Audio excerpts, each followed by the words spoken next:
Chapter 151, Emperor And-039's Complete Form. Looking at the appearance of Carloti Luosheng, Lingtian immediately recognized it. This was the unique form presented by using the ability of the animal-type devil fruit. When he first saw that guy using ice crystals, Lingtian fully believed that this guy would be a natural-type devil fruit user. After all, the ability to control ice crystals was so peculiar and powerful that it was easy for people to associate it with the natural-type devil fruit. Who would have thought that this guy is actually from the animal department? Boom! It's over. I really don't want to play with you anymore. After testing Emperor's ability, Lingtian has completely lost interest in continuing to deal with him. His voice was cold and resolute, as if this battle was just an insignificant game to him, and now he was tired of it. If the person in front of him was Garp, he might have left without hesitation with an Aurora curtain. However, the guy in front of him was not Garp, but a disgusting celestial dragon.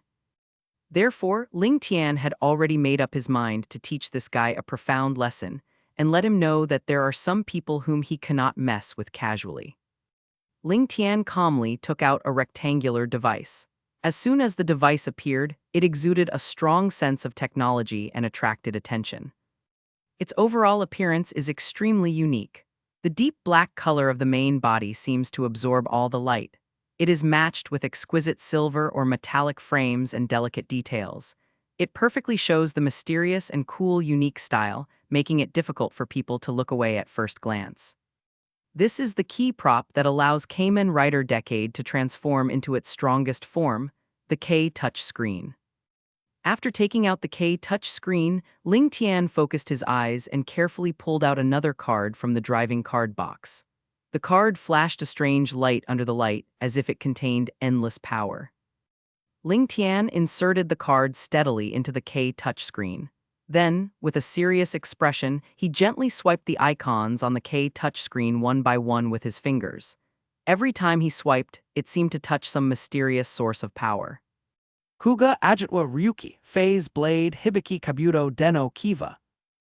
As Lingtian's fingers accurately stroked the symbols on the K touchscreen one by one, the K touchscreen also synchronously sounded the clear name of the knight corresponding to each symbol. The sound was loud and rhythmic, as if announcing the awakening of a powerful force. After marking the symbols of the 9 knights one by one, Lingtian looked determined and clicked on the U on the touchscreen that opened to the right. On the touchscreen that opened to the right, Kamen Rider Decade. As Lingtian decisively clicked the U to the right, the K touchscreen immediately burst out with an exciting sound effect. As this heart-shaking sound effect sounded, Lingtian quickly and skillfully moved the Decade driver from the middle of the belt to the left side of the belt. The K touchscreen in his hand was placed firmly where the Decade driver was originally. When the K touchscreen was accurately placed in the middle of the belt, several cards shining with mysterious light flew out of the K touchscreen and surrounded Decade at an extremely fast speed.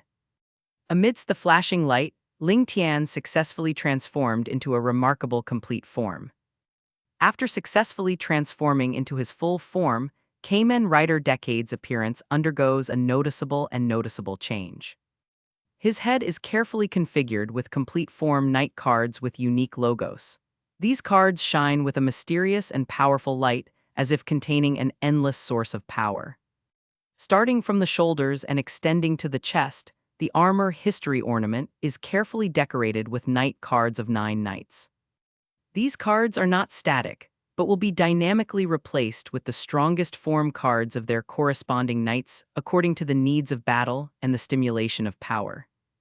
Every replacement of a card is accompanied by dazzling light and powerful energy fluctuations, as if showing the world his unrivaled strength and ever-changing combat strategies. What a powerful force! Chapter 152, Rider Kick. Lingtian stood proudly like a towering mountain.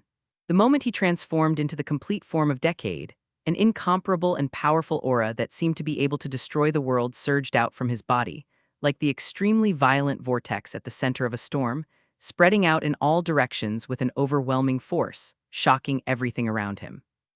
Wherever this aura went, the air seemed to tremble and the space seemed to be distorted. Garp and the surrounding admiral's eyes were already wide open, now filled with disbelief and fear. Their mouths were slightly open as if they were cast under a spell, standing there in a daze. Garp's voice was shaking badly, and he stammered. This power.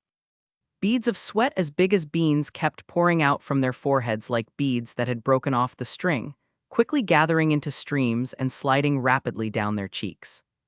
Their bodies were shaking slightly uncontrollably, as if they were in an extremely cold ice cellar. Carloti Liusheng, the powerful man who had always been invincible, now had cold sweat oozing out of his forehead, and the sweat was flowing down like a stream. He clenched his teeth tightly and squeezed out vicious words from between his teeth. Damn, how can this guy be so powerful? Even though he has now displayed his strongest form and transformed into a terrifying human beast form, his heart is still filled with endless uneasiness. He looked at Lingtian, his eyes filled with fear and helplessness. He knew very well that he did not think he could withstand the attack of this terrifying demon-like existence in front of him. Lingtian's gaze was as firm as a rock and as sharp as a cold star. He stared at the transformation he had just completed, with the corners of his mouth slightly raised. That confident smile seemed to tell the whole world that he was fearless. Then, he calmly stretched out his right hand and gently picked up the K touchscreen on his belt. His slender fingers gracefully and decisively tapped the Kuga Knight logo on it. His movements were smooth and natural, and done in one go, as if everything was under his control. Mighty form. As the unique sound effect rang out on the K touchscreen, the sound seemed like an ancient war song that had come through the ages, majestic, passionate, and full of mysterious power. The sound resounded in the air, as if it had the magical power to penetrate everything. Amid this soul-stirring sound effect, the energy body of the ultimate Kuga suddenly appeared beside Lingtian. Let this one blow end everything. Lingtian shouted at the top of his lungs, his voice filled with unwavering determination. Following his powerful shout, Lingtian and Kuga quickly formed a huge Kuga Knight symbol under their feet. This symbol shone with a mysterious light as if it was a symbol of victory. Then, the two figures leaped high like arrows from a bow. They were as fast as lightning, like two dazzling meteors across the sky, carrying an unstoppable momentum and kicked fiercely towards Carloti Liusheng. As Carloti Liusheng looked at the energy bodies of Decade and Kuga kicking towards him at an astonishing speed, a trace of panic flashed uncontrollably in his eyes. But soon he gritted his teeth, forced himself to cheer up, and roared hysterically. Don't think about defeating me easily. His hands danced at a dazzling speed, and bone-chilling ice swords continuously flowed out of his body, bringing with them a cold breath, and quickly condensed into dozens of ice crystal defense shields in front of him. These defensive shields are crystal clear, emitting a cold light and seem indestructible. However, when the night kicks performed by Lingtian and Kuga's energy bodies touched the ice crystal defense shield with a thunderous force, there was a crisp and loud crack sound, and the seemingly extremely solid and unbreakable defense shield fell apart in an instant, shattering into countless tiny ice crystal fragments, which scattered like gorgeous fireworks. This! Carloti Liusheng screamed in horror, his voice full of disbelief and deep fear. His eyes were wide open, and his eyeballs seemed about to fall out of their sockets. His expression was as if he had seen the most incredible sight in the world. But it was too late. With a deafening explosion that seemed to tear the sky and the earth apart, flames shot up into the sky in an instant. The raging flames were like a raging beast, instantly devouring everything around. Thick smoke spread out, covering the sky and the sun, and the whole scene looked like the end of the world.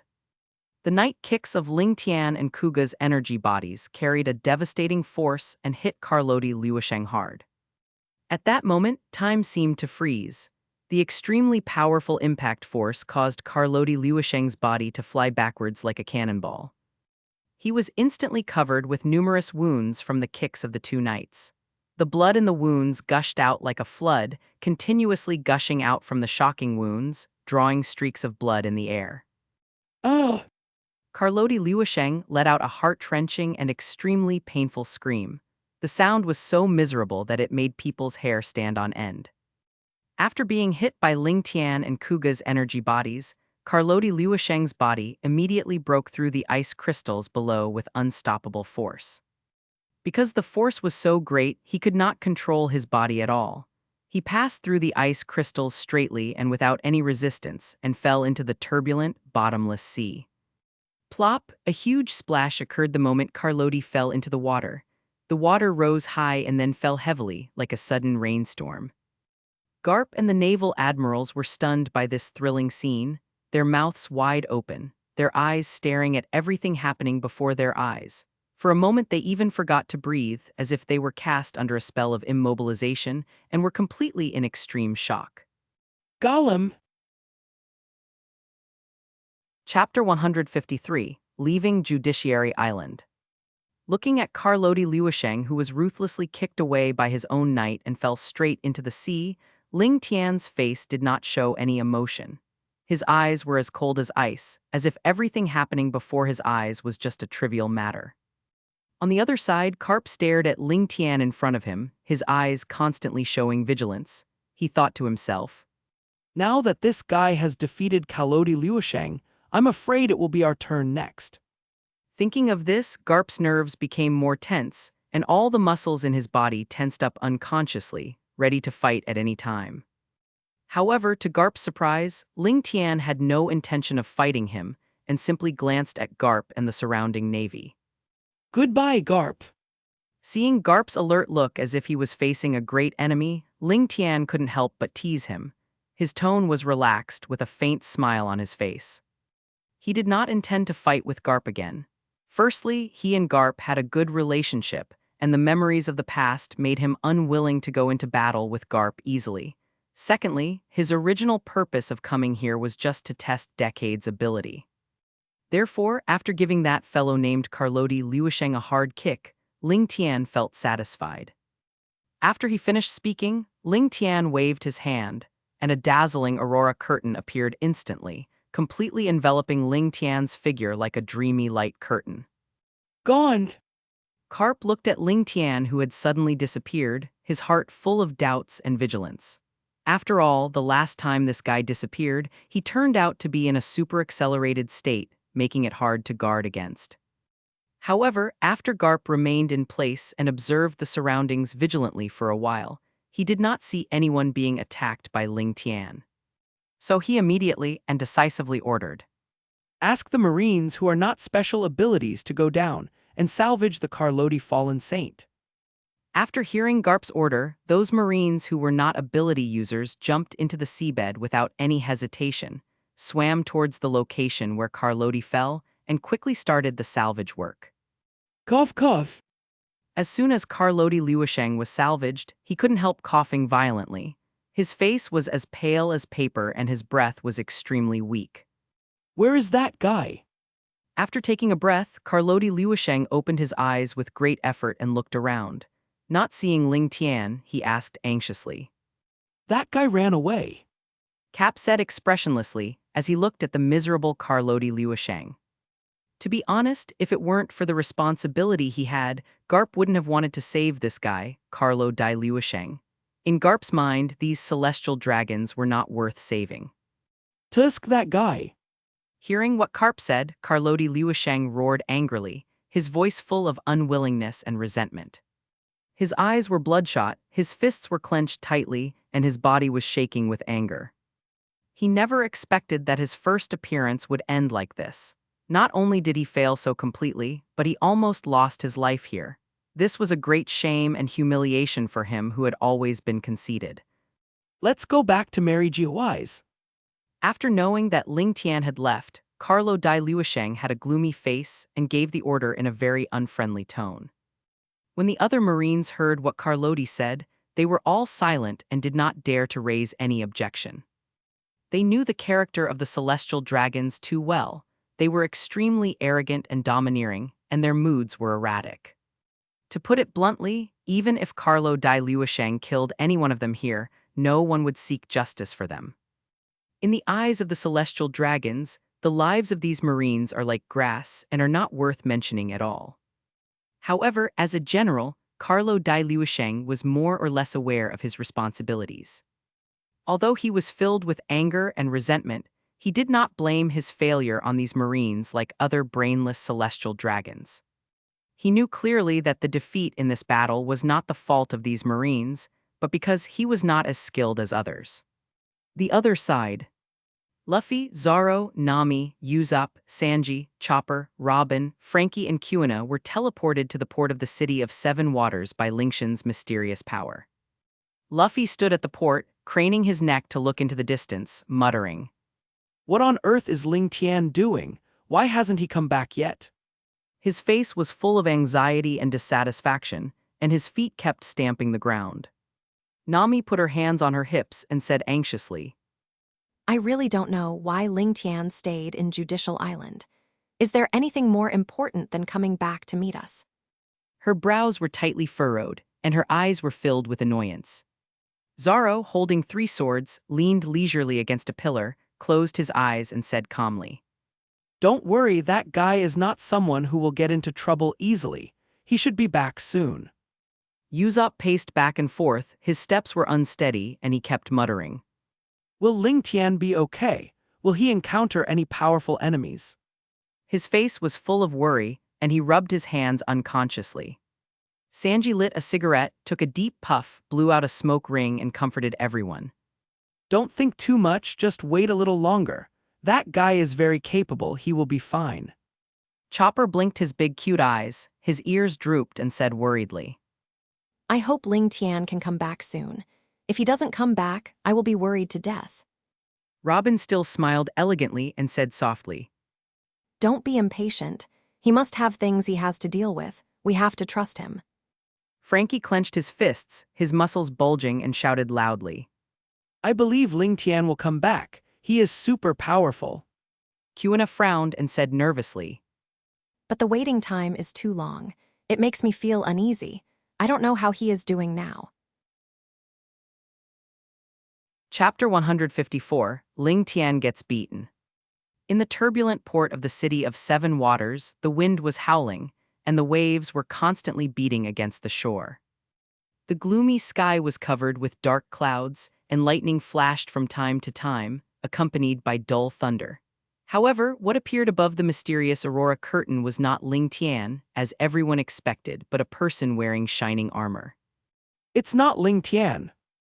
Luffy's eyes, which were originally full of expectation, dimmed instantly when he saw the person in front of him.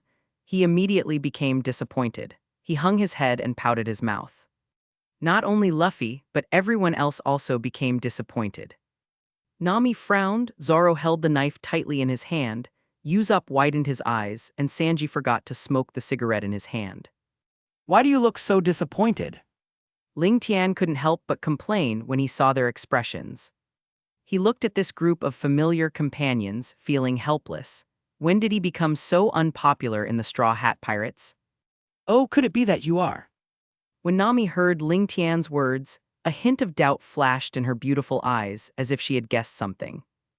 Not only Nami, but all the members of the Straw Hat Pirates who had been with Lingtian for such a long time also felt something, as if they had guessed something.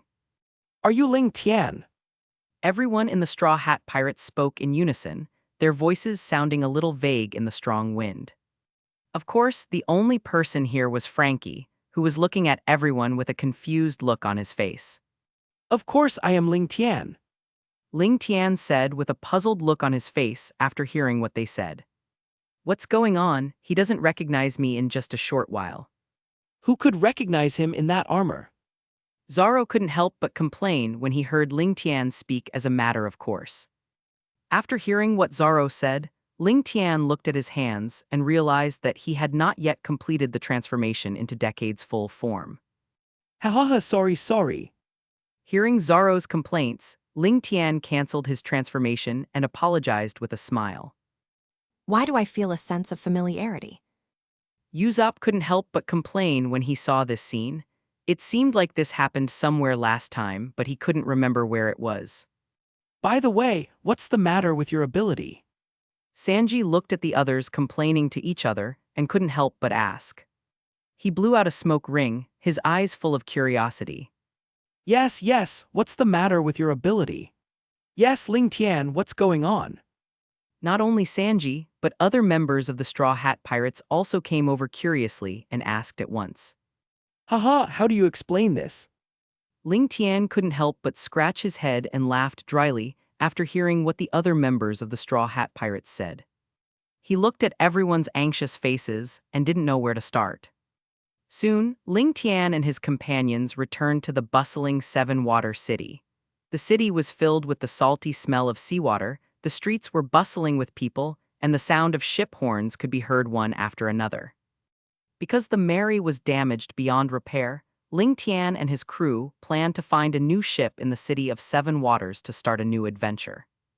Anyway, now that Mary has become a real person and has a new home, no one is too concerned about changing ships. If you need to build a ship, I can help you. Hearing that Ling Tian and the others needed to build a ship, Frankie patted his chest excitedly and immediately said that he could build them an extremely sturdy and cool ship. Really? Luffy's eyes lit up like stars when he heard Frankie say he wanted to build a ship for him. He immediately became excited. Frankie, you are really a good person. Just like that, Frankie got a good guy card from Luffy. Don't be too happy too soon. I can help you build a ship, but you have to pay for the materials yourself. Seeing the excitement of the Straw Hat Pirates, Frankie had to pour cold water on them and make it clear in advance. After hearing Frankie's words, the Straw Hat Pirates, who were used to this situation, once again looked at Ling Tian tacitly. Looking at their gazes, Ling Tian's mouth twitched involuntarily, and he complained in his heart, "Good fellow, I have to pay for it again this time." But Ling Tian still didn't say anything. Firstly, the Straw Hat Pirates don't have much berry, and Nami, the only one who has berry, is responsible for the daily expenses of the entire Straw Hat Pirates. The expenses of the Straw Hat Pirates are not a small amount. It is no exaggeration to say that Luffy alone can spend 100 million food in one meal. Secondly, he had won a lot of berries in the lottery on Judicial Island before, so it didn't matter if he spent the money for the new ship. So how many berries? The initial estimate is that it will cost around 200 million. Frankie stretched out two thick fingers and spoke seriously. Hearing Frankie's words, Ling Tian did not hesitate at all. He immediately took out a large bag of berries from the system's space and threw it to Frankie without hesitation. Frankie took the berry thrown by Ling Tian and nodded. He roughly counted the berry in it and found that there were about 300 million. I have no money left, so the rest of the expenses will be up to you. After handing berry to Frankie, Ling Tian said helplessly.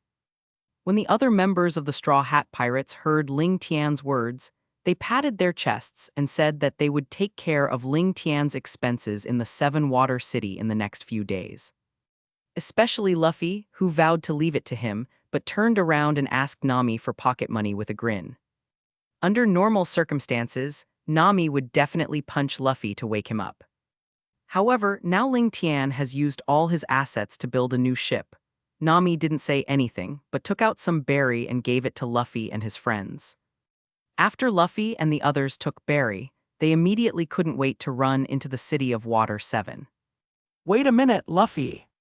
At this moment, Ling Tian called Luffy and pulled Luffy to an empty corner. Luffy, take this berry and throw a grand party. Chapter 155, Banquet. In the afternoon of the city of Seven Waters, the warm and bright sunshine generously shines on the bustling and lively streets. The sea breeze blows gently and soothingly on people's faces, as if a pair of gentle hands caressing them. After Luffy happily got berry from Ling Tian, his face, which was always full of energy and vitality, instantly bloomed into a smile as bright as the sun and without reservation.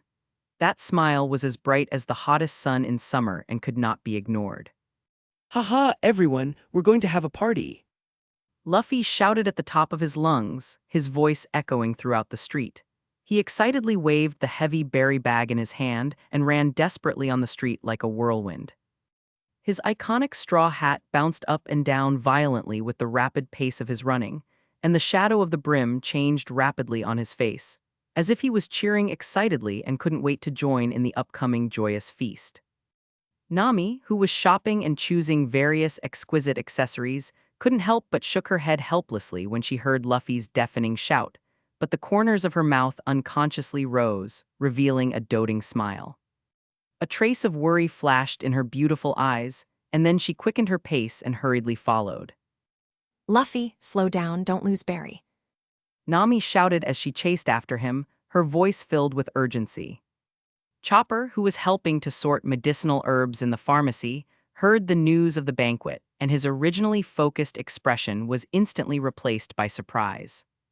It jumped out of the drugstore happily, its little hooves moving briskly as if it was stepping on cheerful notes. Wow, a party, that's great. Chopper shouted excitedly, his voice full of uncontrollable excitement, his round eyes sparkling with anticipation. At this time, Usopp was concentrating on fiddling with his newly invented gadget on the street. The new gadget was flashing a strange light in his hand, attracting the curious eyes of many passersby. He was immersed in his own creation when he suddenly heard Luffy's familiar and passionate voice. He panicked instantly and began to clean up in a hurry. Wait for me, Luffy. Usopp shouted anxiously as he hurriedly stuffed the parts into his bag, beads of sweat appearing on his forehead. Zoro was sitting leisurely in the tavern, with a pot of fine wine and his 3 sharp knives on the table in front of him. He picked up the wine glass and drank slowly, with a hint of laziness and unruliness in his eyes. Hearing Luffy's call, he frowned slightly, but without any hesitation, he drank the wine in the glass in one gulp, then stood up suddenly, bringing up a breeze. This stupid captain only knows how to eat. Zoro muttered, and although there was a hint of complaint in his words, his steps were firm as he walked towards the door. Sanji was shopping for food, carrying large and small bags of ingredients in his hands, and was carefully selecting fresh fruits and vegetables.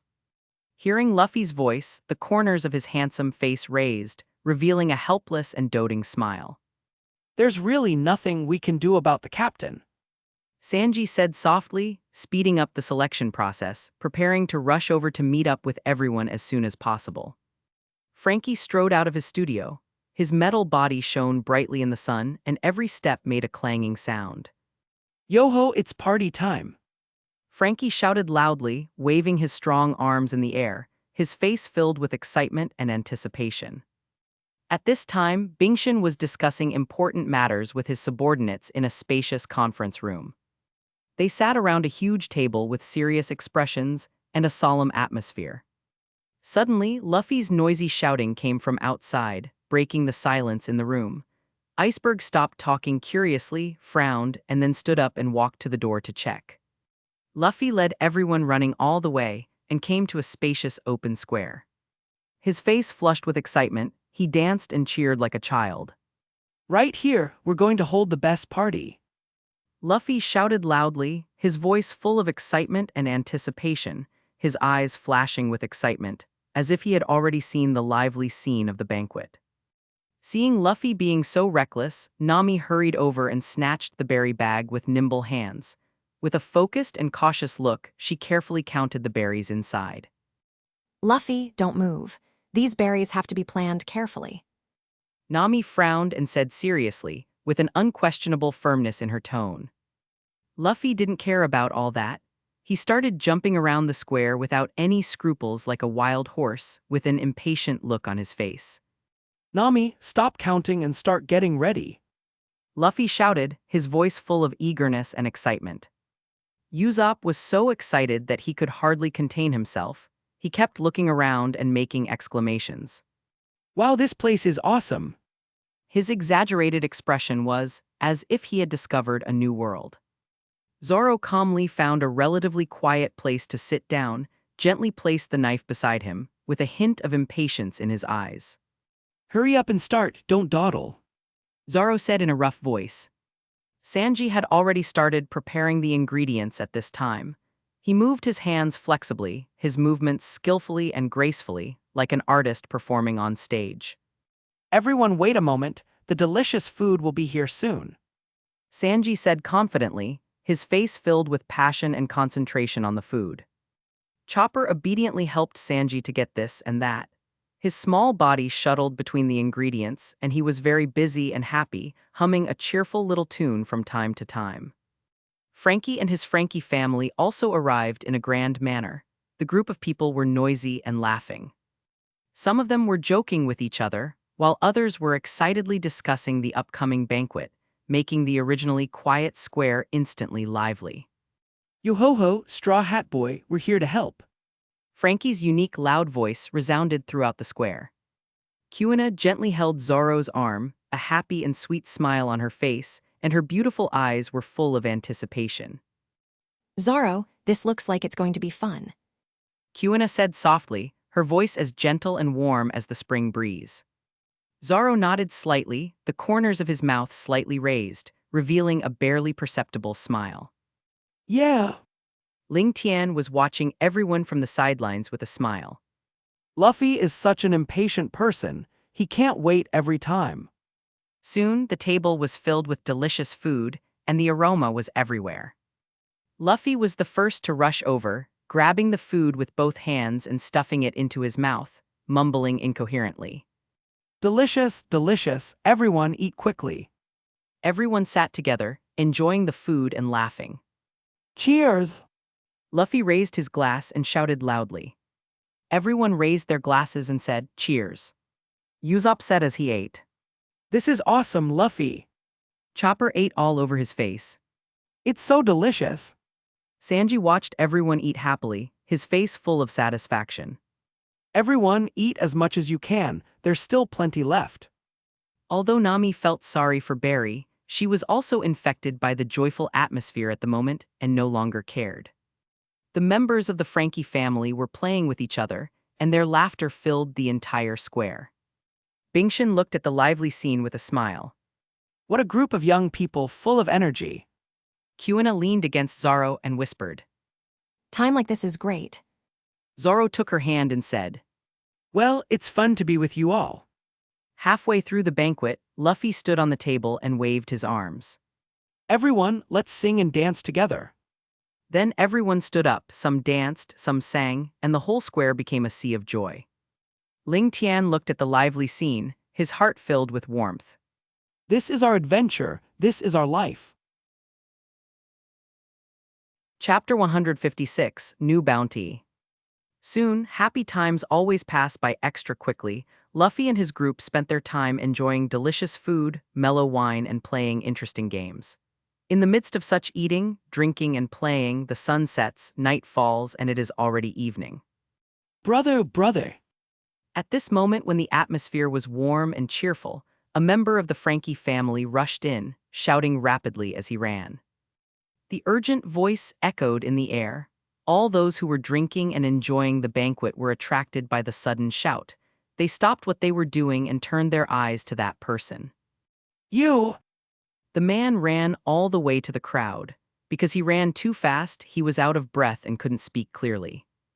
He was holding a pile of lists tightly in his hands, his eyes full of anxiety and panic.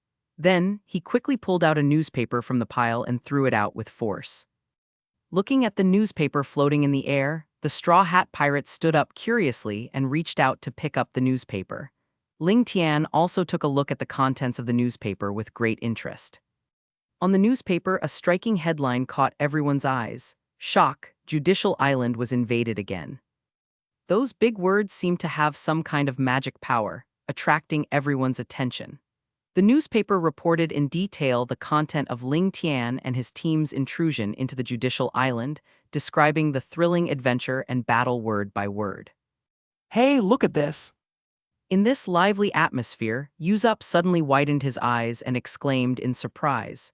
His voice broke the brief calm and instantly attracted everyone's attention. Hearing Usopp's words, the Straw Hat Pirates who were concentrating on reading the information in the newspaper raised their heads, shifted their gaze away from the newspaper, and turned to look at Usopp. Usopp was holding a stack of papers tightly in his hand, with the edges of the papers slightly curled. Upon closer inspection, it turned out to be a pile of bounty warrants. You! Usopp's voice trembled slightly with excitement. As he spoke, he threw the bounty in his hand toward the crowd. The bounties fell in the air like snowflakes. After hearing Usopp's words, everyone's eyes flashed with curiosity and expectation, and they all reached out and quickly picked up their own bounty orders. Because before in Alabasta, the powerful crocodile was accidentally defeated by Lingtian in an unconscious state, the Straw Hat Pirates did not play a big role in that battle. So all along, despite experiencing such a major event, the bounty on Luffy and his friends has not increased. The sudden appearance of the bounty made everyone curious about what had changed, and everyone was eager to see if the amount of their bounty was different. This is A newspaper that Usopp hastily threw out happened to fall in front of Ling Tian, and he subconsciously reached out to pick it up.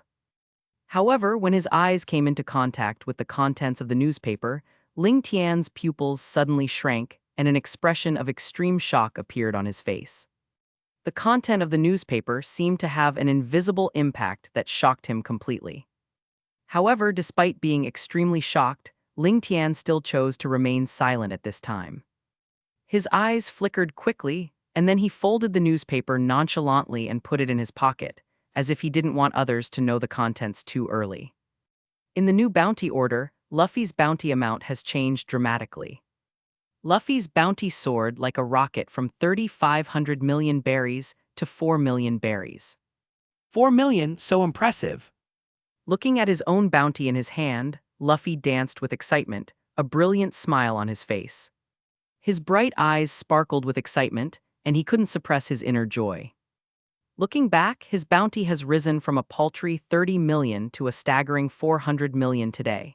This huge leap makes him feel extremely proud and makes him more excited and confident about future adventures. The amount of Zoro's bounty has also increased significantly, from the original 30 million to 300 million. 300 million, not bad. Zoro looked at the bounty in his hand casually, the corner of his mouth slightly raised, and he spoke after a chuckle. There wasn't much surprise in his eyes, as if he had expected such an increase, but there was a barely perceptible hint of pride flashing across his usually stern face. Why am I so much lower than this guy? After hearing Zoro say that his bounty was 300 million, Sanji widened his eyes, his face full of disbelief and resentment, and shouted in despair. He was seen holding his bounty order tightly in his hand. The bounty order clearly stated 280 million berries. Compared to Zoro's bounty, it was a full 20 million less. This huge gap was hard for Sanji to accept. He was so angry that veins bulged on his forehead and he kept stamping his feet. Humph, the Navy has good vision. Chapter 157, Roger and 039's Resurrection. After all, partners who can adventure and fight side by side on a ship for a long time must have abilities and strengths at corresponding levels, and there won't be too much gap between them. The reason why Kuina has a bounty of 9,000 million berries is that when Sengoku checked the detailed information given to him by Smoker, he learned that the other party was a powerful female swordsman. They guessed that Kuina was no ordinary person. Otherwise, how could she have obtained a famous sword like Wado Ikemanji from Zoro? In the eyes of the Navy, anyone who can own such a famous sword must have extraordinary swordsmanship and combat capabilities to be worthy of holding such a weapon. It is for this reason that a corresponding high reward is given. As for Chopper, this is really a misunderstanding that makes people laugh and cry. The Navy simply thought that Chopper was just an ordinary pet of the Straw Hat Pirates, and had no idea that Chopper was actually a ship's doctor with excellent medical skills who could play a certain role in battle. So they offered the ridiculously low bounty of 50 berries. What is this? Frankie, who had not yet boarded the ship, opened his eyes wide, holding a bounty order in his hand, and shouted in surprise. His voice was full of disbelief and astonishment. Not only Frankie, but everyone else around Frankie was stunned by what was in his hand, their expressions frozen in shock. Their eyes were fixed firmly on the thin bounty warrant in their hands. The bounty they held in their hands was Ling Tian's. The amount on the bounty was shocking. The amount on the bounty had risen to 65 billion berries. Originally, the Navy's initial plan was to slightly increase Ling Tian's bounty to around 56 billion. However, the five elders strongly demanded that Zhang Yu increase Lingtian's bounty to 56 billion berries. Moreover, the five elders gave Zhang Yu a reason that he could not refuse. It turned out that when he was on Judicial Island, Lingtian defeated an extremely terrifying existence, Rox D. Jibuk, who was resurrected by them. This news was like a thunderbolt to Zhang Yu. When Zhang Yu heard that Lingtian had defeated Rox, who had once shocked the world, he immediately raised Lingtian's bounty to 65 billion berries without hesitation. Even in Zhang Yu's heart, he still thought that the bounty amount given to Lingtian was too little. After all, being able to defeat a legendary figure like Rox D. Jibuk, the strength and threat displayed by Lingtian cannot be simply measured by a number. Why Lingtian, why is your bounty so high?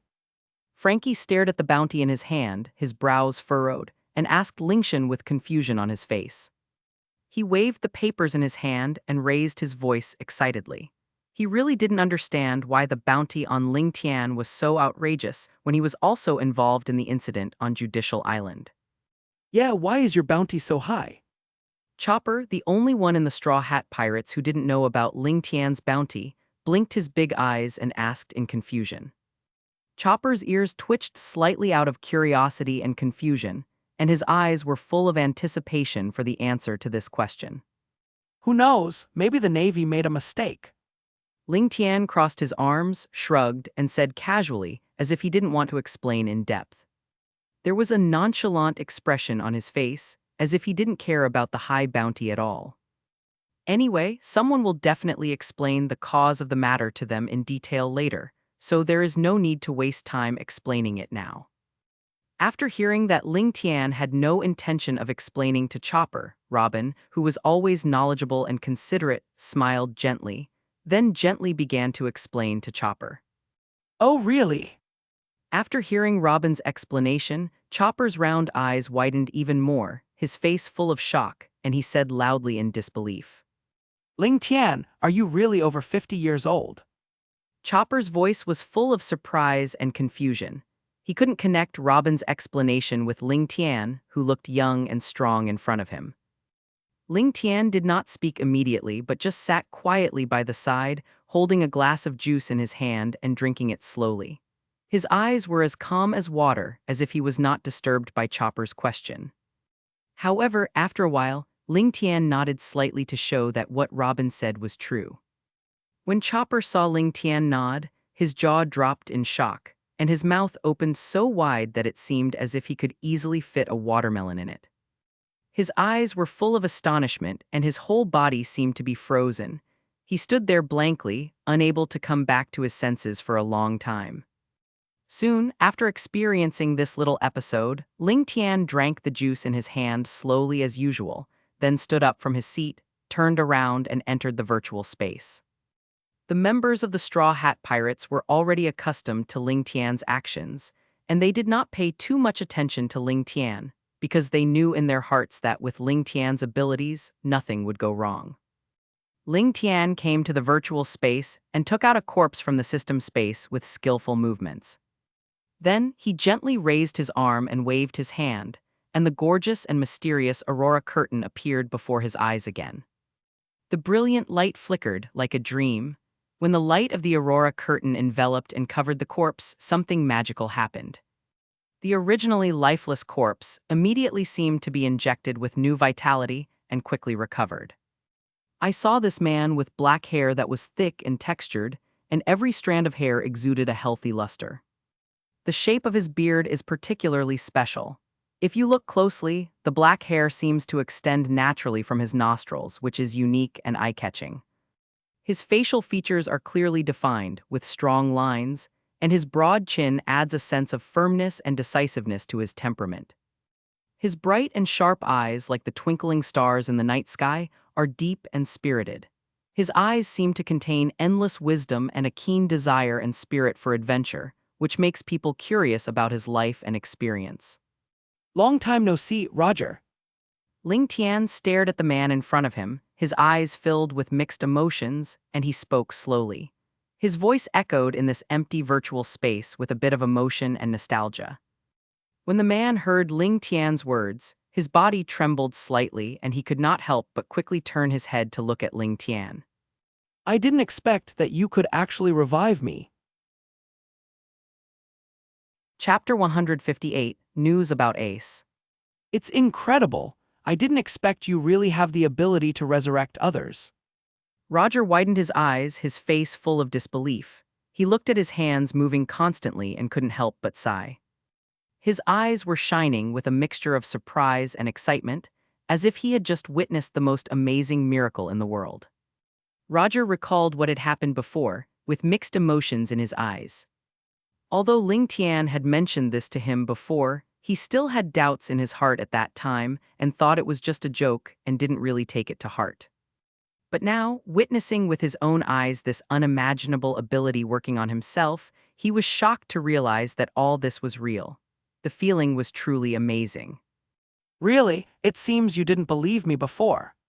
Hearing Roger's words, Lingtian curled his lips helplessly and couldn't help but hold his forehead. There was a hint of resentment on his face, but his eyes revealed his understanding of Roger's reaction. Lingtian crossed his arms and continued. I told you this a long time ago, but you were skeptical. Now you see it. Roger scratched his head in embarrassment and said with a smile. Oh, this is too beyond common sense. I didn't dare to believe it at first, but now I believe it completely. Your ability is too amazing. As Roger spoke, he patted Lingtian on the shoulder, his eyes full of gratitude and admiration. Compared to this matter, you should take a look at this. Lingtian's face did not show much expression. He casually threw a wrinkled newspaper to Roger and spoke in a flat tone. Roger subconsciously reached out to take the newspaper, with a hint of doubt in his eyes. He unfolded the newspaper and read it carefully. On the front page of the newspaper, there was a line of eye-catching words: Captain of the 2nd Division of the Whitebeard Pirates. Fire Fist, Ace will be executed after 3 months. Captain of Newgate's 2nd Division. Roger's eyes widened slightly, and he muttered to himself as he looked at the information on the newspaper. He stared at the words, and his mind couldn't help but think of the Whitebeard Pirates. The Whitebeard Pirates were famous on the sea, and Ace, as the captain of the 2nd team, was naturally powerful. I didn't expect that those guys in the Navy would actually execute the Newgate crew. Roger frowned and murmured in a low voice. Thinking of this, he couldn't help but feel surprised. Although he didn't have much interaction with Whitebeard Newgate, he had been on the sea for many years and knew Newgate's character and personality. Newgate attaches great importance to his crew and treats them like family. Now his crew is facing the crisis of being executed by the Navy. Given Newgate's character, that guy will definitely not ignore it after knowing about this matter. A big war is probably inevitable. So you want me to help Newgate? Roger raised his head and looked at Lingtian with confusion in his eyes. He really didn't understand Lingtian's intention of showing him this newspaper. Did he want him to intervene in this matter? But if this incident really triggers a large-scale war, the situation in the entire ocean will change dramatically. Thinking of this, Roger felt a little worried. He held the newspaper tightly in his hand, waiting for Lingtian's answer. The atmosphere in the room suddenly became solemn. Although he and Newgate had a good friendship and had met each other several times while sailing at sea, and had developed a certain degree of friendship, this matter was of no small importance, as they had to break into the headquarters of the Navy. When one thinks of the ironclad defenses of the Marine headquarters and the presence of many top experts, the difficulty and danger of this mission is simply unimaginable. That's right, I want you to rescue him. Lingtian's eyes were extremely firm. He looked straight at Roger and spoke without any doubt. Stop joking, we are going to the Navy headquarters. Hearing Lingtian's words, Roger jumped up like a cat whose tail was stepped on and couldn't help but retort loudly. His face was full of shock and disbelief. For any pirate, the Navy headquarters was like a den of dragons and tigers. Even someone like himself, who once stood at the top of the pirates, would not dare to easily boast that he could go to the Navy headquarters and come back alive. When he was leading the Roger pirates to roam the sea, perhaps he still had the strength to fight. But now, Roger's pirate group has been disbanded, and the members have embarked on different paths. Now he is alone, and it is undoubtedly a foolish dream to challenge the Navy headquarters. Of course, it would be a different story if Lingtian also went with them. After all, he had personally experienced Lingtian's abnormal abilities. As long as Lingtian helps, perhaps there is still a chance of success for this matter. Really? Then what if I tell you that Fire Fist, Ace's full name is Goel D Ace? Hearing Roger's intense reaction, Lingtian's mouth corners slightly raised, and he couldn't help but chuckled, revealing a hint of cunning in his eyes, and slowly spoke. The moment Roger heard this last name, he was struck by lightning and froze in place. His pupils contracted sharply, and the expression on his face became extremely complicated. The name Goel D. meant a lot to him. This news was like a bombshell, causing a huge wave of shock in his heart. Roger's hands clenched unconsciously, and his eyes flashed with hesitation and struggle. He knew that the emergence of this news made the matter completely different. Goel. As expected, when Roger heard Lingtian's words, the expression on his face froze instantly. He was so shocked that his lips slightly parted and he spoke in a trembling voice. Could it be that the child is? Roger's eyes were filled with disbelief and complicated emotions, and his heart seemed to skip a beat at this moment. Yes, it's your son. Lingtian looked at Roger's shocked expression and told him Ace's identity without any hesitation. Although the sound was not loud, it exploded in Roger's ears like thunder. After hearing that it was his own child, Roger's eyes, which were originally a little confused and hesitant, instantly became extremely determined. His chest heaved violently, a raging fire burned in his heart, and he asked without hesitation. When do we leave? At this moment, there were no other distracting thoughts in his mind.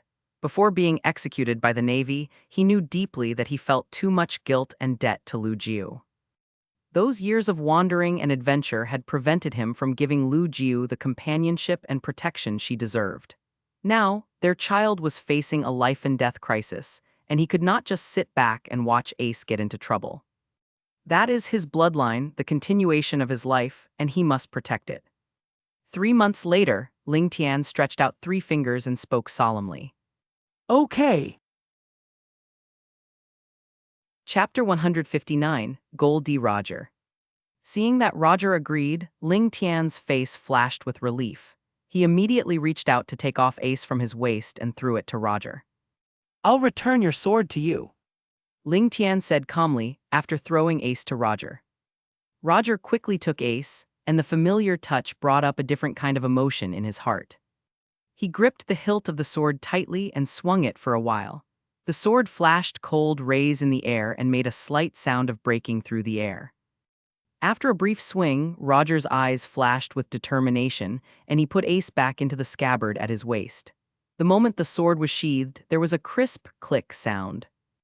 After watching Roger put Ace back into the scabbard, Lingtian quickly formed seals with his hands, and rays of light flashed. As the light lit up, the surrounding space began to distort. After a while, a passage appeared in the space. Lingtian walked into the passage first and waved to Roger. Roger did not hesitate and followed closely. The two walked into the passage together. In the blink of an eye, with a flash of light, they left the virtual space and appeared in the real world. Is this the city of 7 waters? Roger looked at the familiar yet slightly strange scenery in front of him, with a hint of uncertainty in his eyes, and couldn't help but ask. The bustling crowds around him, the well-arranged buildings, and the air with the smell of salty sea breeze all made his memories surge. He had been to the city of 7 waters and left his footprints and memories here. Not only that, their ship, which carried countless adventures and dreams, was also built in the city of 7 waters by the great shipbuilder Mr. Tom. That's right. Hearing Roger's words, Lingtian crossed his arms and answered affirmatively. Hey, Lingtian. At this moment, a shout came from a distance. Luffy was holding a piece of delicious barbecue in one hand and waving excitedly at Lingtian with the other hand. His face was filled with a bright smile, and his mouth was stuffed with a large piece of barbecue, his cheeks bulging. Really?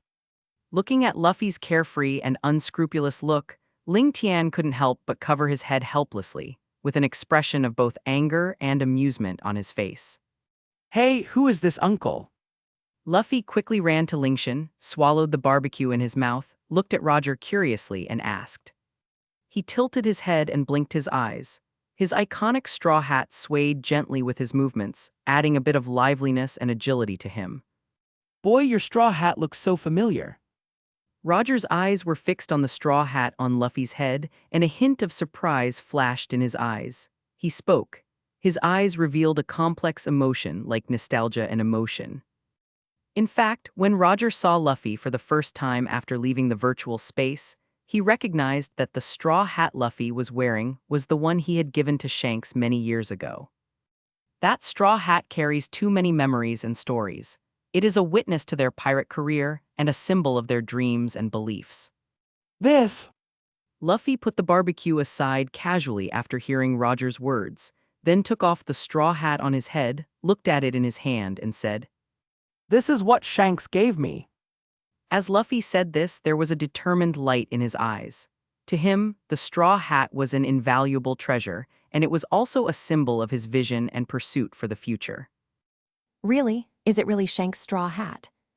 When Roger heard Luffy's words, his eyes became a little distant, as if his thoughts drifted back to the time when he spent time with Shanks in the past. He thought of the young Shanks, the boy full of energy and dreams, who started his pirate career on his own ship. Now, seeing this straw hat on Luffy's head, he had an indescribable feeling in his heart, as if the gears of fate were turning quietly and a new era was about to come. Uncle, do you know Shanks? Luffy put the straw hat back on his head, looked at Roger with shining eyes, and asked. His eyes were full of curiosity and anticipation, and he was always interested in knowing about Shanks' past. Shanks used to be my crew member. Hearing Luffy's words, Roger's eyes softened, and he couldn't help but recall his own Roger pirates. The days when they had adventured, fought, and laughed together on the sea unfolded slowly in his mind like a picture scroll. They had once braved the wind and waves together and conquered countless difficulties and obstacles, but now time had passed and things had changed. He couldn't help but wonder silently in his heart, wondering how many members of Roger's pirate group were still alive, and whether those companions who once fought side by side with him were all safe. Hey uncle, were you a pirate too? When Luffy heard Roger actually say that Shanks was once his crew member, his mouth opened wide, his face full of surprise, and he couldn't help but speak loudly. His eyes were full of disbelief, as if he had discovered a new world. Luffy, this is the Pirate King, Goel D. Roger. Lingtian on the side couldn't bear to watch it anymore. He crossed his arms, walked forward, and introduced Roger's identity to Luffy. See? Upon hearing Roger's identity, Luffy was stunned and his eyes widened. His face first showed extreme shock, and then he was uncontrollably excited.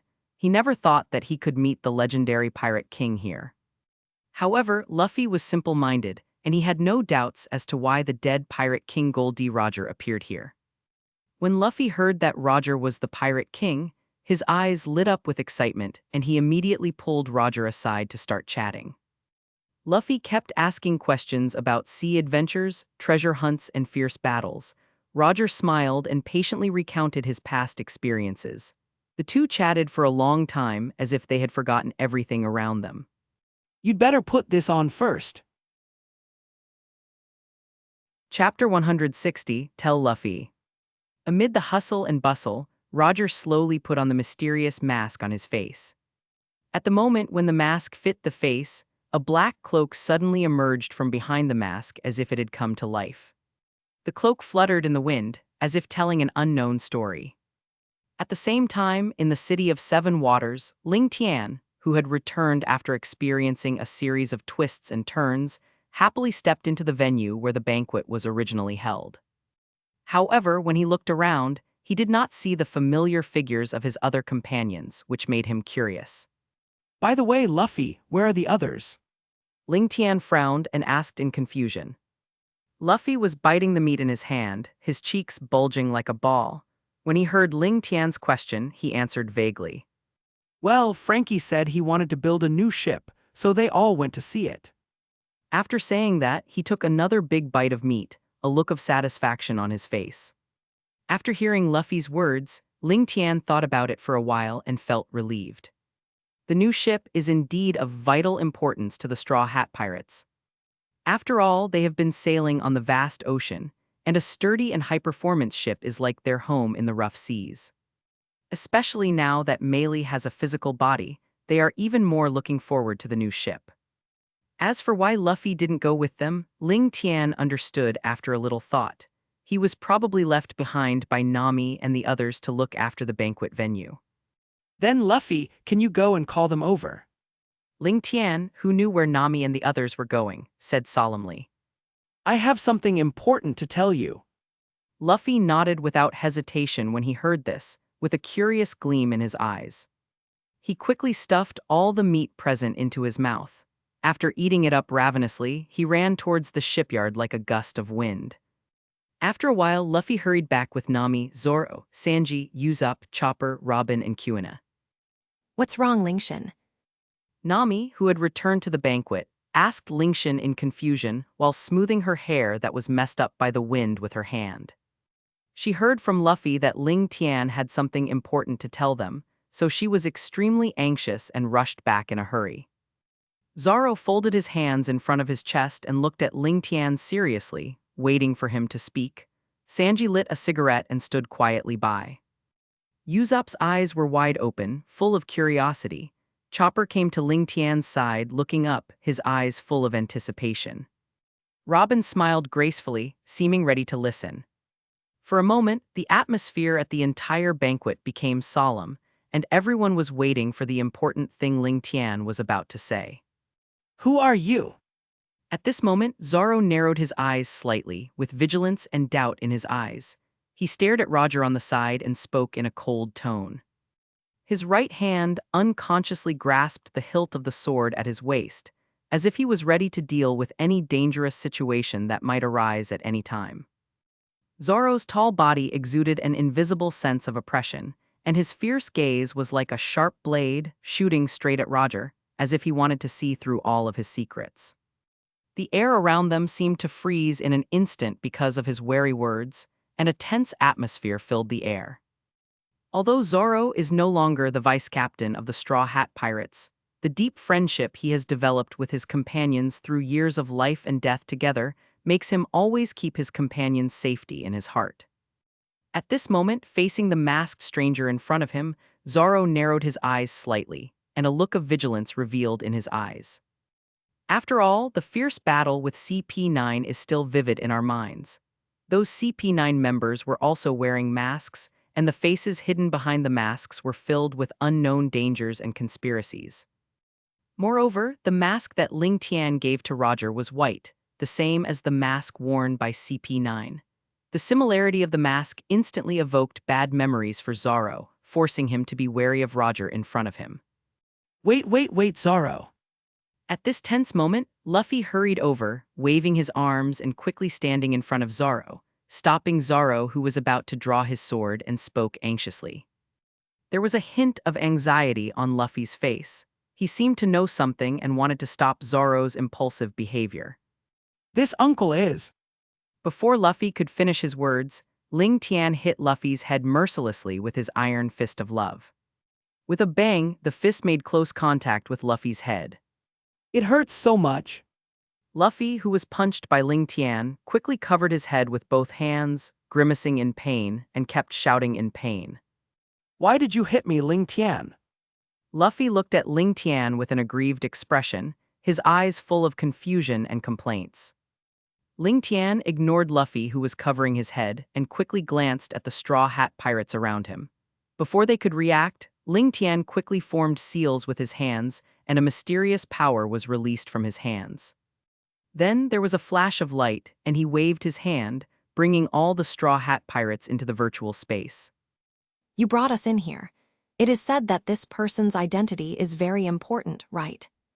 Smart Robin looked at Ling Tian, who brought them into the virtual space without any warning, and spoke calmly first. There was a gleam of wisdom in her eyes as she tried to find out the truth of the matter from Ling Tian's actions. When Ling Tian heard Robin's words, he nodded slightly, indicating that Robin's guess was correct. Following Lingtian's movements, everyone's eyes turned to Roger, who had re-entered the virtual space. Roger slowly took off the mask he was wearing, and his face gradually appeared in front of everyone. You are. Seeing the face of the man in front of him, Robin's pupils dilated instantly, his face full of shock, and he spoke in disbelief. Goel D, Roger. When Robin heard the name, he couldn't help but shout out loud, his voice full of disbelief. Nani? After hearing Robin's words, Sanji lost control of the cigarette he was smoking, and it fell from his mouth. The burning cigarette butt fell to the ground, but he was unaware of it. He just stared at Roger with his mouth wide open.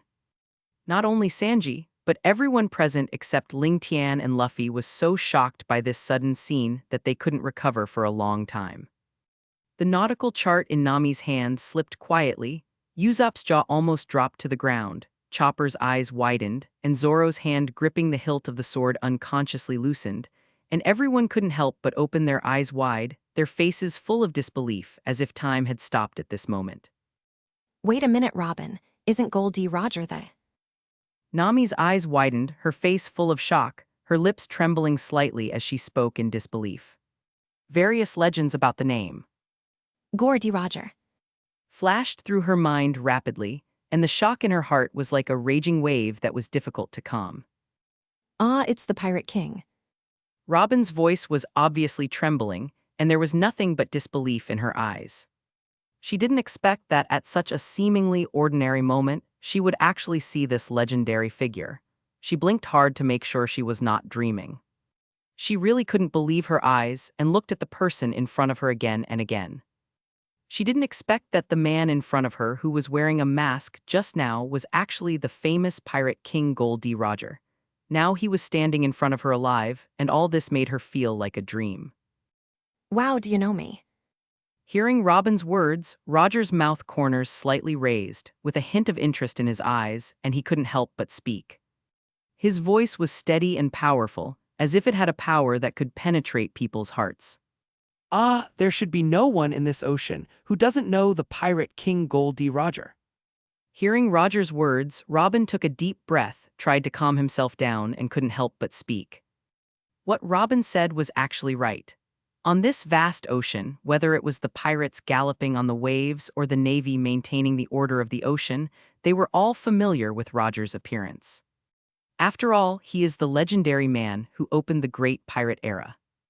His existence is like a bright star, lighting up the sky of the entire pirate world. He is the idol and goal in the hearts of countless pirates, inspiring generations of young people to join the journey of the sea and pursue Roger's dream and treasure. He is also the only man who has successfully sailed the entire Great Route. His legendary adventure and heroic deeds of conquering countless difficulties and obstacles have become enduring legends among people. Well, let's stop chatting here. Just when everyone was still immersed in the shock of seeing Roger, Ling Tian's steady voice broke the silence, and he slowly spoke. There was a hint of seriousness and concentration in his eyes, as if what he was about to say was extremely important. Now let's get to the point. Ling Tian's voice echoed in the virtual space, clearly reaching everyone's ears. When they heard him speak, they couldn't help but shift their gaze away from Roger and look at Ling Tian, their eyes full of curiosity and anticipation, wondering what the main topic he was going to talk about next. Wait a minute, Lingtian. Isn't the news you want to tell us about the Pirate King Roger? Hearing what Lingtian said, Usopp was the first to be unable to suppress the doubts in his heart and couldn't help but speak. His face was full of confusion. He originally thought that Lingtian had pulled them into this virtual space to introduce them to things related to Roger, but he didn't expect that Lingtian seemed to have other important matters. No, what I want to say is this. Lingtian said as he took out a newspaper from his arms and threw it out. The newspaper drew an arc in the air and then slowly fell. Everyone's eyes were attracted by the newspaper, staring at it closely, secretly guessing what was in the newspaper, wondering what could have made Lingtian so serious. Looking at the newspaper Lingtian threw out, everyone showed puzzled expressions and gathered around to read it. The words and pictures on the newspaper gradually became clear in their eyes. When they saw the news that the captain of the Whitebeard Pirates' 2nd Division, Ace the Fire Fist, would be executed in 3 months, no one else felt anything special and just treated it as an ordinary piece of news. After all, to most of them, Ace the Fire Fist was just a pirate they had heard of. But Luffy, who was standing on the side, began to tremble uncontrollably as if struck by lightning. His eyes were fixed on the contents of the newspaper, filled with disbelief and anger. Hey Lingtian, is this true? Luffy's emotions exploded instantly. He rushed forward and grabbed Lingtian's collar, shouting desperately. His voice became hoarse with excitement, and the veins on his forehead bulged like a wild beast that was extremely angry. Hey, what's wrong, Luffy? Seeing Luffy suddenly get angry, Usopp's face was full of confusion. He didn't understand why Luffy had such a violent reaction. In his opinion, although this news was shocking, it would not cause Luffy to lose control like this. The other members of the Straw Hat Pirates and Roger also looked at Luffy in confusion, their eyes full of doubt.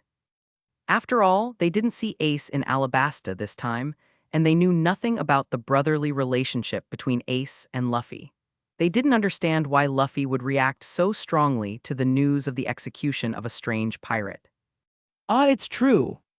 Lingtian, who was grabbed by Luffy's collar, still had a calm expression on his face and didn't react much, as if he had already expected Luffy to do such a thing. How could this happen? No, I have to go save Ace now. Luffy's eyes turned red due to anger and anxiety, and there were even tears in his eyes. After all, the one who would be executed in 3 months was his beloved brother Ace. How could he possibly remain calm and not get excited? Hearing Lingtian say that this was true, he could no longer suppress the impulse in his heart. He did not want to stay for a moment and immediately ran outside regardless of everything. It seemed that even if there were mountains of swords and seas of fire ahead, it would not stop his determination to save Ace. Wait a minute, kid. At this moment, a figure flashed like a ghost, and Roger teleported and appeared in front of Luffy in an instant. He stretched out his hand and firmly grabbed Luffy, who was about to leave the virtual space. Roger's grip was like an iron clamp, making it impossible for Luffy to break free. Don't be so impulsive, kid. What can you do if you rush out like this? Chapter 161, Partner. Luffy, who was caught by Roger, was like a trapped beast. No matter how hard he struggled, he could not break free from Roger's iron-like hand. His face turned red with extreme anger and anxiety, the veins on his forehead bulged, and sweat kept dripping. Why, Uncle Ace should be your son, right? Seeing that he couldn't break free from Roger's hand no matter what, Luffy was full of confusion and resentment, and couldn't help but speak loudly. His eyes were full of questioning and disappointment towards Roger. Luffy really didn't understand. Ace was obviously Roger's biological son. After learning that Ace was about to be executed, why could this guy still act so calm, as if it had nothing to do with him? Of course I know, but if we go rashly now, we will only die in vain. Hearing Luffy's words, a complex emotion flashed in Roger's eyes, but he quickly regained his composure and couldn't help but speak.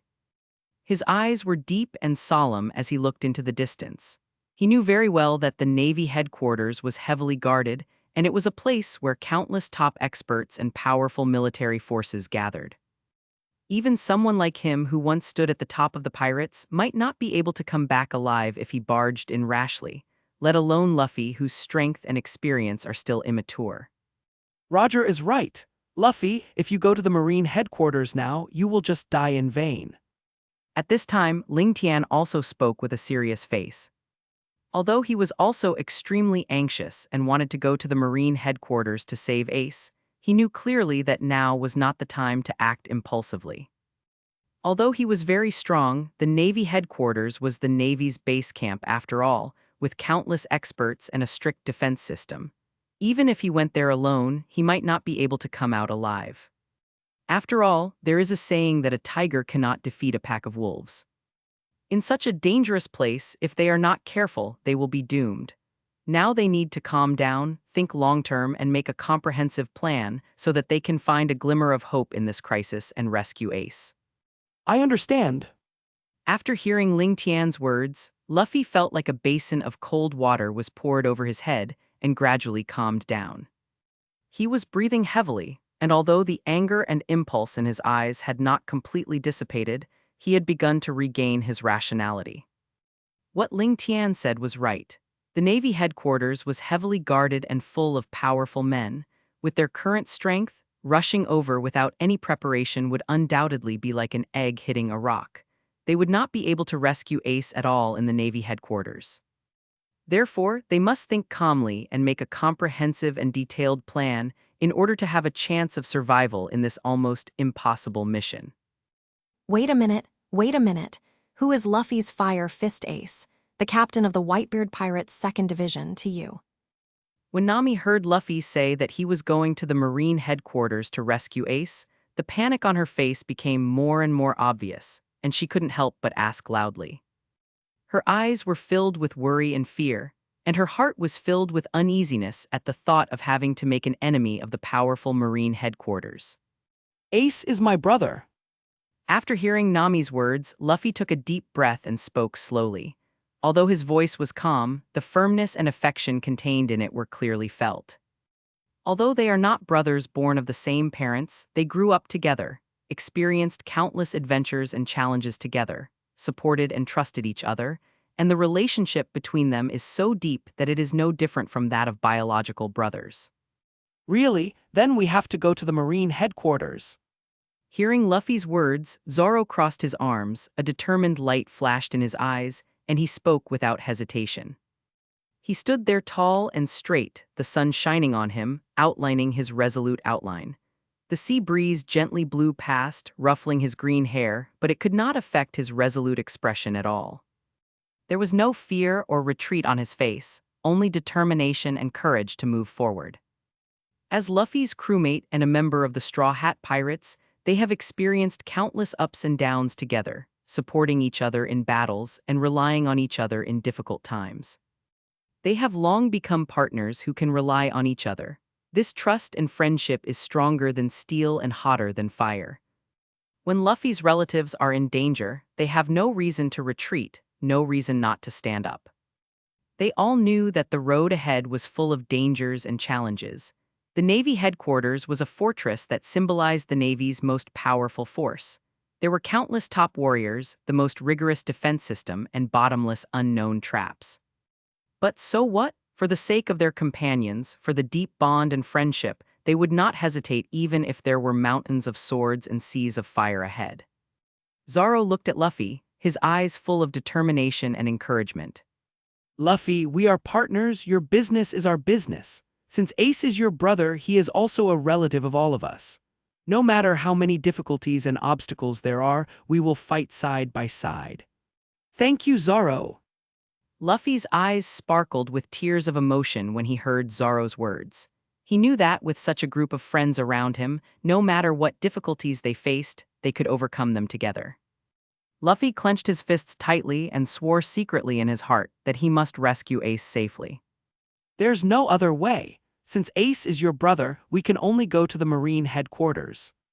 After knowing the relationship between Luffy and Ace, Nami's eyes, which were originally a little worried and fearful, gradually became firm. She took a step forward, stood beside Luffy, patted his shoulder gently and said, Luffy, don't worry, we will all be with you. Although I am usually very timid and want to run away when I encounter danger, I will never back down when it comes to my partners. I believe you all think the same way. Usopp scratched his head and showed a determined smile on his face. Hee, Luffy, although I may brag sometimes, this time is different. Ace is your brother, which means he is our friend. We must rescue him from the Marine headquarters. As a brave sea warrior, I will never flee from the battlefield. Sanji lit a cigarette, took a deep puff and blew out a smoke ring. HMPH, Luffy, for the sake of our partners, I will accompany you even to hell, not to mention the Marine headquarters. I will use my kicking skills to kick away all those guys who are blocking us. Chopper jumped off Luffy's shoulder and waved his little fist. Luffy, no matter how dangerous it is, I will heal everyone's injuries. We will definitely be able to rescue Ace. Robin crossed her arms and smiled as she said, Luffy, I will also do my best to help you all. We will definitely succeed in this adventure. Frankie put his hands on his hips and shouted. Wahahaha, Luffy, with this shipbuilder here, we are not afraid of any difficulties. Let's go and make trouble at the Navy headquarters together. Chapter 162, Rescue Plan. Luffy looked at his companions, his heart filled with warmth and strength. Thank you everyone, with you here, I believe we can definitely rescue Ace. At this moment, Roger looked at this group of young people who were full of fighting spirit and courage, with a hint of admiration and emotion in his eyes. Haha, what a group of energetic kids. It reminds me of myself back then. Lingtian also stepped forward and patted Luffy on the shoulder. Luffy, now that everyone has decided, let's plan it carefully. It's not so easy to break into the Marine headquarters. We must be fully prepared. Luffy nodded heavily. Yes, I understand. We will definitely succeed. On this vast ocean, the sun shines on their determined faces and the sea breeze sings of their determination. In order to rescue Ace and to protect the friendship between their partners, the Straw Hat Pirates are about to embark on a journey full of challenges and dangers. They are fearless because they are partners, they are an indestructible whole. No matter how many difficulties and obstacles there are in the future, they will work together and move forward towards the Navy headquarters. In the virtual space, Luffy looked at his friends who firmly supported him, his eyes flashing with emotion and confidence. He clenched his fists and secretly made up his mind to rescue Ace. Luffy, knowing his companion's intentions, immediately became full of confidence.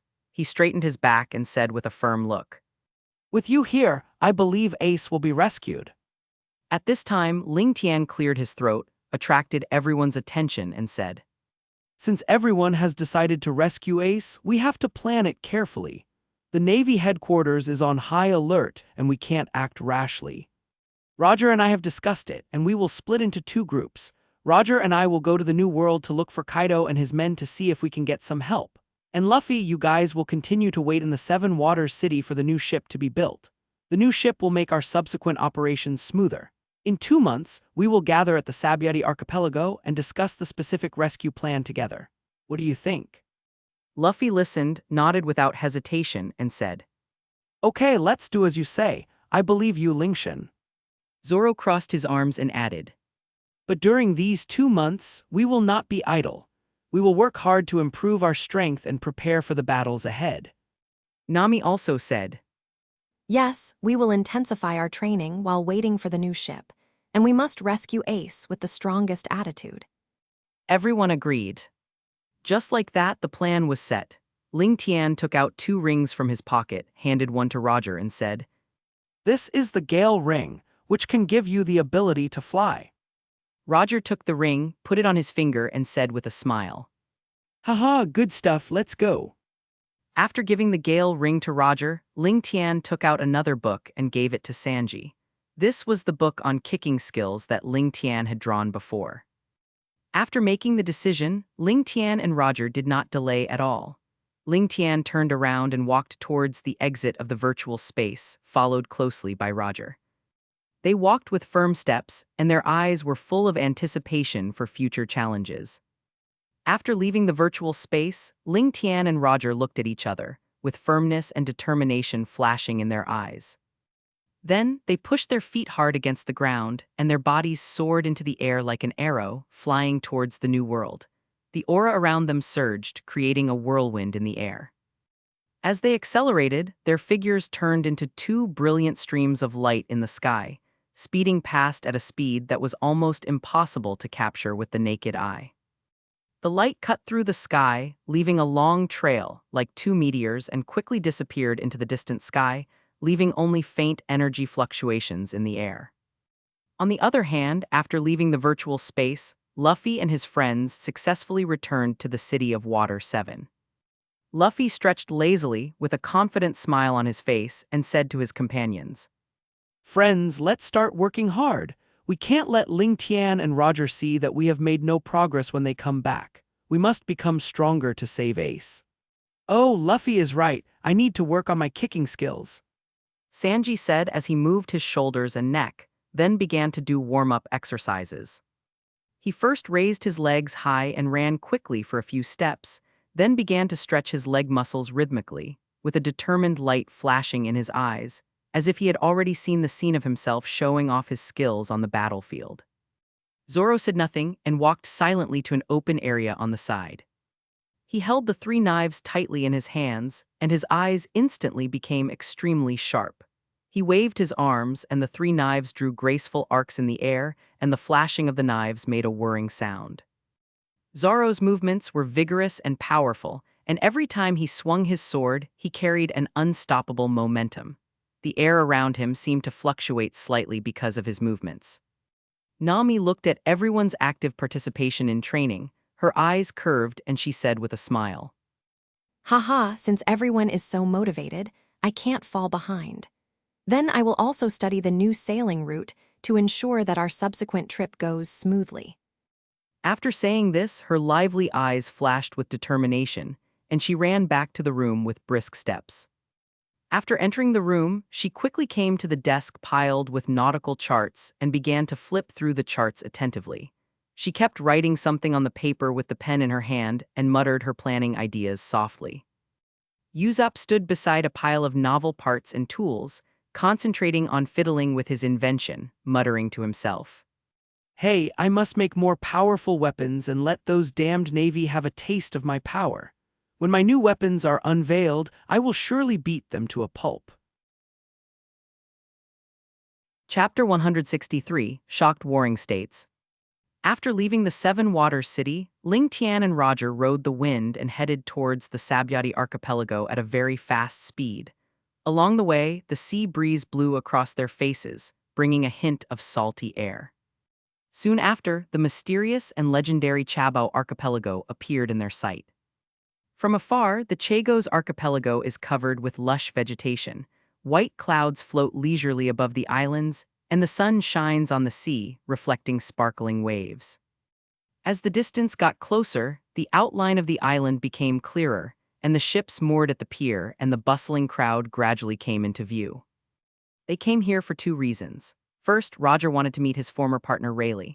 Although the years passed, the deep friendship was always buried deep in Roger's heart. He longed to reunite with his old friend and share each other's experiences and stories. Second, Lingtian hoped to win over Rayleigh to join their camp. Rayleigh, as the former vice-captain of the Pirate King's ship, had unfathomable strength. With his help, future operations would be smoother. Wow, the Sabyati archipelago is still the same as before.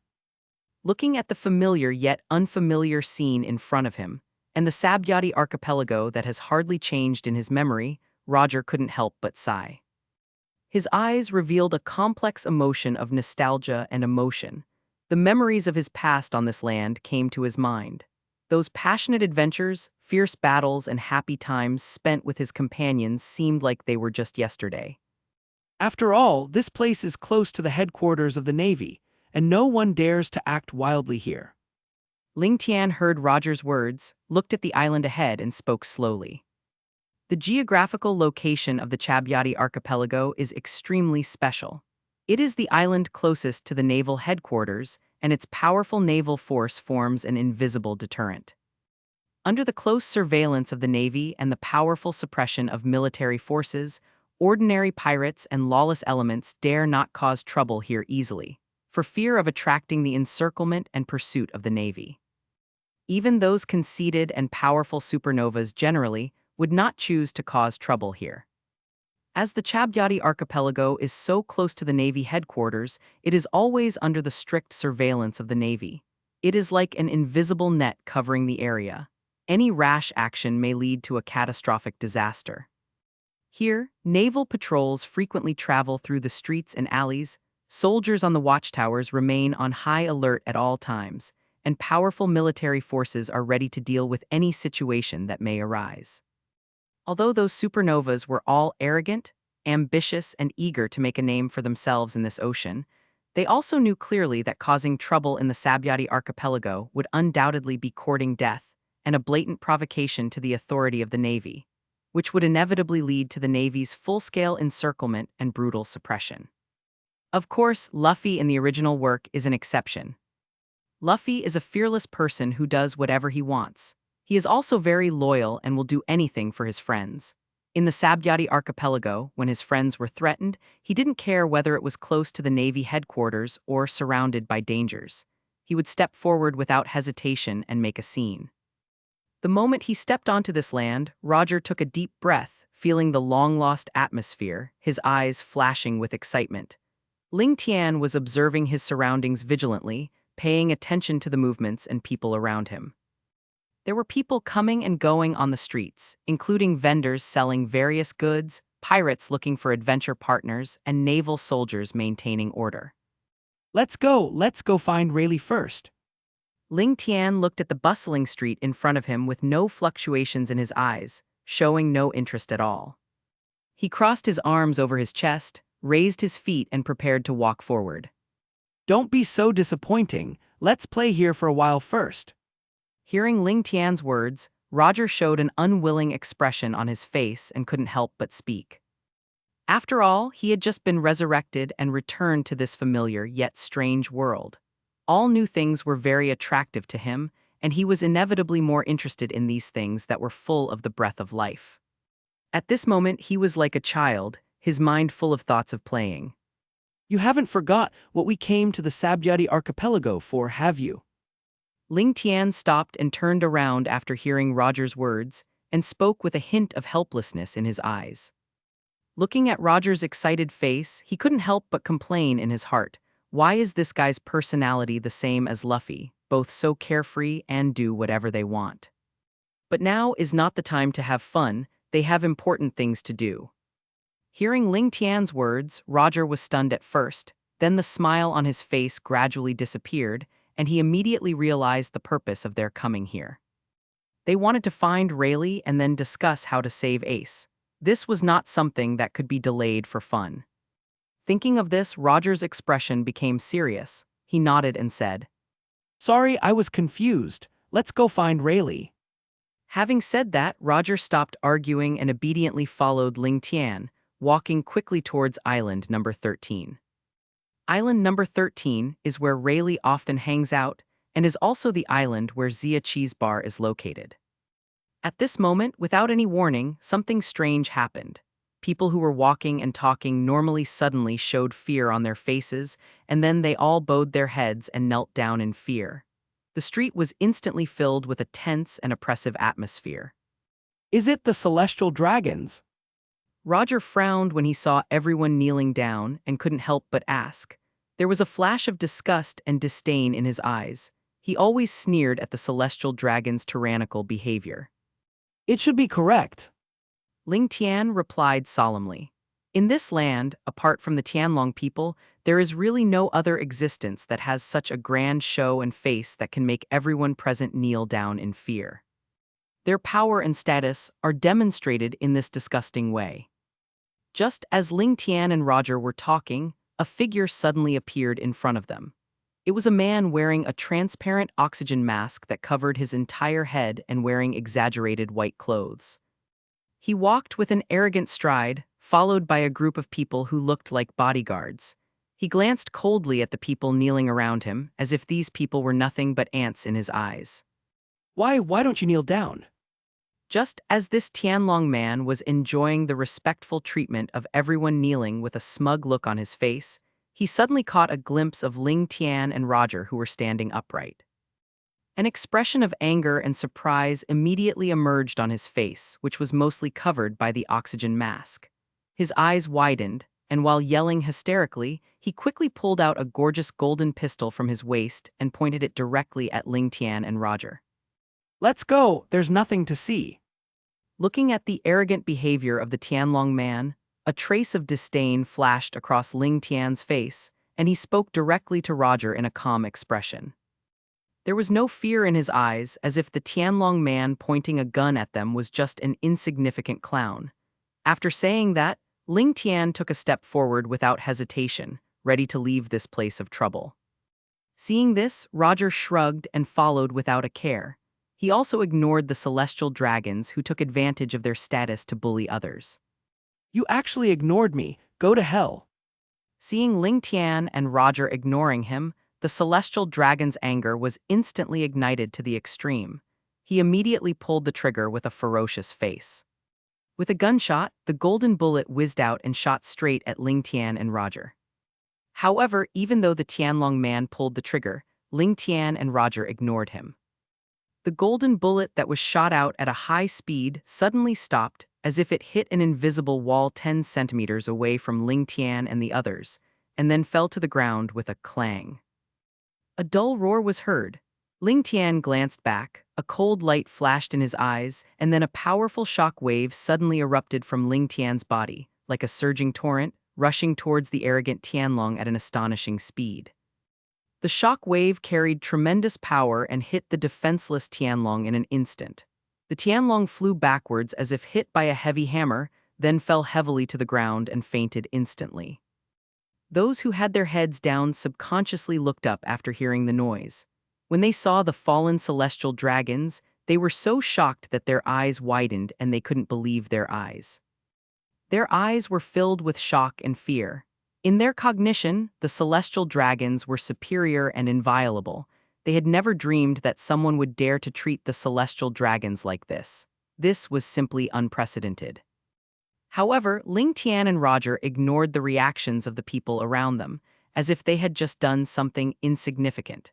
They looked calm and walked away with firm steps, and their figures soon disappeared around the corner of the street. At this moment, the CP0 members who were guarding the celestial dragons nearby saw this scene, and cold sweat kept coming out of their foreheads, with beads of sweat sliding down their cheeks. You know, as the guards of the Tianlong people, their duty is to ensure the safety of the Tianlong people, but now the Tianlong people are attacked under their noses. It is conceivable that they will face extremely serious consequences when they return. However, even though they knew clearly that they might be severely punished when they returned, they still called the Navy headquarters without hesitation. On the other end of the phone, Admiral Sengoku was handling affairs. When he heard CP0's report, he was stunned and his hand holding the phone froze in midair. He had been the admiral of the Navy for so long, but this was the first time he heard of the celestial dragons being attacked. For a moment, he even wondered if he had heard it wrongly. It took a long time for Zhang Guo to come back to his senses from the shocking news he had just heard. His expression instantly became extremely serious, his eyes revealed solemnity and worry, and then he began to make arrangements for the response. Because this time the CP0 group used the word attack in their report, which means that the seriousness of the matter is beyond imagination. The attack on the celestial dragons was a major event that could shake the entire world and must be treated with caution. After careful consideration, Sengoku planned to arrange for two generals, Kizaru and Aokiji, to go to the Sabyati archipelago to deal with the matter. Soon, Kizaru and Aokiji hurried to Sengoku's office one after another. As soon as he came in, Aokiji looked lazy, stretched, yawned, and said, "What's the matter, Marshal Sengoku? What big thing happened again? Why did you have to call me here? I'm still resting." As he spoke, he found a chair, sat down casually, and crossed his legs. Kizaru also looked reluctant. He was enjoying a wonderful vacation, and it was a paid vacation, so it was so comfortable. However, he was forcibly deducted by a den mushi of Sengoku, and Sengoku also sternly told Kizaru that if he did not come back immediately, his salary for this month would be deducted.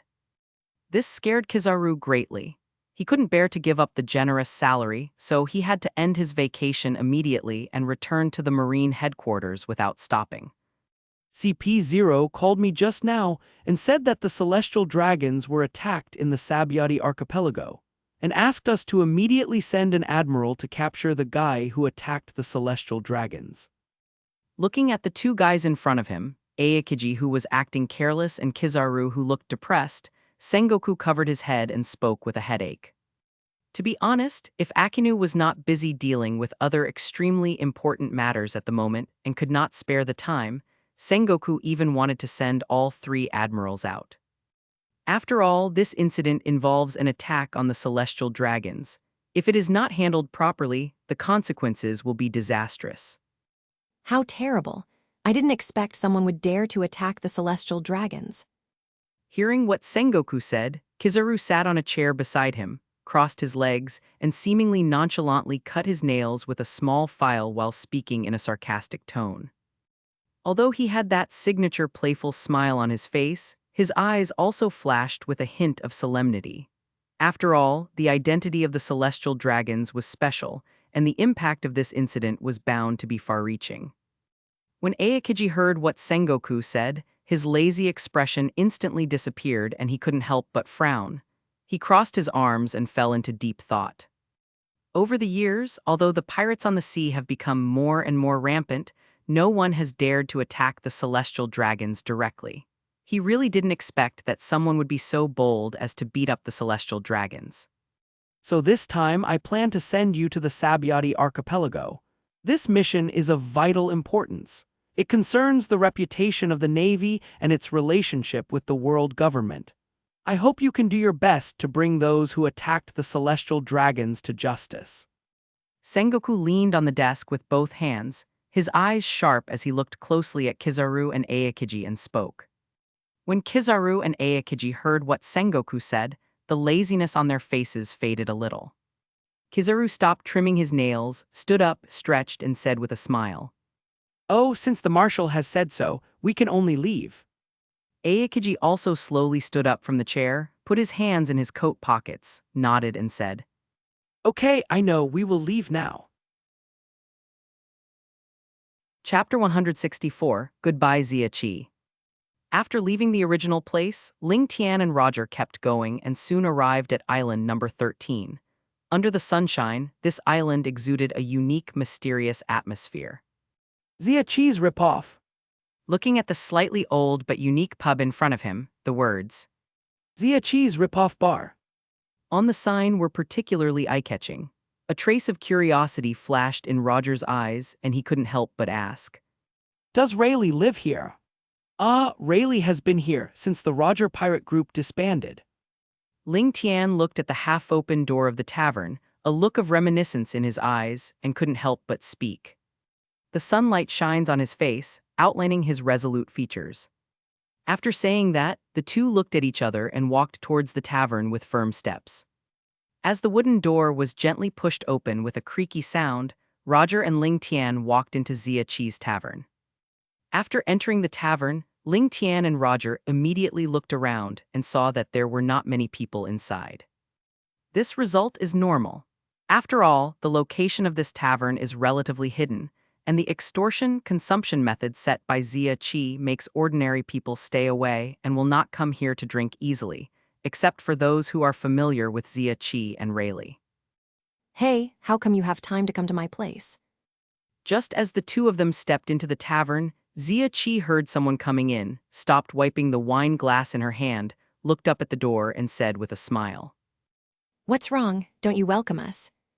Hearing Ziachi's words, Lingtian raised the corners of his mouth slightly and spoke with a hint of sarcasm. He put his hands in his trouser pockets and walked into the tavern with a casual pace. That's not the case. It's just that how do you have time to come to me after the incident on Judicial Island? Ziachi shook her head slightly, denying Lingtian's statement. She placed the wine glass in her hand on the bar, clasped her arms across her chest, and her eyes revealed a hint of curiosity and inquiry. The Straw Hat Pirates, to which Lingtian belongs, caused a big disturbance on the Judicial Island not long ago, and this incident caused an uproar in the pirate world. When Ziachi heard the news, she was shocked. After all, she didn't expect Lingtian to cause trouble on Judicial Island again. Ziachi knew that the man in white who caused trouble on the Judicial Island more than 10 years ago was Lingtian, but she did not expect that many years later, Lingtian would again have a dispute with the Judicial Island in this way. We don't want to do that either. It's those guys who took our boat away. Hearing Ziachi's words, Lingtian shrugged helplessly, spread his hands, and a look of resentment appeared on his face. A trace of anger flashed in his eyes, and he continued. To be honest, if it weren't for the CP9 guys who took away the Mary, we really didn't want to go to Judicial Island to cause trouble. The Mary is not just a ship to us, but also our partner and home. They took away the Mary, which is touching our bottom line, and we will never tolerate it. Really? Hearing Lingtian's words, Ziachi nodded thoughtfully. She could understand how Lingtian and the others felt. For pirates, the ship was their life support on the sea. Losing the ship was like losing their soul. Then, introduce this person to me. After chatting with Lingtian, Zia Qi turned her attention to Roger, who came in with Lingtian. As soon as Roger came in, Zia Qi noticed this strange and mysterious person, but she did not ask about Roger's identity at the first time. She just observed the interaction between the two. Long time no see, Zia Qi. Hearing Zia Qi directing the topic to himself, Roger smiled slightly, gently took off the mask on his face, and spoke.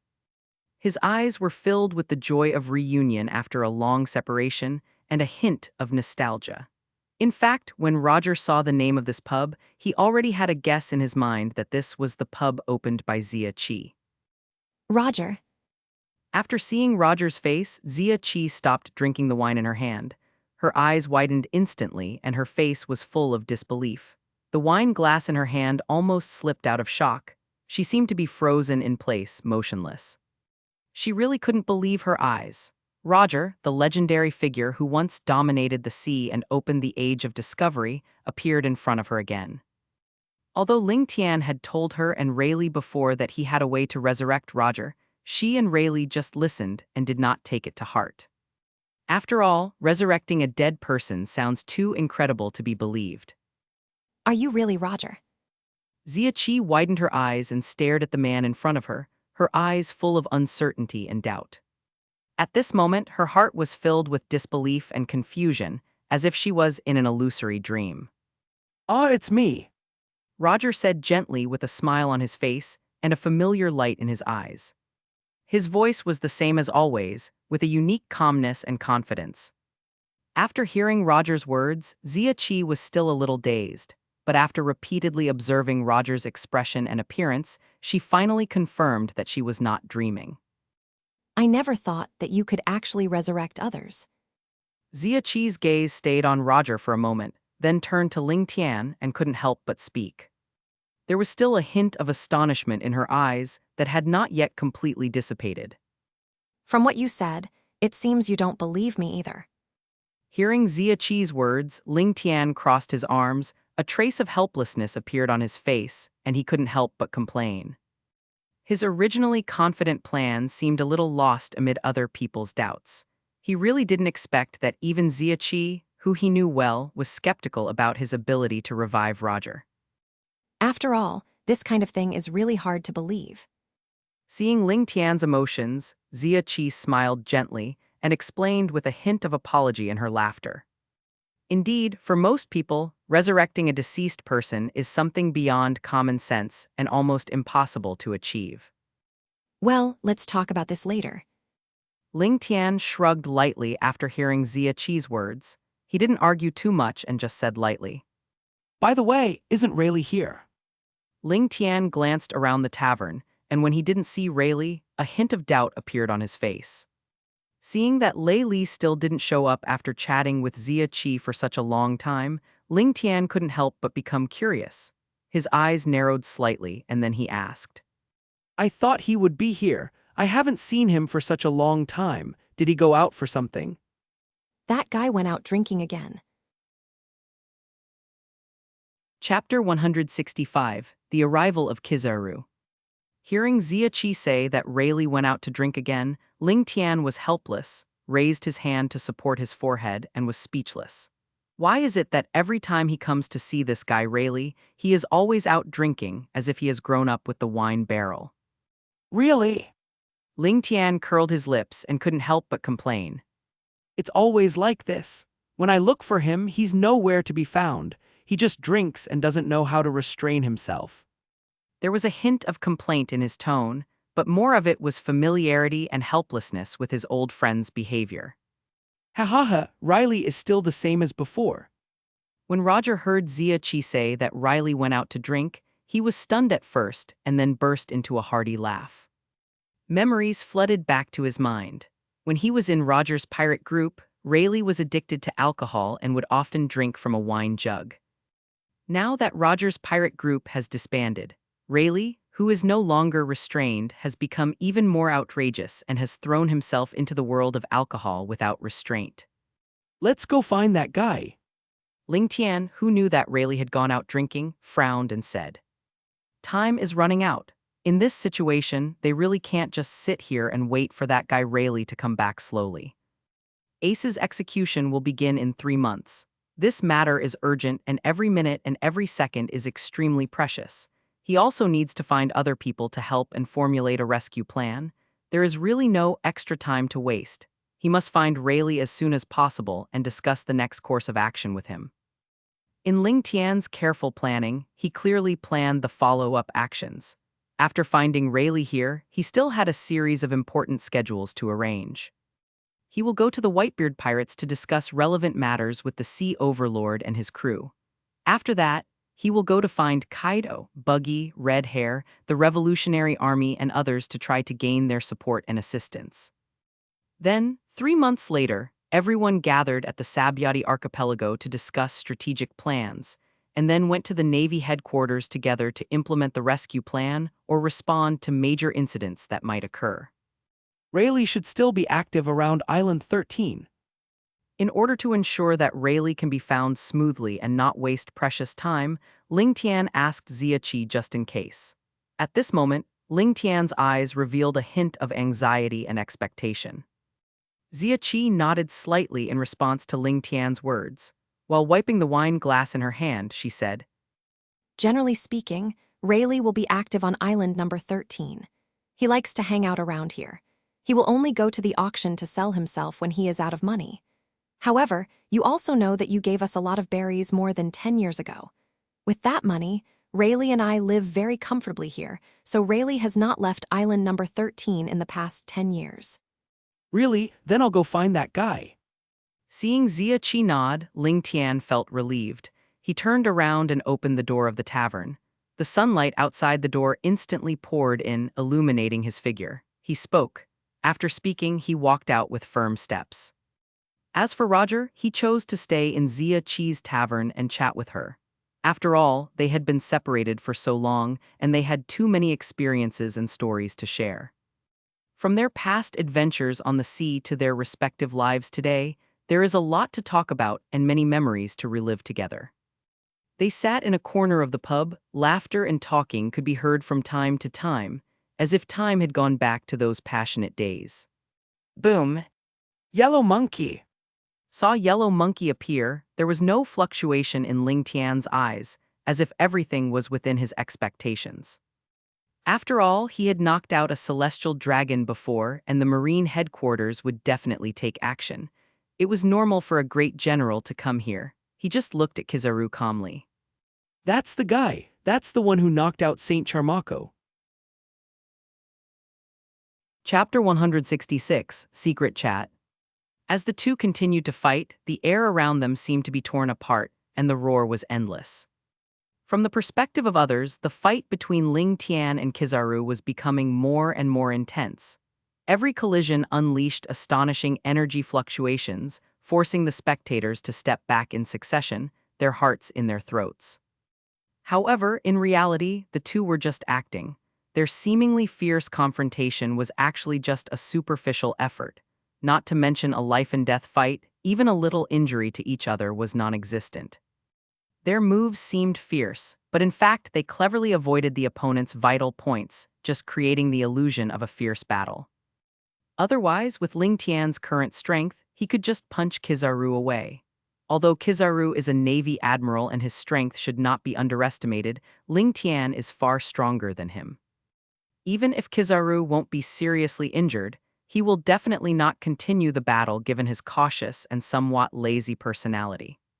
I haven't seen you grow stronger over the years, Borsellino. Lingtian's voice suddenly rang in Kizaru's mind as he was fighting with Lingtian. This voice came without warning, causing Huang Yuan to be stunned for a moment.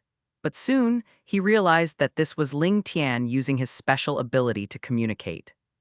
This method of transmitting sound directly into the mind felt novel to Kizaru. I'm still far behind you. Kizaru was confused for a moment before realizing that this should be Ling Tian's ability, and responded in his mind.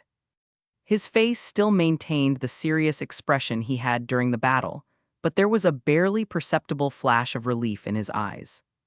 The two continued to fight seemingly fiercely, but in fact they were secretly communicating through this special way. Only they themselves knew the real purpose of this battle. After so many years in the Navy, you finally become an admiral. Hearing Borsellino's words, Lingtian raised the corners of his mouth slightly and chuckled. There was a hint of relief and satisfaction in his eyes, as if he was watching the fruits of his careful cultivation finally mature. However, even though the two were communicating verbally, the battle with Borsellino did not stop at all. Their movements were still swift and their moves were still fierce, making it impossible for people around them to detect any tricks. This is all thanks to the Pixar fruit, and that ability you gave me. Hearing Lingtian's words, Kizaru responded modestly. His eyes were full of gratitude and his tone was particularly sincere. That's right, Kizaru's devil fruit is different from the original.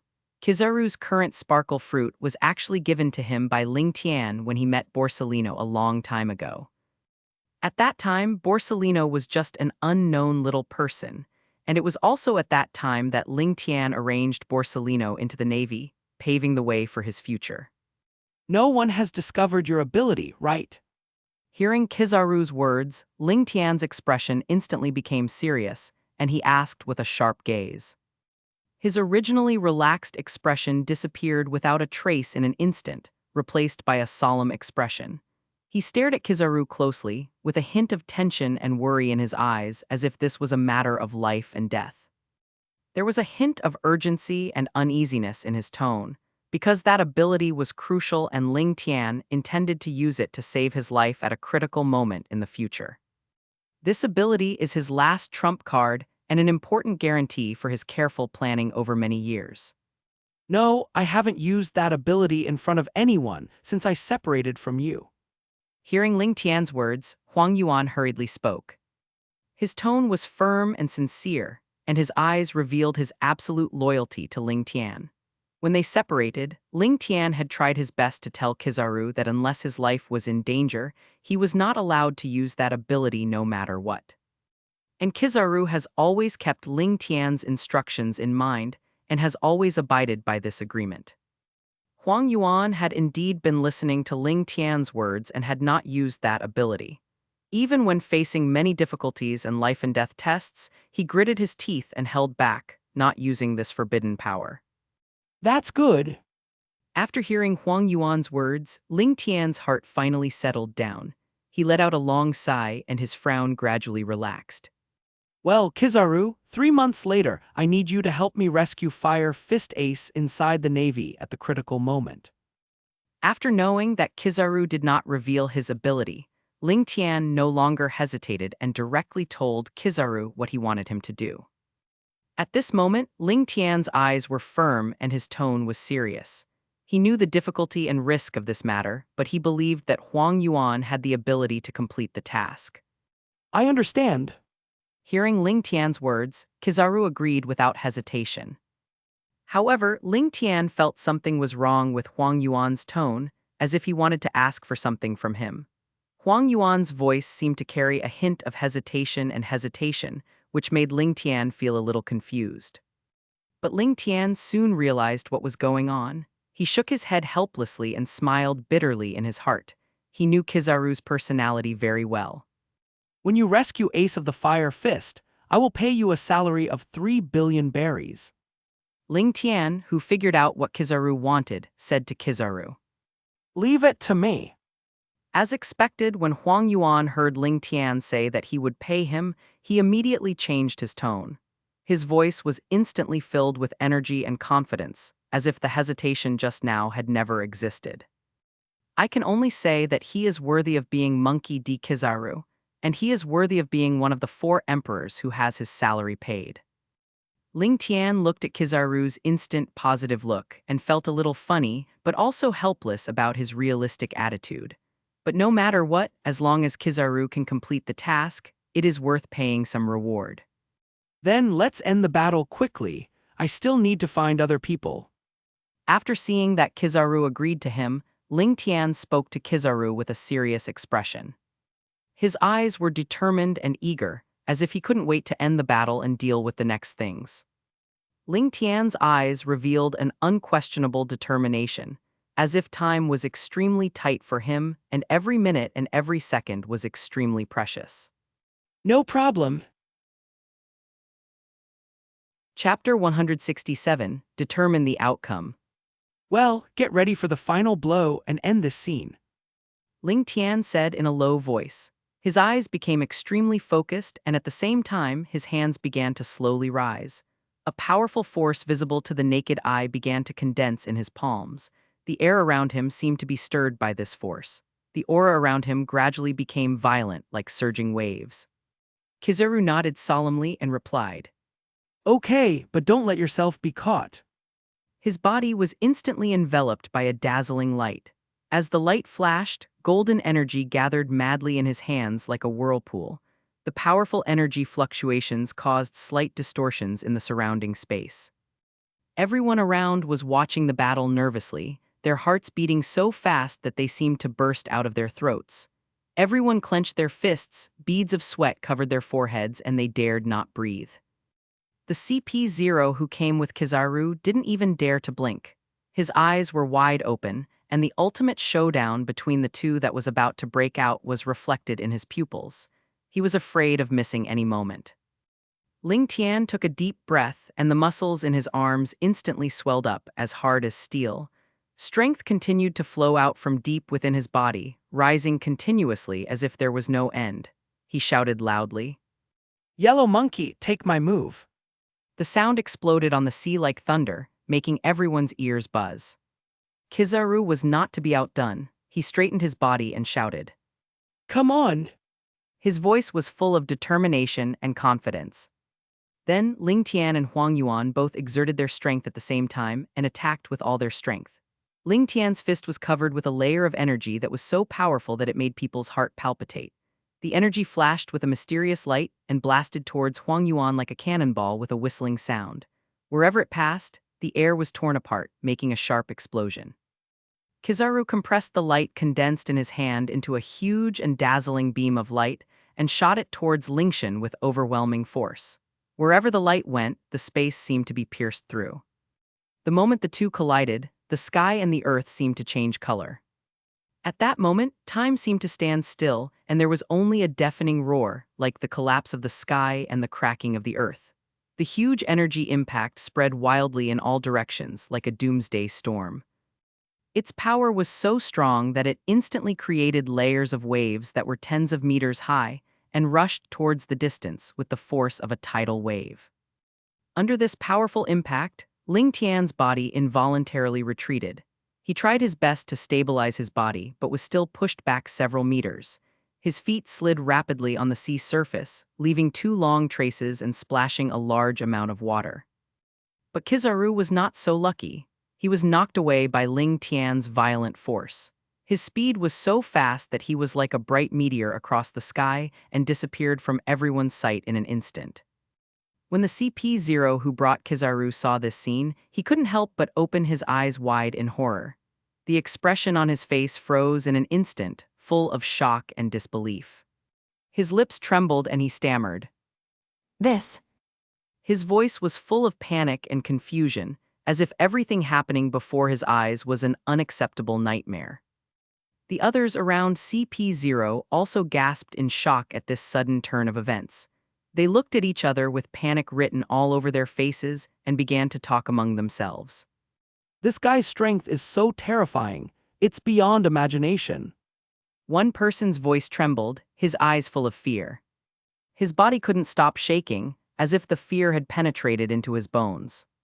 He stared at the place where Lingtian was just now with eyes wide open, cold sweat dripping down his forehead like rain. I have never seen such a powerful force. The energy that burst out in that instant seemed to be able to swallow up the entire world. What kind of existence is this? Is it the legendary demon? His lips trembled and his hands tightly grasped the arm of his companion beside him, as if only in this way could he find a sense of security. Is General Kizaru okay? What should we do? Another man was worried, frowning. He anxiously searched for Kizaru's figure in the sky, rubbing his hands together. General Kizaru is our hope. If something happens to him, what should we do? The result of this battle is completely beyond our expectations. How could it turn out like this?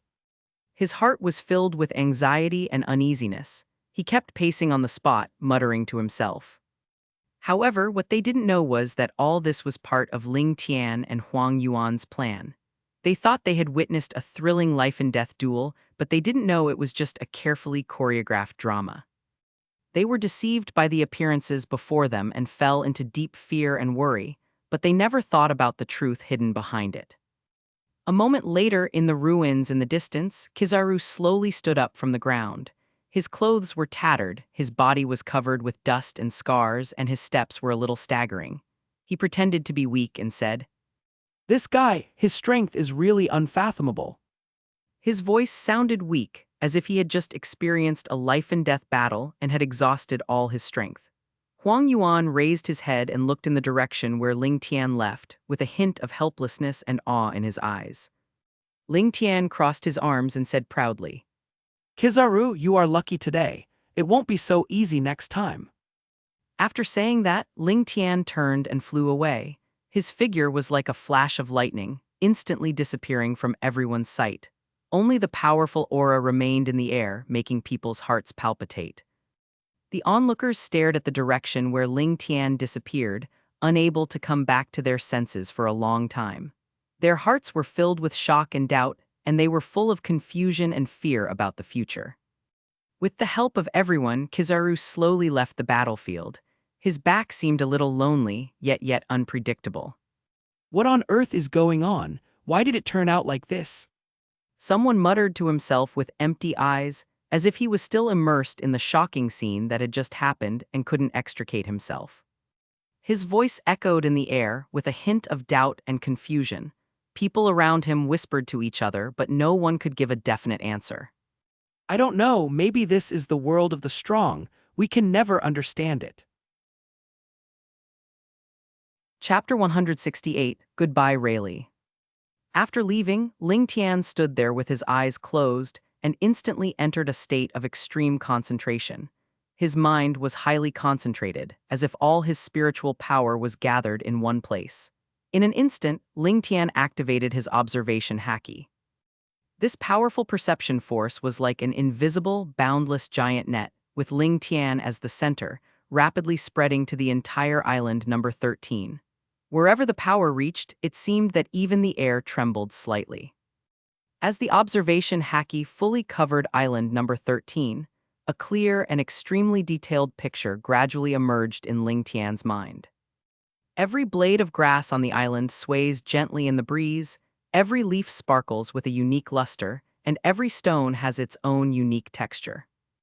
As for the people on the island, whether they were farmers working hard, children playing in the streets, or pedestrians hurrying on the road, their every move, even the subtle changes in facial expressions, were all clearly presented in Ling Tian's perception. Soon he captured Rayleigh's location. Rayleigh was sitting in a noisy tavern, drinking leisurely. His weather-beaten face was a little drunk, and his deep and wise eyes were now a little hazy. The corners of Riley's mouth curled up, and he talked excitedly with a few people around him, bragging in high spirits. Thinking back to the days when I was on that sea, I would kill any god I met and any Buddha I met. Raleigh held the wine glass high in one hand and gestured in the air with the other hand. His voice was loud and bold, as if he wanted everyone in the tavern to hear his bold words. Is this true? Brother Riley, please don't fool us. A young man next to him tilted his head and said with a half-believing and half-doubting look on his face. His eyes showed suspicion of Rayleigh's words, but also a hint of expectation and curiosity. HMPH, kid, what do you know? Upon hearing the doubt, Rayleigh glared at him fiercely, his eyes revealing a hint of dissatisfaction and majesty. When have I, Rayleigh, ever lied? I have been sailing the seas for many years, and I have seen all kinds of storms and waves. Those thrilling battles and those powerful enemies were all defeated by me. Rayleigh's voice became louder and louder, and his emotions became more excited, as if he had returned to those turbulent days in the past. After knowing where Rayleigh was, Ling Tian walked towards the tavern without hesitation. His steps were firm and powerful, and each step was full of determination. He stood tall and straight, as if with an unstoppable determination. The wind blew the corners of his clothes, but it could not shake his pace. Soon, Lingtian arrived at the door of the tavern. The tavern looked a bit old, the color of the walls had faded, and the sign was slightly mottled. He stood in front of the door, paused for a moment, then stretched out his right hand and gently pushed open the somewhat old wooden door. The door hinge made a creaking sound. This slightly harsh sound suddenly sounded in the slightly noisy pub, instantly attracting the attention of some people in the pub. Those looks were either curious, doubtful, or vigilant, but Ling Tian didn't pay attention to them. He looked directly in the direction of Rayleigh. His eyes were firm and focused, as if everything around him had nothing to do with him. Then he walked over steadily, his steps steady and deliberate. At this time, Rayleigh was bragging to those people, so he didn't notice Ling Tian's arrival. He was talking excitedly, dancing and gesticulating, completely immersed in his own story. Ling Tian did not rush to interrupt Rayleigh, but found an empty seat nearby and sat down. He gently crossed his arms over his chest, with a faint smile on his face, as if he was enjoying a wonderful performance. There was a gleam of interest in his eyes as he listened quietly to Rayleigh's story. Let me tell you, that time I was facing a notorious pirate group. They were large in number and well-equipped. But I, Rayleigh, single-handedly defeated them all. Rayleigh took a big sip of wine, and some of it flowed down the corners of his mouth. He didn't care and continued to brag about his past. They think they can take me down with their numbers, but that's just wishful thinking. Who am I, Rayleigh? I've been on the sea for many years and I've seen all kinds of scenes. Those guys were aggressive at the beginning, but when I made a move, they were scared to death. Rayleigh's eyes widened, as if he was back in that fierce battlefield, and his voice unconsciously became much higher. The people around him reacted differently. Some listened attentively, their eyes wide open, their mouths slightly open, as if they were brought into the fierce battle scene by Rayleigh's narration, completely immersed in it, their emotions fluctuating with Rayleigh's words, sometimes nervous, sometimes excited. Some people showed doubtful expressions, with their brows slightly furrowed and the corners of their mouths raised, as if they did not completely believe what Rayleigh said, and secretly muttered in their hearts about the authenticity of the story. But Raleigh was not affected by these people at all, and continued to talk about his heroic deeds. Wow, Brother Rayleigh, you are amazing. The others echoed one after another. Their voices were full of admiration and praise, and their faces were full of worship. You are simply our idol.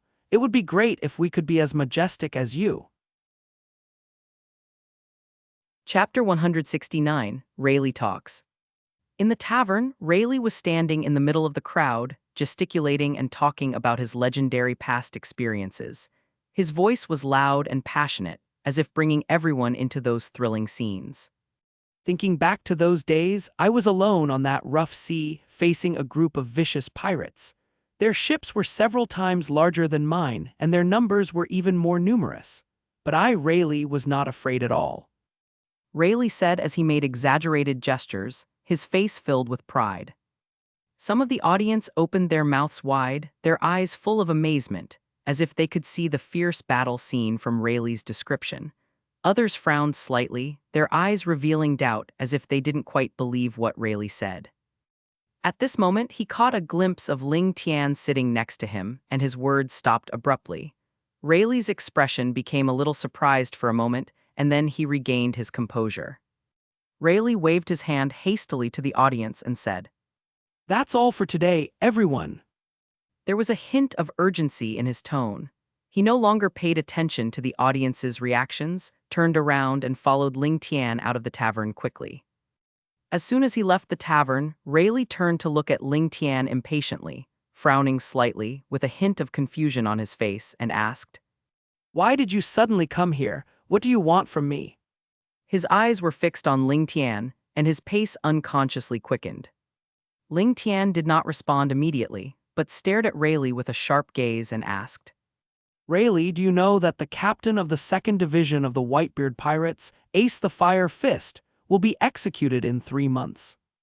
When Rayleigh heard this, he was startled, and his expression instantly became solemn. He nodded slightly and said, I know.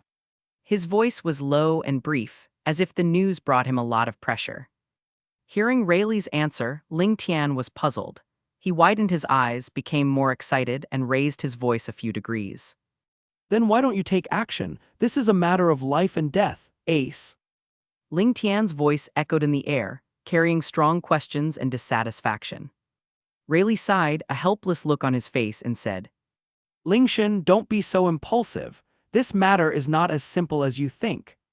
He tried to calm Lingtian down, but Lingtian obviously couldn't accept his explanation. Rayleigh gave a helpless smile, which was full of bitterness and helplessness. He slowly took off the wine jug from his waist, and his eyes revealed a trace of fatigue and entanglement. He tilted his head back and took a big gulp of the wine. The spicy liquid went down his throat, but he seemed not to feel the stimulation. After a long time, he slowly said, Lingtian, do you think I don't want to? But this is not something that can be easily done. His voice was low and hoarse, with deep helplessness and heaviness. As he spoke, he wiped the wine stains from the corner of his mouth with his hand. His rough fingers ran across the corner of his mouth, leaving a faint mark. Rayleigh's eyes became a little blurry, as if he was lost in memories. I also want to save him at all costs, but reality does not allow it. His voice trembled slightly, with unspeakable pain.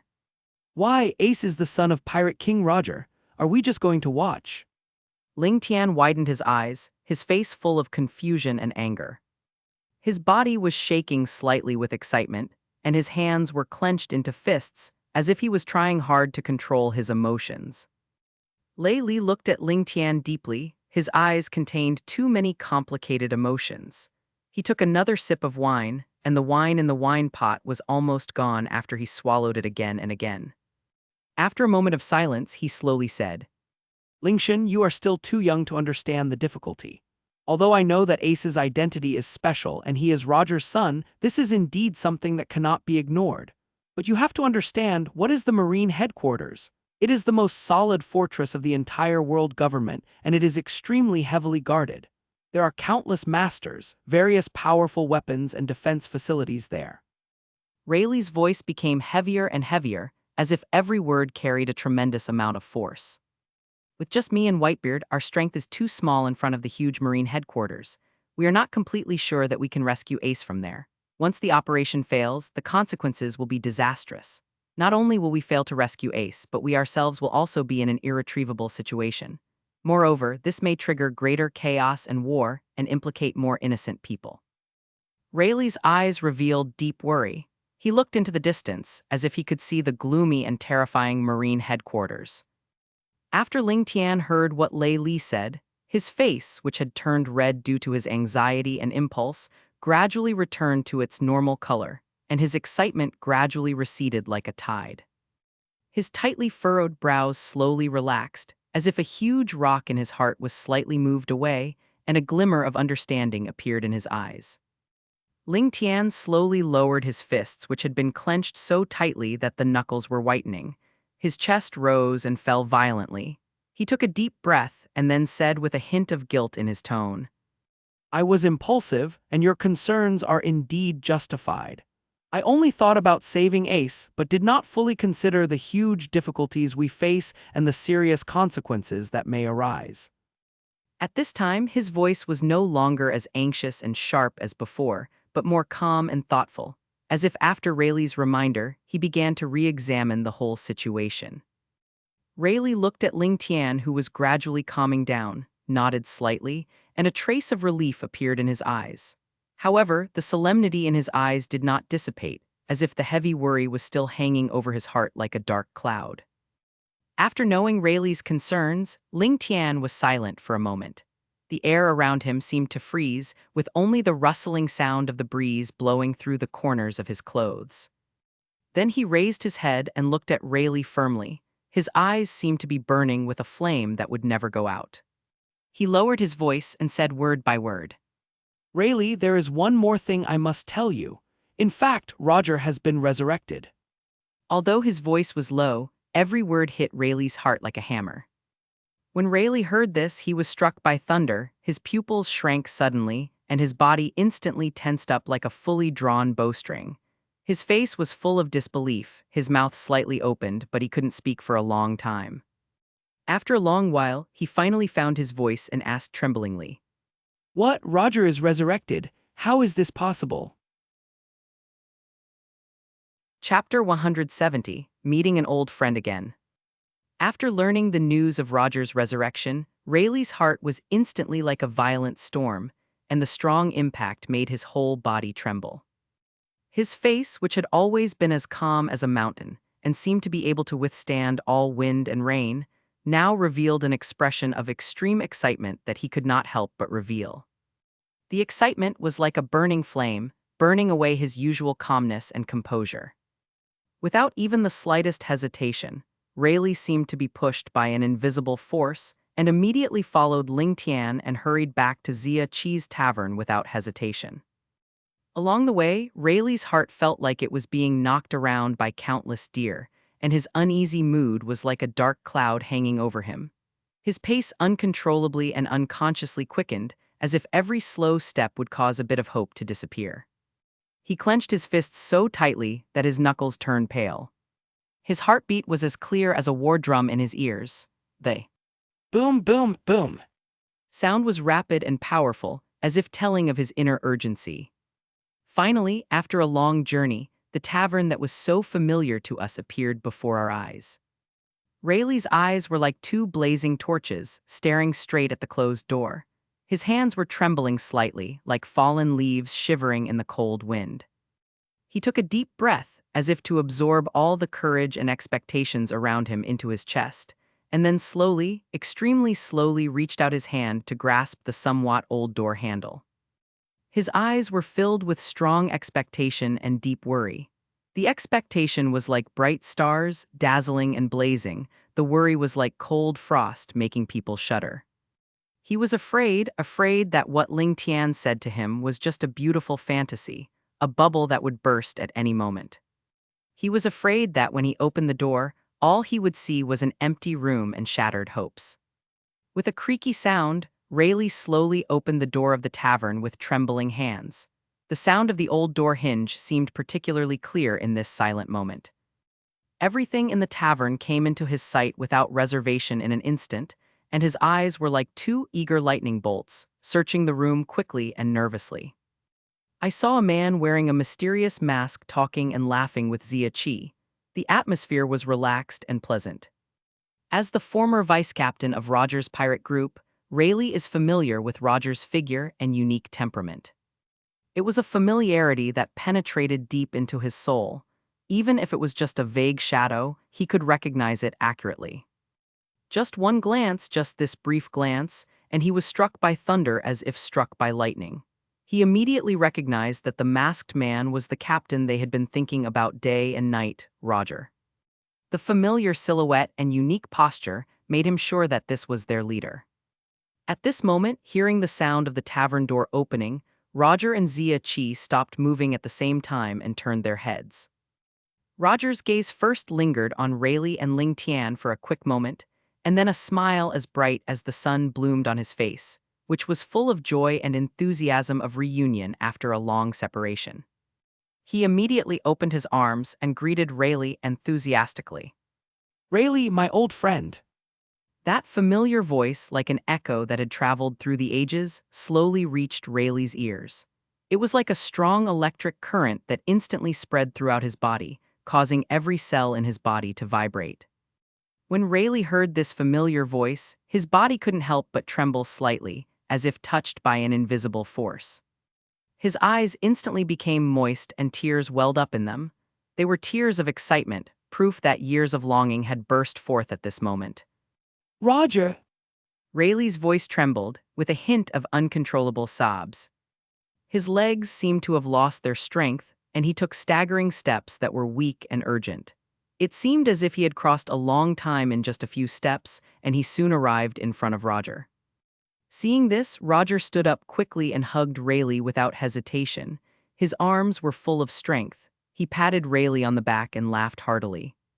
Haha, Rayleigh, are you too excited to see me? Look at you like a child.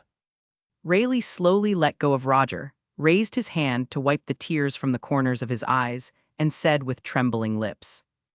This is just like a dream. I can't believe you are still alive. Over the years, I have seen you countless times in my dreams, but every time I woke up, it was all empty. Hearing this, Roger's smile became even brighter. He took off the mask on his face, revealing his familiar face in front of everyone. He showed a warm and reassuring smile and said, Rayleigh, this is not a dream, I'm back. I'm really back. Ziachi watched this touching reunion scene from the side. Her eyes slightly reddened, and she said with a smile, Okay, don't just stand there. Sit down and have a good chat. We haven't seen each other for so long. There must be a lot to talk about. Rayleigh and Roger looked at each other, their eyes full of joy and emotion at meeting again after a long separation, and they sat down slowly as they were told. Their eyes never left each other, as if they wanted to convey their years of longing and concern to each other in this brief moment. Ziachi moved quickly and brought a few glasses of fine wine. The wine in the exquisite wine glasses was swaying slightly, exuding an alluring aroma, just like the best embellishment of this warm reunion atmosphere. Lingtian stood aside, watching this touching scene in front of him, feeling a lot of emotion in his heart. He leaned close to Roger's ear and whispered, Roger, I'll leave it to you to convince Rayleigh to help us save Ace. I still need to find other people. After saying that, he turned and left the tavern. After Lingtian left, Rayleigh and Roger continued chatting. Roger picked up the wine glass, took a sip of the wine, and said with a smile. Rayleigh, how have you been these years? Rayleigh also raised his glass and replied, It's pretty peaceful, but without you, I always feel like something is missing. Roger's eyes became deep. Rayleigh, I came back this time because I need your help with something important. Rayleigh raised his eyebrows slightly. Oh, what's going on? Roger took a deep breath and said solemnly, My son, Fire Fist Ace, is in trouble. We have to save him. Upon hearing this, Rayleigh fell into a brief contemplation, then looked at Roger firmly. No problem. Chapter 171, Encounter with the Navy. Above the boundless sea, the vast blue landscape seemed to have no end. The sun poured down like a surging golden waterfall, coating every inch of the sea surface with a layer of dazzling golden light. The sparkling sea surface seemed to be covered by countless tiny diamonds, shining with dazzling light. After leaving the Chabyati archipelago, Lingtian was alone in this vast, dreamlike blue world, moving forward firmly. His figure rushed across the sky like lightning, cutting through the sky. His sharp eyes were always fixed on the front, aiming directly at the new world full of unknowns and challenges. Lingtian resolutely chose to cross the doldrums to reach the new world. The sea water here was surprisingly calm, like a boundless, smooth, huge blue mirror. There was not even a trace of breeze blowing gently, and the sea surface was extremely calm, even making people feel an indescribable strange depression. It was as if under this seemingly peaceful appearance, there were unfathomable crises and secrets hidden. In the surrounding waters, giant sea kings occasionally emerge slowly from the deep sea. Their huge bodies, as big as mountains, appear and disappear in the sea water, sometimes revealing a shocking outline and sometimes hiding in the dark deep sea. The huge and mysterious figure added a chilling and dangerous atmosphere to this area, which was already full of mystery. Flying in this windless zone, Lingtian was concentrating, not daring to slack off for even a moment. Every nerve in his body was tense, and his sharp eyes were like eagle eyes, always paying attention to even the slightest movement around him. Suddenly, in the distance, a dark shadow gradually appeared. Looking closely, it turned out to be a group of aggressive warships. The steel bodies of those warships reflected the dazzling light under the bright sunlight, as if they were a burning flame. The military flag on the ship fluttered vigorously in the wind, as if declaring its inviolable majesty. Looking at the densely packed fleet of warships in front of him, Lingtian frowned unconsciously, thinking to himself, We can't conflict with them. Business is more important. If we get entangled here, I don't know how much time it will take. Thinking of this, he turned around like a nimble bird, preparing to cleverly avoid these beings that might cause trouble. However, fate did not seem to let him get away with it easily. Even though Lingtian was extremely careful and tried to make every move as silent as possible, a marine on the warship with eyes as sharp as an eagle still spotted him with his extraordinary observation skills. Sir, look, there's someone flying in the doldrums over there. The marine shouted at the top of his lungs, his voice filled with extreme surprise and high alertness, his tone trembling slightly with nervousness. When the officer heard the sudden shout, he immediately strode hurriedly to the bow, quickly raised the telescope in his hand, and looked in the direction of Lingtian. The moment his gaze focused on Lingtian, his expression instantly became solemn, as if covered by a thick layer of dark clouds. Then he ordered without hesitation. Go at full speed and drive towards that man. His voice was decisive and resolute, with unquestionable majesty. As the order was given, the fleet quickly changed its course. The huge warships pounced towards Lingtian like a group of beasts smelling their prey. Seeing the warship change direction, Lingtian's heart sank, as if a huge rock suddenly fell into his heart. He knew very well that he might have been discovered, but Lingtian remained calm and said to himself, Now is not the time to have a conflict with the Navy. We must not lose sight of the big picture and delay important matters. So he took a deep breath and suddenly increased his flying speed. His figure was like a meteor across the sky, trying to get rid of the warships that were chasing him. However, the Navy's fleet, relying on its extremely powerful power, galloped across the sea like wild horses, gradually closing the distance with Lingtian. Although Lingtian's flying speed was already extremely fast, the distance between the two sides was still shortening little by little due to the relentless pursuit of the fleet of warships. Lingtian stopped helplessly. He was suspended in the air, his posture was upright but also somewhat stern. His eyes were as cold as frost, like the cold moon in the cold night, staring mercilessly at the approaching warship.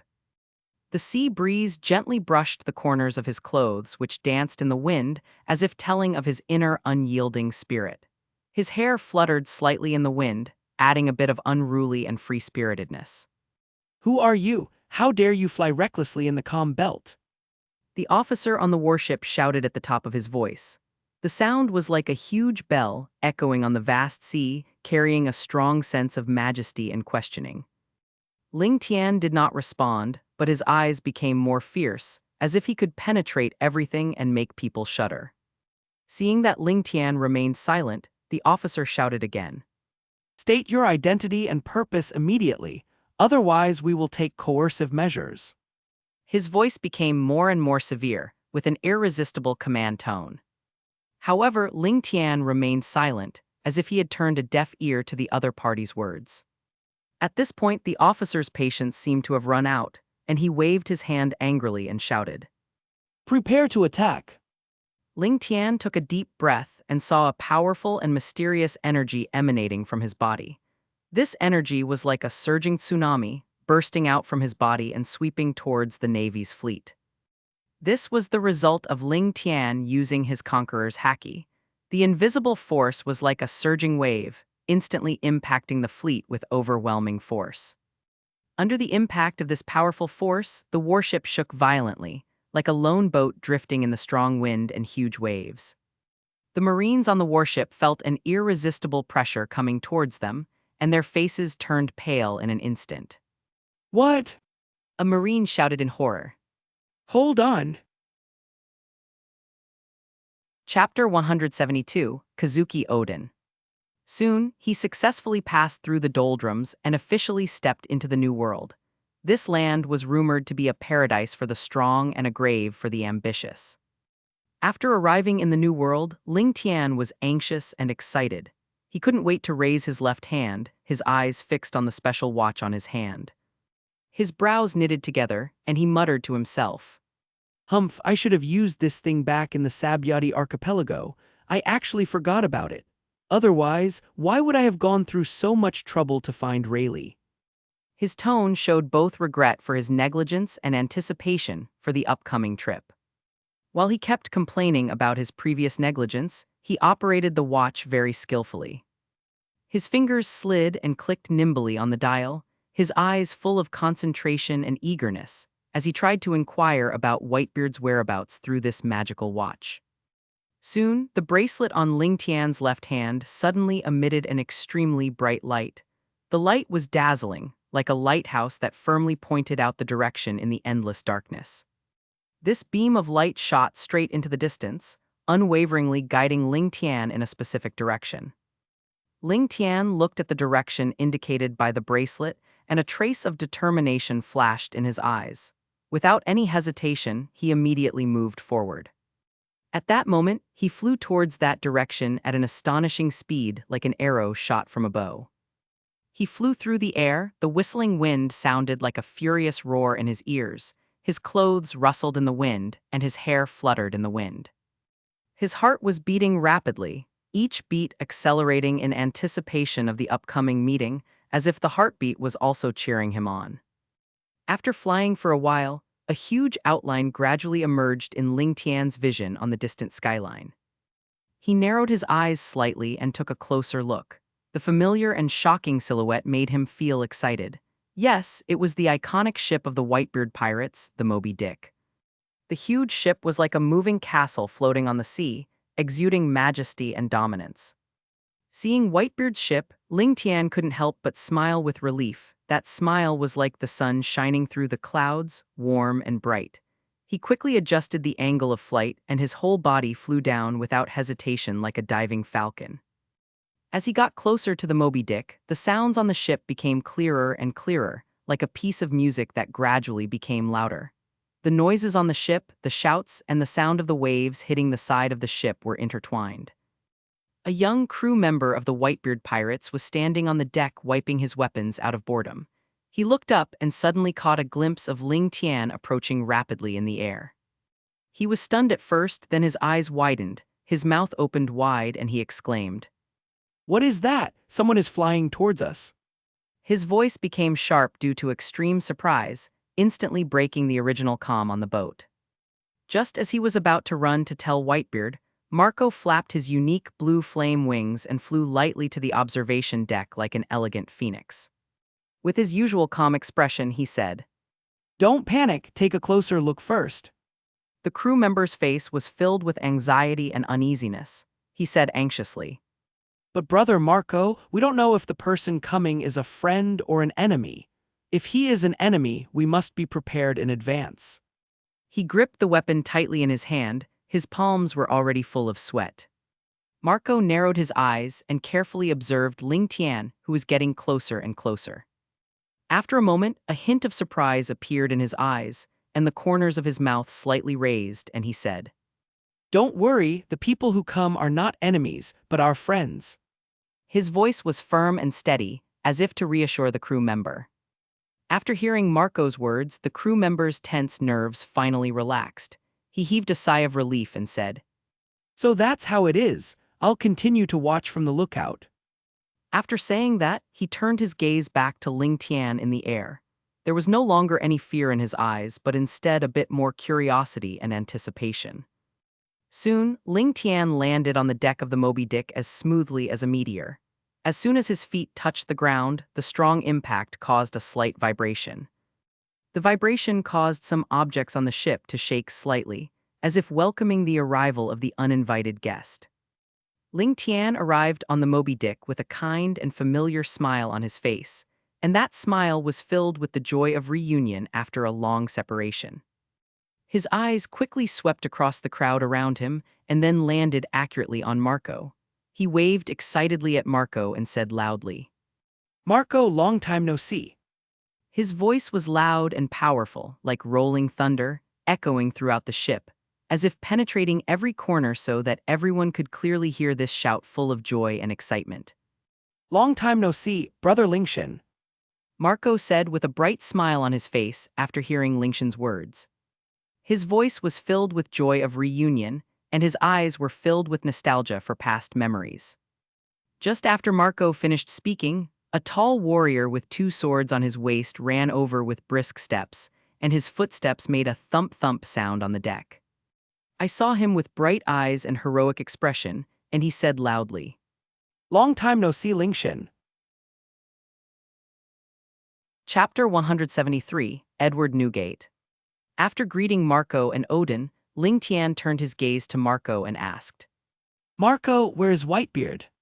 When Marco heard Lingtian's words, he immediately straightened up and responded quickly. Dad is in the room. Hearing Marco's answer, Lingtian nodded slightly, nodded gently to them. A grateful smile appeared on his face and said, I'll go talk to him. After saying that, he turned around and walked towards Whitebeard's room with firm and powerful steps. Lingtian took firm steps, and the wooden planks under his feet made a slight creaking sound. He walked along the winding corridor, and the sea breeze poured in from the window, blowing the corners of his clothes. Soon he arrived at Whitebeard's door. He raised his hand, bent his fingers slightly, and knocked gently on the door. The knock on the door sounded in the quiet corridor. The sound was crisp and rhythmic, and it was particularly clear. The originally quiet atmosphere in the room was broken by the knock on the door. Soon, Whitebeard's deep and powerful voice came. Come in. The voice seemed to come from the abyss, full of majesty and power. Hearing Whitebeard's permission, Lingtian took a deep breath and calmed himself down. He stretched out his right hand, tightly grasped the door handle, and slowly turned it. With a slight creak sound, the door was slowly opened. There was a faint smell of tobacco in the room. Whitebeard was sitting on a huge chair. His body was as majestic as a mountain, giving people an unshakable sense of oppression. Seeing that it was Lingtian who came in, his eyes, like copper bells, were stunned, and a hint of surprise flashed in his eyes. The originally calm expression on his broad face was instantly broken, with a flash of surprise. His thick white beard trembled slightly, as if telling of the turmoil in his heart. He originally thought it was Marco who came in. After all, at this time of day, it was usually Marco who came to report to him. He didn't expect it to be Lingtian. However, Whitebeard reacted quickly. His voice, as loud as a bell, suddenly rang out. Why are you here all of a sudden? The voice echoed in the room, shaking the walls so much that they seemed to tremble slightly. Lingtian heard Whitebeard's question, but did not answer immediately. His gaze first stayed on Whitebeard's majestic face for a moment, then slowly moved down and fell on the needles on Whitebeard's body. The densely packed needles connected to his huge body looked particularly eye-catching. The calmness in his eyes was instantly replaced by worry and emotion.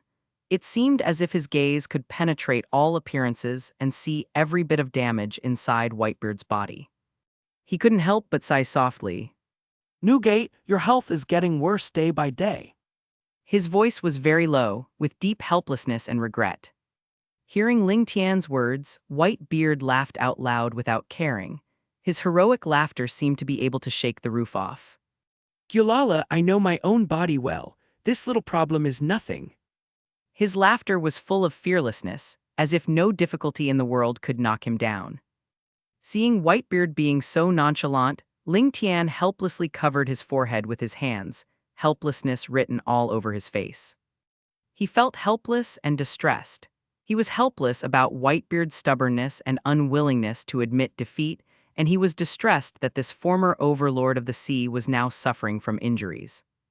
He knew Whitebeard's pride and that he had traveled the seas all his life and never bowed to any difficulties. But at this moment, seeing Whitebeard holding on, his heart was filled with worry. Silence spread in the room, and time seemed to stand still.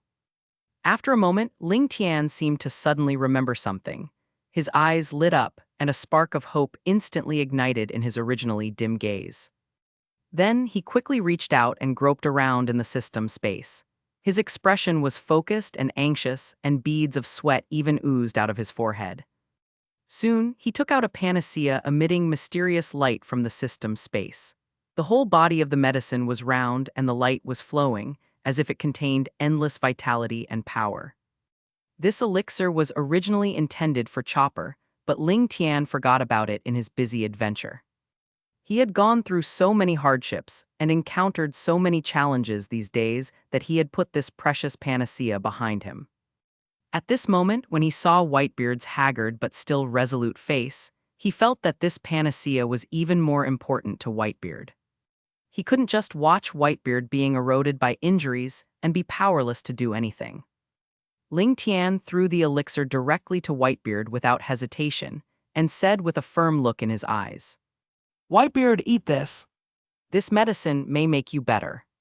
His voice was full of concern and expectation, and his eyes revealed an unquestionable determination. Chapter 174, Discussion. Whitebeard was originally lying quietly on the hospital bed, breathing weakly, as if the flame of life was about to be extinguished. However, just after Lingtian gave the mysterious elixir to Whitebeard, a strange warm current suddenly flowed through his body. This warm current was like a warm stream, slowly seeping into every weak cell of his. Wherever it reached, the almost exhausted functions seemed to be injected with new vitality. He opened his eyes wide, filled with astonishment and disbelief. Feeling his body's functions gradually recovering, his heart was like a storm, and he couldn't help but be shocked. Boy, what on earth is this thing? It has such a magical effect. Whitebeard sat up suddenly. His movements seemed a little hasty because of excitement. At this moment, his eyes were as sharp as torches, staring at Lingtian as if he wanted to see through him, trying to find the answer from Lingtian's face. Lingtian smiled slightly, and there was a hint of mystery and confidence in that smile. Newgate, this is a panacea I found by chance. It can cure any disease and injury. His voice was steady and firm, as if he was stating a very ordinary fact. When Whitebeard heard Lingtian's words, he was stunned again. His eyes opened even wider, and it seemed that his eye sockets could not contain his shock. A panacea that can cure any disease and injury. His voice trembled slightly because of extreme surprise, and the expression on his face froze at that moment, as if time had stopped because of his shock. However, Whitebeard was a man who had experienced many storms after all, and after only a moment of distraction, he quickly recovered from the shock. He moved his strong arms, which had seemed weak due to the pain, but now they were full of strength again. He clenched his fists, feeling the tenseness of his muscles and the return of strength, and laughed heartily. Goel la la la la, you always bring me surprises. The laughter was deafening, as if it would break through the constraints of the cabin and spread to the endless sea. Seeing Whitebeard recover and regain his powerful aura, Lingtian's expression turned serious. His eyes no longer had the ease they had before, but were filled with worry and solemnity. He looked directly into Whitebeard's eyes, and that look seemed to be able to penetrate all disguises and reach deep into his heart. He asked, Newgate, do you know that Ace will be executed in 3 months? His voice was low and urgent, and every word was filled with deep concern. When Whitebeard heard this question, the smile that had just appeared on his face due to his physical recovery instantly disappeared. His eyes became deep and heavy, and he nodded. I know, how could I not know this? His voice was full of helplessness and pain, as if these words were forced out from the depths of his heart. When Lingtian heard Whitebeard say that he knew about this matter, his brows furrowed and the worry on his face became more intense. Then Newgate, what are you going to do next? He asked anxiously, his eyes fixed on Whitebeard, expecting him to come up with a comprehensive plan. Whitebeard stood up suddenly, his huge body towering like a mountain. He clenched his fists, his joints creaking, and exuded a majestic aura that seemed to be able to solidify the air around him. What else can we do? 3 months later, we will break into the Navy headquarters and rescue Ace. He roared loudly, his voice like thunder, shaking the cabin slightly. Every word he said was filled with his determination and fearlessness, as if he had already seen the scene of a bloody battle with the enemy at the Navy headquarters. I, Whitebeard, will never abandon any of my family members. He roared again, his voice filled with deep affection for his family and firm determination. His eyes were burning with anger, and the raging flames seemed to burn away all obstacles that stood in his way. Lingtian took a step forward, looking anxious and serious. Newgate, the Navy headquarters is on high alert. We can't act rashly. He tried to calm Whitebeard down and think rationally about the rescue plan. That is the core area of the Navy. It must be filled with numerous traps and powerful military forces. If we rush in without any preparation, the situation will only get worse. Lingtian's voice was filled with deep worry. Whitebeard snorted, his face full of disdain. Who cares if it's strict or not? I, Whitebeard, am not afraid. His tone was firm, with his usual arrogance and heroism. I have sailed the seas for so many years, and I have seen all kinds of storms and waves. The Navy headquarters is not enough to make me retreat. Whitebeard's chest heaved violently and his breathing was heavy, obviously filled with anger and determination. Lingtian continued. Newgate, I understand your feelings, but acting impulsively will only cost us a heavy price. We must be fully prepared and make a detailed plan to reduce unnecessary casualties. He slowed his voice, trying to convince Whitebeard. We must not only rescue Ace, but also ensure that our brothers return safely. Whitebeard was silent for a moment, his anger gradually subsided, and he began to think about Ling Tian's words. Finally, he said slowly, So what are you going to do? Now, I want to gather all the members of the Whitebeard Pirates. His tone was still firm, but there was a hint of thought in his voice about Ling Tian's suggestion. He knew that Ling Tian's caution was not without reason, but he was too anxious about Ace's safety. Hearing Whitebeard's words, Ling Tian took a deep breath and said with a firm look, Newgate, I will also go to the Navy headquarters at that time, and let us gather at the Sabyati archipelago in 2 months. In these 2 months, I will look for more helpers and make a more detailed plan. We can't just act blindly based on enthusiasm. We must be fully prepared to have a greater chance of rescuing Ace. Whitebeard looked at Ling Tian, a trace of gratitude flashing in his eyes. A gratified smile appeared on his weathered face, and he said, Okay, kid, I'll do as you say. Chapter 175, Whitebeard Recovers. In Whitebeard's spacious but slightly dim room, Whitebeard and Lingtian sat face to face. Both of them had serious and focused expressions as they were having an in-depth discussion on matters related to rescuing Ace. There was a solemn atmosphere in the room. Their voices were low and powerful, and every word seemed to carry a heavy responsibility and determination. After a long discussion, they finally reached a preliminary consensus. Then, Whitebeard and Lingtian slowly stood up and walked towards the door side by side. The door was slowly pushed open, and the figures of Whitebeard and Lingtian appeared at the door.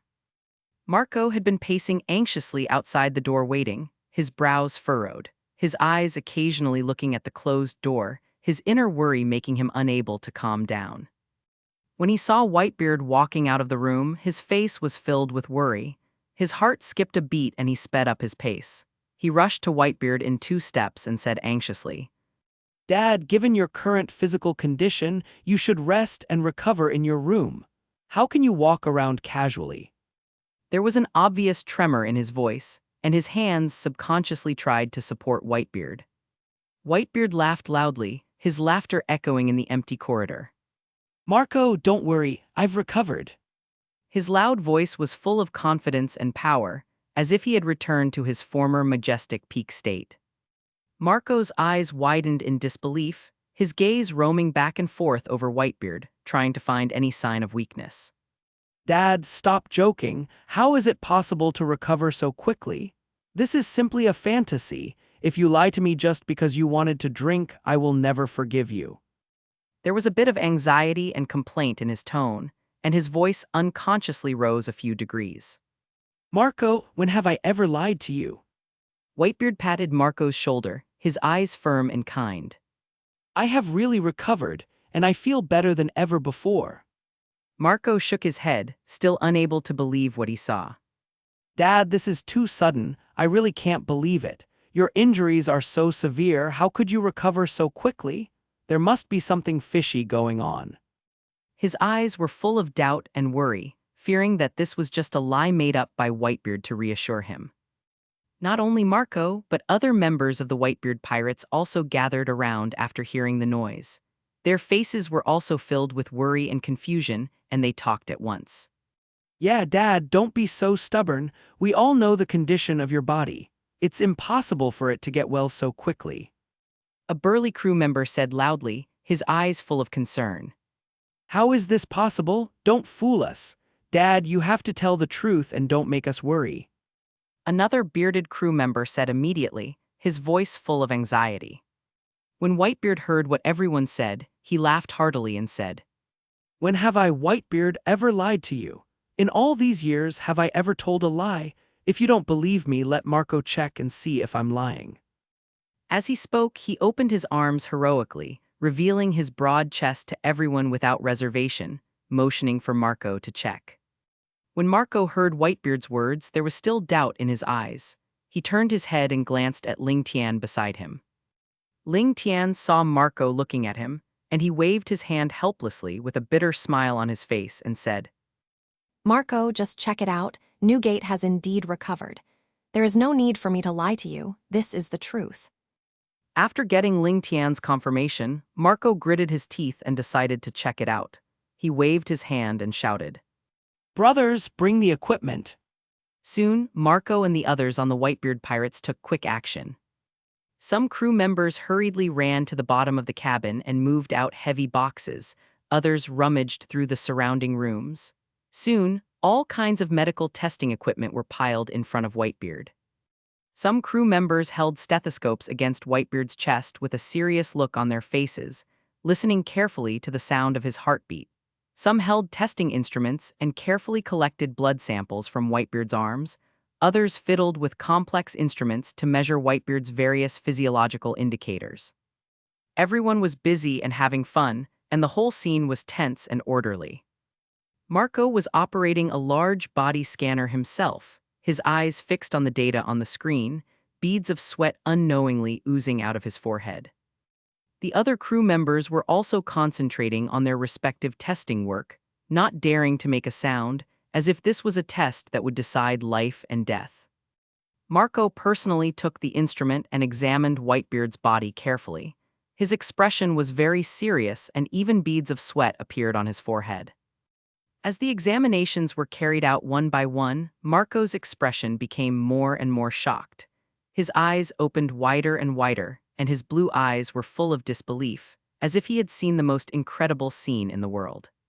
His mouth unconsciously opened slightly, forming a small shape, and his face was full of shock, so much so that the hand holding the testing instrument began to tremble slightly. When he finished reading the last test result, he was stunned, as if time had stopped at that moment. He stared at the report, unable to believe his eyes. How? Marco muttered to himself. His voice was so low that only he could hear it. His mind was blank, and he was completely unable to comprehend the facts before his eyes. The pirates around had been waiting anxiously for a long time. Seeing Marco standing still, they all asked anxiously, Marco, how is it? How is Dad? Their voices rose and fell, full of tension and anticipation.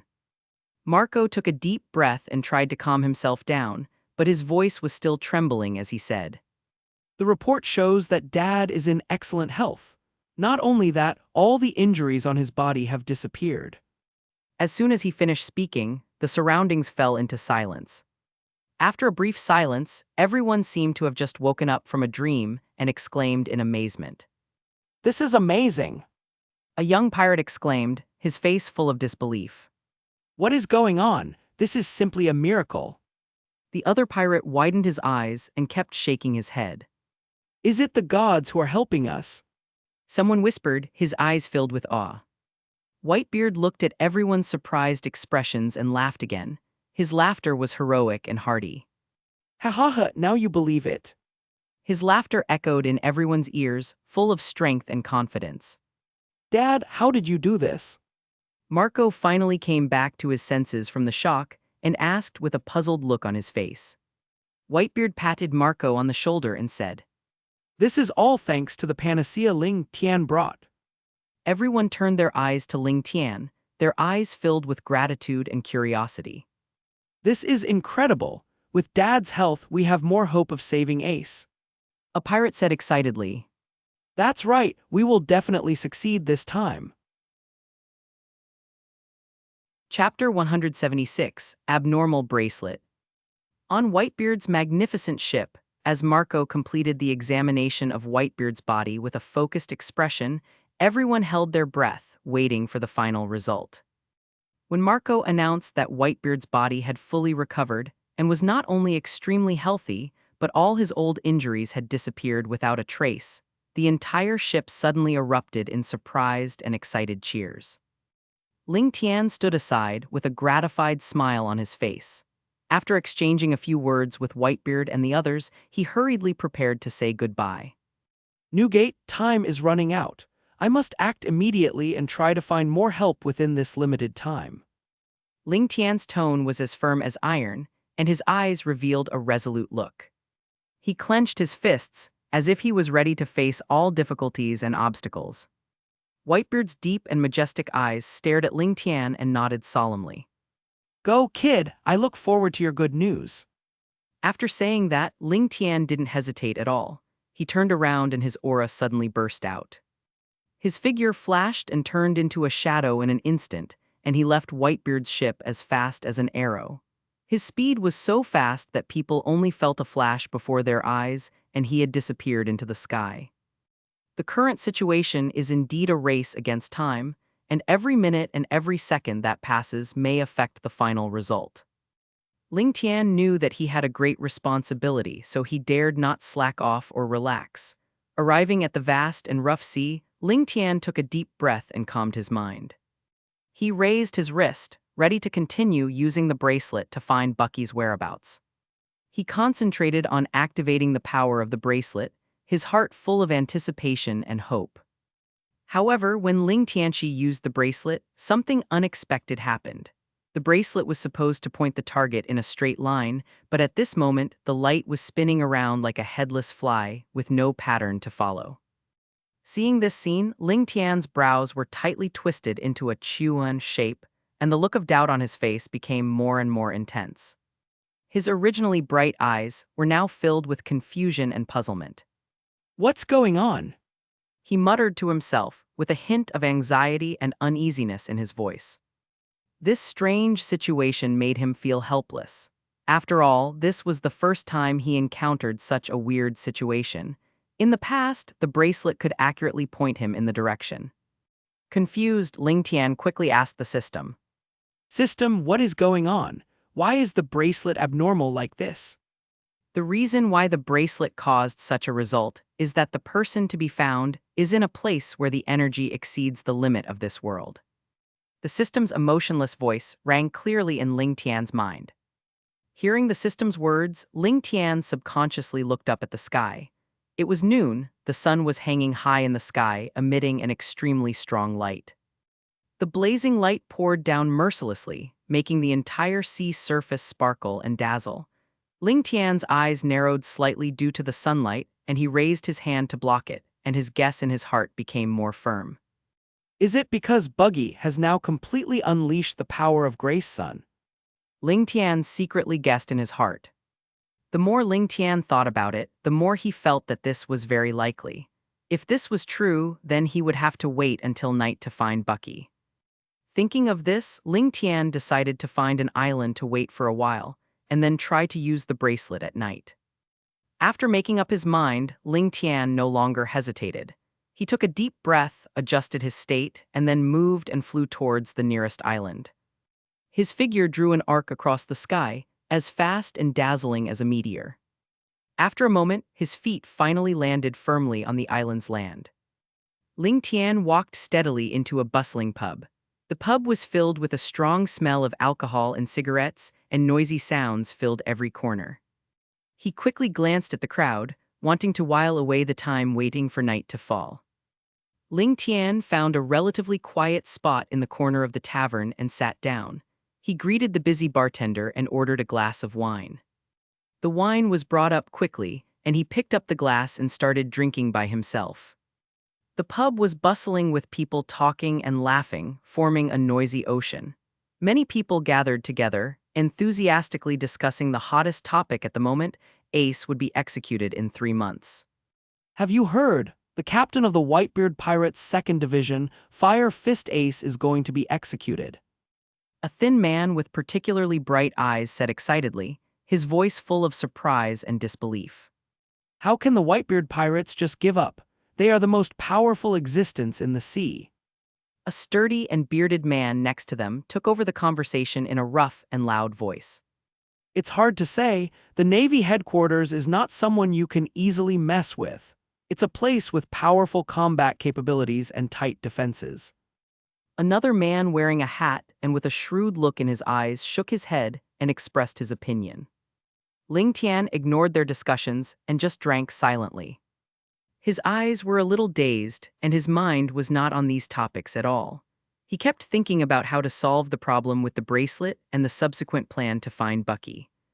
Just as Lingtian was immersed in his own thoughts, a tall man strode up to Lingtian.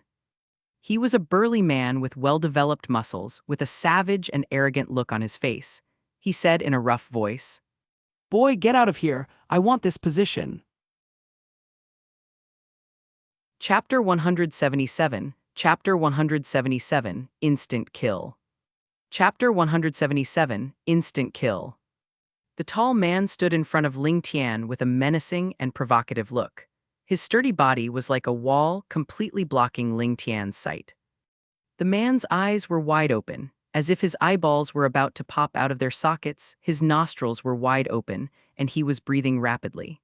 Every breath sounded like a bull's snort, as if he was a completely enraged bull that could launch a fatal attack at any time.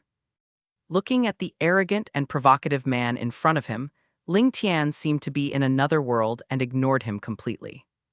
Lingtian sat comfortably in his seat, leaning back slightly, appearing extremely relaxed. His eyes were still firmly fixed on the wine glass in his hand.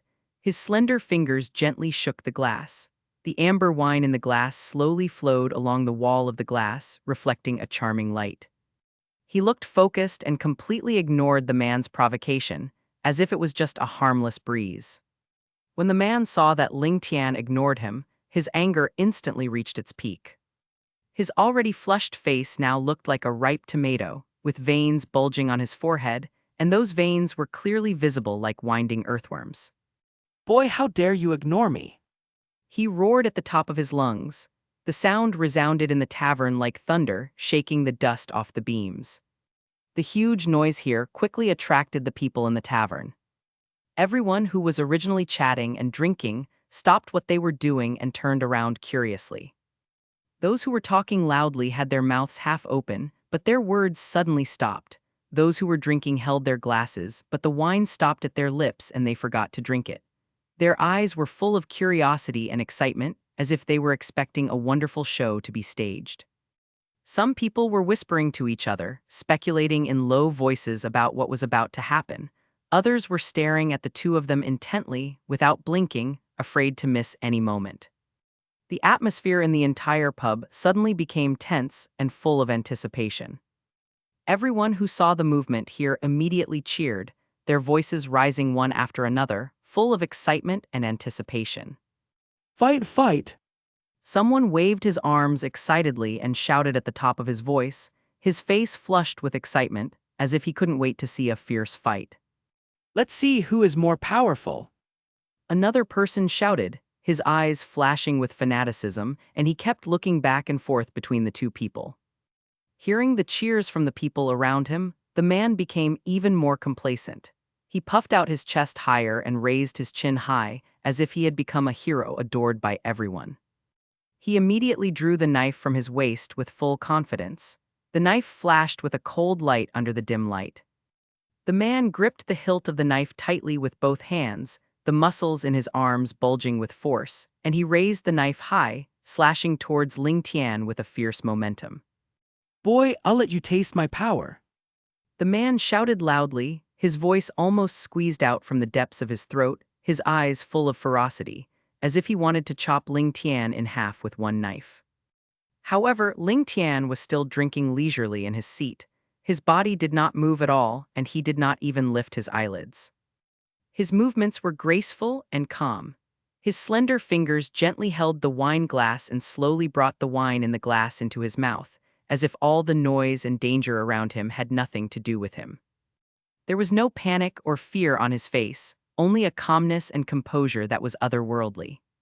Just as the man's knife was about to hit Lingtian with the force of thunder, a dazzling white light flashed. Instantly, the entire tavern was illuminated by the light as bright as day. Then there was a loud bang, deafening as if a mountain had collapsed and the earth had split. The man flew backwards like a kite with its string cut off, so fast that no one had time to react. His body hit the wall of the tavern heavily, making a dull thud. Dust and debris from the wall fell down, and then the man slid down the wall and collapsed to the ground. When the other people in the tavern saw this scene, they couldn't help but swallow. Their eyes were wide open, full of astonishment and fear. Their mouths were wide open, big enough to fit an egg, but no sound came out.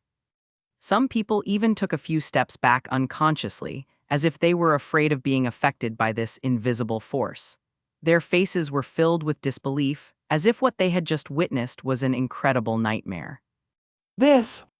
Someone stammered, his voice trembling with disbelief. His eyes were wide open, staring at Lingtian intently, as if he wanted to find out something from him. He actually just used one move. The other person gasped before he could finish his words, unable to utter a complete sentence due to excessive shock. His hands trembled unconsciously, and his eyes were filled with a complex emotion of disbelief and awe. They didn't expect that this seemingly insignificant man in front of them was so powerful.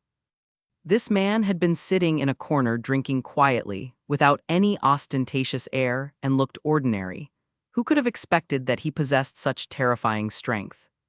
Just when everyone was still shocked by Lingtian's strength, a cry of surprise rang out. The sound was sharp and piercing, instantly breaking the brief silence in the tavern. The man who screamed was holding a wanted warrant in his hand. Due to excessive tension and fear, his fingers were trembling slightly, and the wanted warrant was shaking along with it.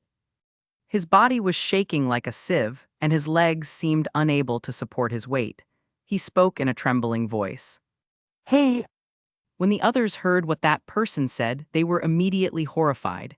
Their faces turned pale in an instant, as if covered by a layer of frost. What? He is the speed sword ghost Lingtian. A burly man was so shocked that his jaw almost dropped, and his voice became sharp with fear. The man with the same name as Whitebeard. A young man asked in a trembling voice, his eyes full of fear and awe. Oh my god, that guy actually offended such a big shot.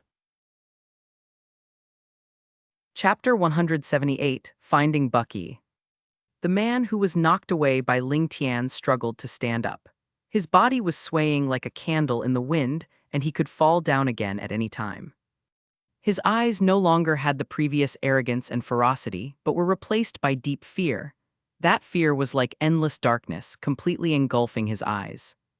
His legs kept shaking, and every tremor was accompanied by uncontrollable spasms, as if he had lost the strength to support his body. His teeth were also chattering, and the clattering sound was particularly clear in the quiet tavern. I'm sorry, sir, I didn't recognize you. The man stammered, his voice trembling so much that it seemed as if every word was squeezed out from between his teeth. He lowered his head deeply, not daring to look directly into Lingtian's eyes, and his whole body was shrouded in fear. After saying this, the man ran away in panic without stopping. His steps were hurried and hurried, leaving a trail of messy footprints on the ground. Although Lingtian just knocked the man away, Lingtian basically did not use any abilities. He simply relied on his own powerful aura and instant burst of power to easily resolve the provocation, so the man did not suffer much substantial damage. There may have been only some minor scratches and bruises on the surface of his body, but although he did not suffer much physical damage, he suffered a huge blow psychologically. After hearing that Lingtian was actually the one with the same name as Whitebeard, his heart was filled with fear and regret. He hated his own recklessness and ignorance for provoking such a terrible person. How could I be so stupid that I dared to provoke such a strong man? He kept scolding himself in his heart full of endless fear. You really overestimate your own abilities. You actually dare to challenge Lord Lingtian. Someone in the tavern said disdainfully, his tone full of ridicule towards the man. Fortunately, Lord Lingtian showed mercy. Another person echoed, with a look of relief on his face. People in the tavern began to whisper and discuss what had just happened. Lord Lingtian's reputation is not exaggerated. That guy really deserves it.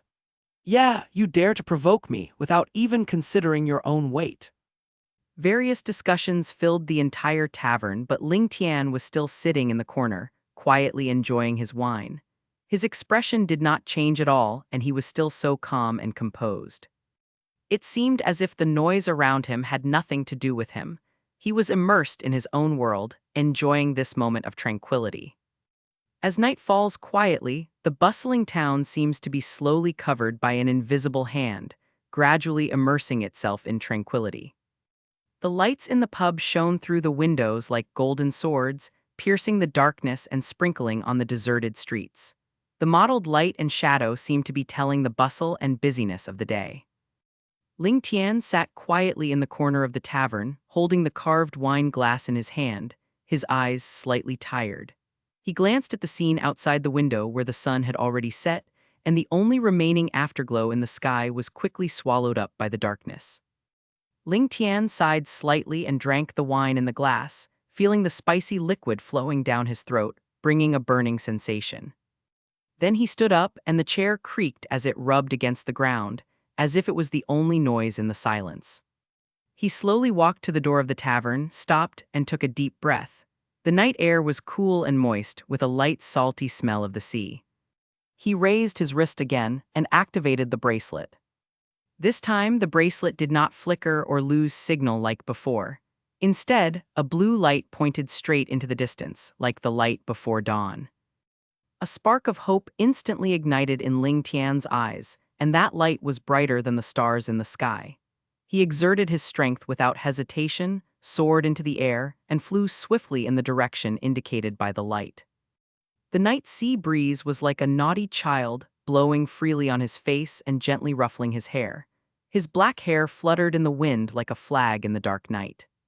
His eyes were fixed firmly on the front, and the blue light was particularly eye-catching in the darkness, as if it was the path that fate was guiding him. The sea surface at night was sparkling, reflecting the stars like a huge mirror of the starry sky. The waves gently hit the shore, making a pleasant sound, as if playing a melody for him to move forward. The sea at night is so beautiful. Ling Tian couldn't help but sigh, his voice drifting in the wind. It's great to come to this world, although it is full of challenges and dangers, but there are also such intoxicating beauty. As he flew, he admired the dreamlike scenery. Occasionally, fish jumped out of the sea, bringing up a string of crystal water droplets that sparkled like gems in the moonlight. From the distant island, the chirping of unknown birds could be heard faintly, adding a bit of vitality to this quiet night. During the flight, Ling Tian was fully focused, constantly adjusting his posture and flexibly avoiding the occasional seabirds and air currents. Those seabirds flew around in the night without any regularity, and if he wasn't careful, he might collide with them. The air currents were sometimes strong, sometimes weak, sometimes cold, sometimes hot, constantly interfering with his flight path. His body twisted, dived, and rose freely in the air, like an elf dancing in the wind. Every time he adjusted his posture, he showed his precise control of strength and balance. He was extremely fast, like a flash of lightning across the night sky, leaving a trail of blurry afterimages behind him. The swift figure seemed to tear the darkness apart and rush straight towards the light. Soon, Ling Tian followed the guidance of the bracelet and arrived above an island. Covered by the night, the island was like a shining pearl, exuding a unique charm. Looking down from the air, it looks like a huge circus with colorful lights flashing, making the entire island look like a dream. The lights, bright or dim, red or green, intertwine together to form a colorful picture. Various peculiar buildings are scattered across the island. Some buildings are shaped like huge tents, towering into the clouds with gorgeous colorful flags decorated on the top. Some are like carousels, constantly changing colors and shapes, and some are like huge animal shapes, lifelike, making people feel as if they are in a fantasy world. This really fits the style of that guy Bucky.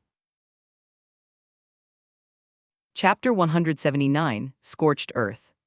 The night covers the mysterious island like a huge black satin. The colorful lights twinkle like stars, making the island look like a dream. Under the vague guidance of the bracelet, Ling Tian took firm steps and concentrated on searching for Bucky's trace. He swiftly shuttled between the strangely shaped buildings, some of which looked like giant mushrooms, some like twisted dragons, and some like inverted pyramids, dazzling the eyes. He deftly maneuvered his way around the bustling crowd, their laughter and excited shouts ringing in his ears. In the noisy performance area, fire dancers were dancing to their heart's content, acrobats were tumbling in the air, and the audience was applauding and cheering. However, all this excitement could not distract Ling Tian's attention.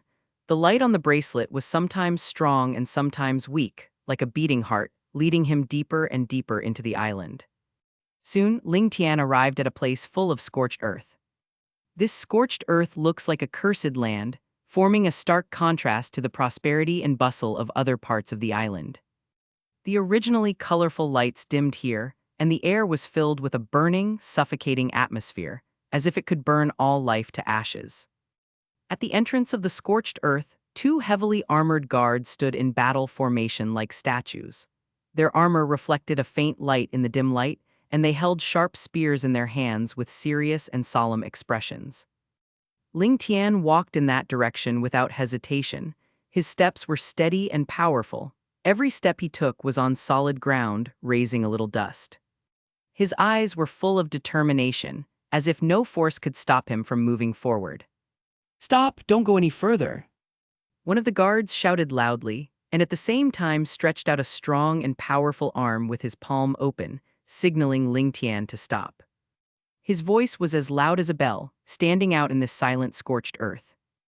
Ling Tian paused for a moment, his eyes calmly and steadily fixed on the two guards. His eyes seemed to be examining the obstacles before him and thinking about how to deal with them. I want to go over there. Ling Tian's voice was as calm as a lake without any waves or ups and downs, but it contained an unquestionable determination. This is not a place you can enter casually. Leave immediately. Another guard frowned and spoke sternly. His brows were tightly knitted together, forming a deep Chuan character, and his eyes revealed warnings and threats.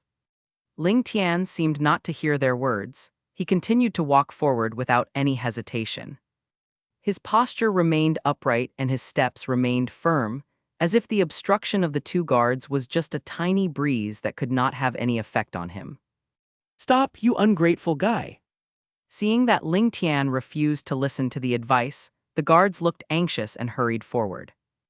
Their movements were swift and powerful, the weapons in their hands flashed a cold light in the night, and they were held in front of them, blocking Ling Tian's way again. Ling Tian had to stop. He looked at the two guards calmly and firmly and said in a steady voice, My name is Ling Tian. I'm here to look for Bucky. Let me pass. The two guards looked at each other, their eyes full of confusion. Their eyes met, as if silently communicating their confusion about this unfamiliar name. Ling Tian, never heard of him. Go away and don't make trouble here. A guard shouted loudly, his voice full of impatience and anger. Ling Tian frowned, feeling helpless, and said, Go tell Buggy that Ling Tian is here. Don't talk nonsense. How can we get in when the temperature is so high up front? A guard widened his eyes, and the muscles on his face trembled slightly because of nervousness. He pointed to the depths of the scorched earth and continued. It's extremely hot in there. We can't stand getting even a little bit closer. Our skin will get burned and breathing will become difficult. We can only defend the periphery here, which is already the limit. That's right. Even we can only stay here outside. Another guard echoed, his forehead was covered with beads of sweat, shining in the weak light. This is not a place for joking. Don't risk your life. Ling Tian shook his head helplessly, his eyes still firm, and said, Then let me go find him myself. No, it's very dangerous ahead. You can't go through. The guards looked nervous, their expressions became more and more serious, trying to persuade Ling Tian to give up. The temperature in there is high enough to melt metal. If you rush in like this, you will die. A guard reached out his hand and tried to hold Ling Tian back. Listen to our advice and don't do anything stupid. Another guard also said anxiously, Our duty is to guard this place and not let anyone in at will, but we are also doing this for your own good. We don't want to see you die in vain. I must see Bucky. Ling Tian's tone was firm and powerful, as if he was declaring an unshakable oath. The two guards looked embarrassed, their brows knitted tightly together, forming deep furrows. They looked at each other and saw helplessness and worry in each other's eyes. We advise you not to go. This is not a joke. A guard spoke again. Another guard immediately said. Yes, my friend, we understand that you want to see Master Buggy, but you can't joke with your own life. Perhaps we can report to our superiors and find a safer way to go in. However, Lingtian stopped talking nonsense and stepped forward directly. His steps were firm and powerful, and each step was steady and solid. Hey, why don't you listen to advice? The guards shouted anxiously from behind, their voices filled with anxiety and urgency. You will hurt yourself if you act so impulsively. It's really dangerous ahead, be careful. Their shouts echoed in the air, but Lingtian still did not stop. His figure gradually moved away at the edge of the scorched earth, like a lonely and determined silhouette. The two guards looked at Lingtian's, receding back and sighed helplessly. What can we do? Why is he so stubborn? One of the guards stamped his feet in frustration and unconsciously clenched the weapon in his hand. There's nothing we can do. We've tried our best to dissuade him. We just hope he can be safe. Another guard shook his head, his eyes still full of worry. Forget it, let him go. A guard sighed and said helplessly. There was a trace of fatigue and helplessness in his eyes, as if he had given up the idea of continuing to stop Lingtian. But Another guard hesitated, his face full of worry and hesitation. this is too dangerous. What if something happens to him? How are we going to report it to the higher-ups? I hope nothing happens to him. Bring him a set of heat-resistant suit. Chapter 180, Bucky. As he spoke, one of the guards turned around to get the suit. His steps were hurried, and his heart was filled with anxiety. However, as he frantically searched the place where the equipment was stored, he kept muttering. Hurry up, find it quickly. Oh, he walked away before I could get the suit. When he finally found the suit and turned around, he found that Ling Tian's figure was almost invisible. Only a blurry dot was left moving in the depths of the scorched earth. An expression of regret and self-blame instantly appeared on his face. What should I do? He stood there at a loss, holding the suit, looking at the direction where Ling Tian was going away, beads of sweat on his forehead sliding down his cheeks. Forget it, I hope he's careful. The first guard to give up blocking him stepped forward and patted his companion on the shoulder. We've tried our best, maybe he really has a reason to go. We can only pray that he can find Bucky safely and come back safely. Chapter 181, Unexpected Title of O. Finally, when his body reached its limit and could no longer support itself, he collapsed to the ground as if all his muscles and bones had been pulled out. At that moment, it seemed as if time had stood still, and the fireball in his hand instantly dissipated, turning into countless star-like points of light and disappearing into the air. He was breathing heavily, his chest rising and falling violently like the rough sea in a strong wind. Sweat soaked his clothes like a flood, clinging to his skin. Just like that, Ling Tian silently watched Buggy train the power of Grace Sun. His eyes were full of admiration and expectation, and his gaze never left Buggy. That look seemed to witness a new star struggling to rise in the darkness, emitting a dazzling light. He knew that Bucky was going through a painful tempering, but this tempering would surely make him stronger. After watching Bucky lying down exhausted, Ling Tian jumped into the pit without hesitation. His figure was light and agile like an arrow shot from a bow, drawing a graceful arc in the air, like a meteor across the night sky, with determination and firmness. He landed steadily next to Bucky. The moment he landed, a small cloud of dust was raised. The dust danced in the faint light around him like a golden elf. Feeling someone coming, Bucky immediately turned his head to look, and a hint of vigilance flashed in his originally tired eyes. His body instinctively wanted to react, but he was unable to move due to excessive fatigue. But when he saw that the person coming was Ling Tian, a look of surprise immediately appeared on his face. The surprise was like a beacon in the darkness, instantly dispelling the fatigue and vigilance in his eyes. Brother Lingtian, why are you here? Buggy shouted excitedly, with a slight tremor in his voice. The tremor was a mixture of excitement and weakness caused by excessive fatigue. His eyes lit up instantly, like fireworks suddenly blooming in the night sky, full of surprise and disbelief. He struggled to get up, as if he wanted to show Lingtian his growth and progress as quickly as possible.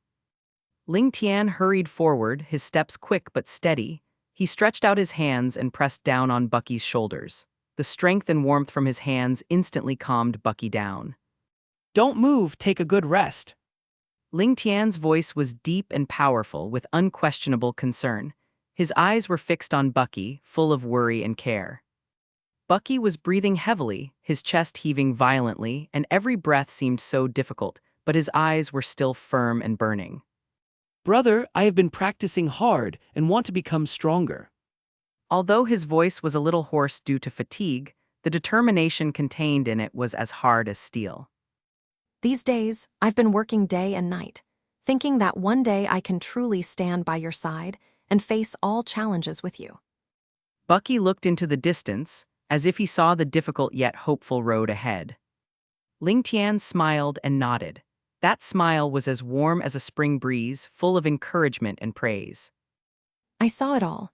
You did a great job, Bucky, but be careful not to tire yourself out.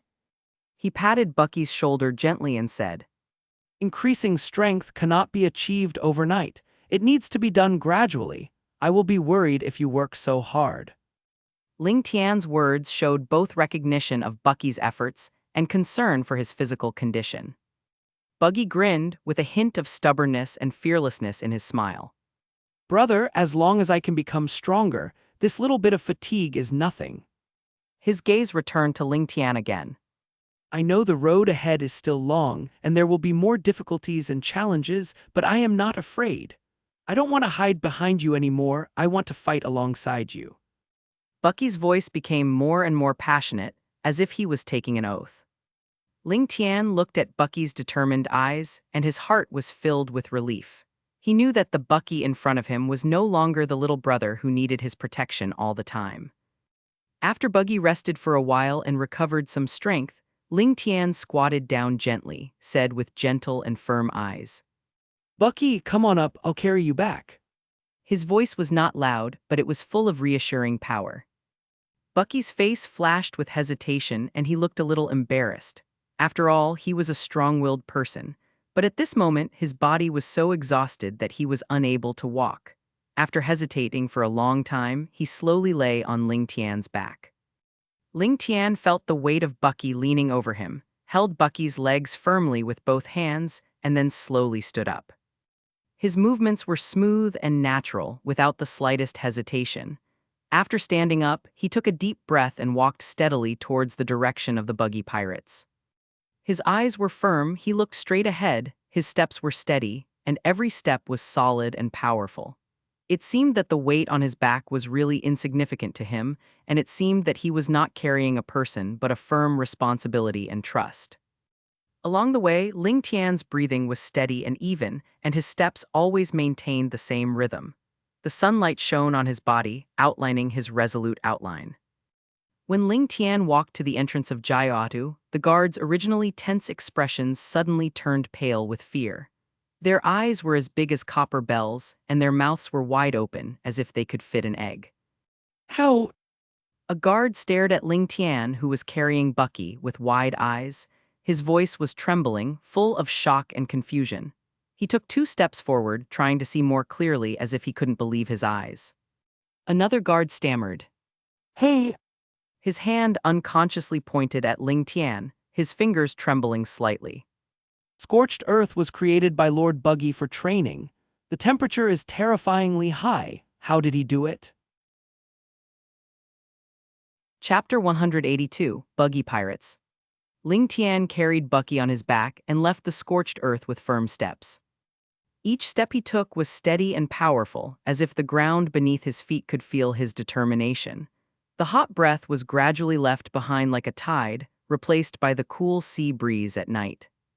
The sea breeze blew gently on them, bringing a hint of coolness and blowing away the heat in their hearts. Bucky was on Lingtian's back.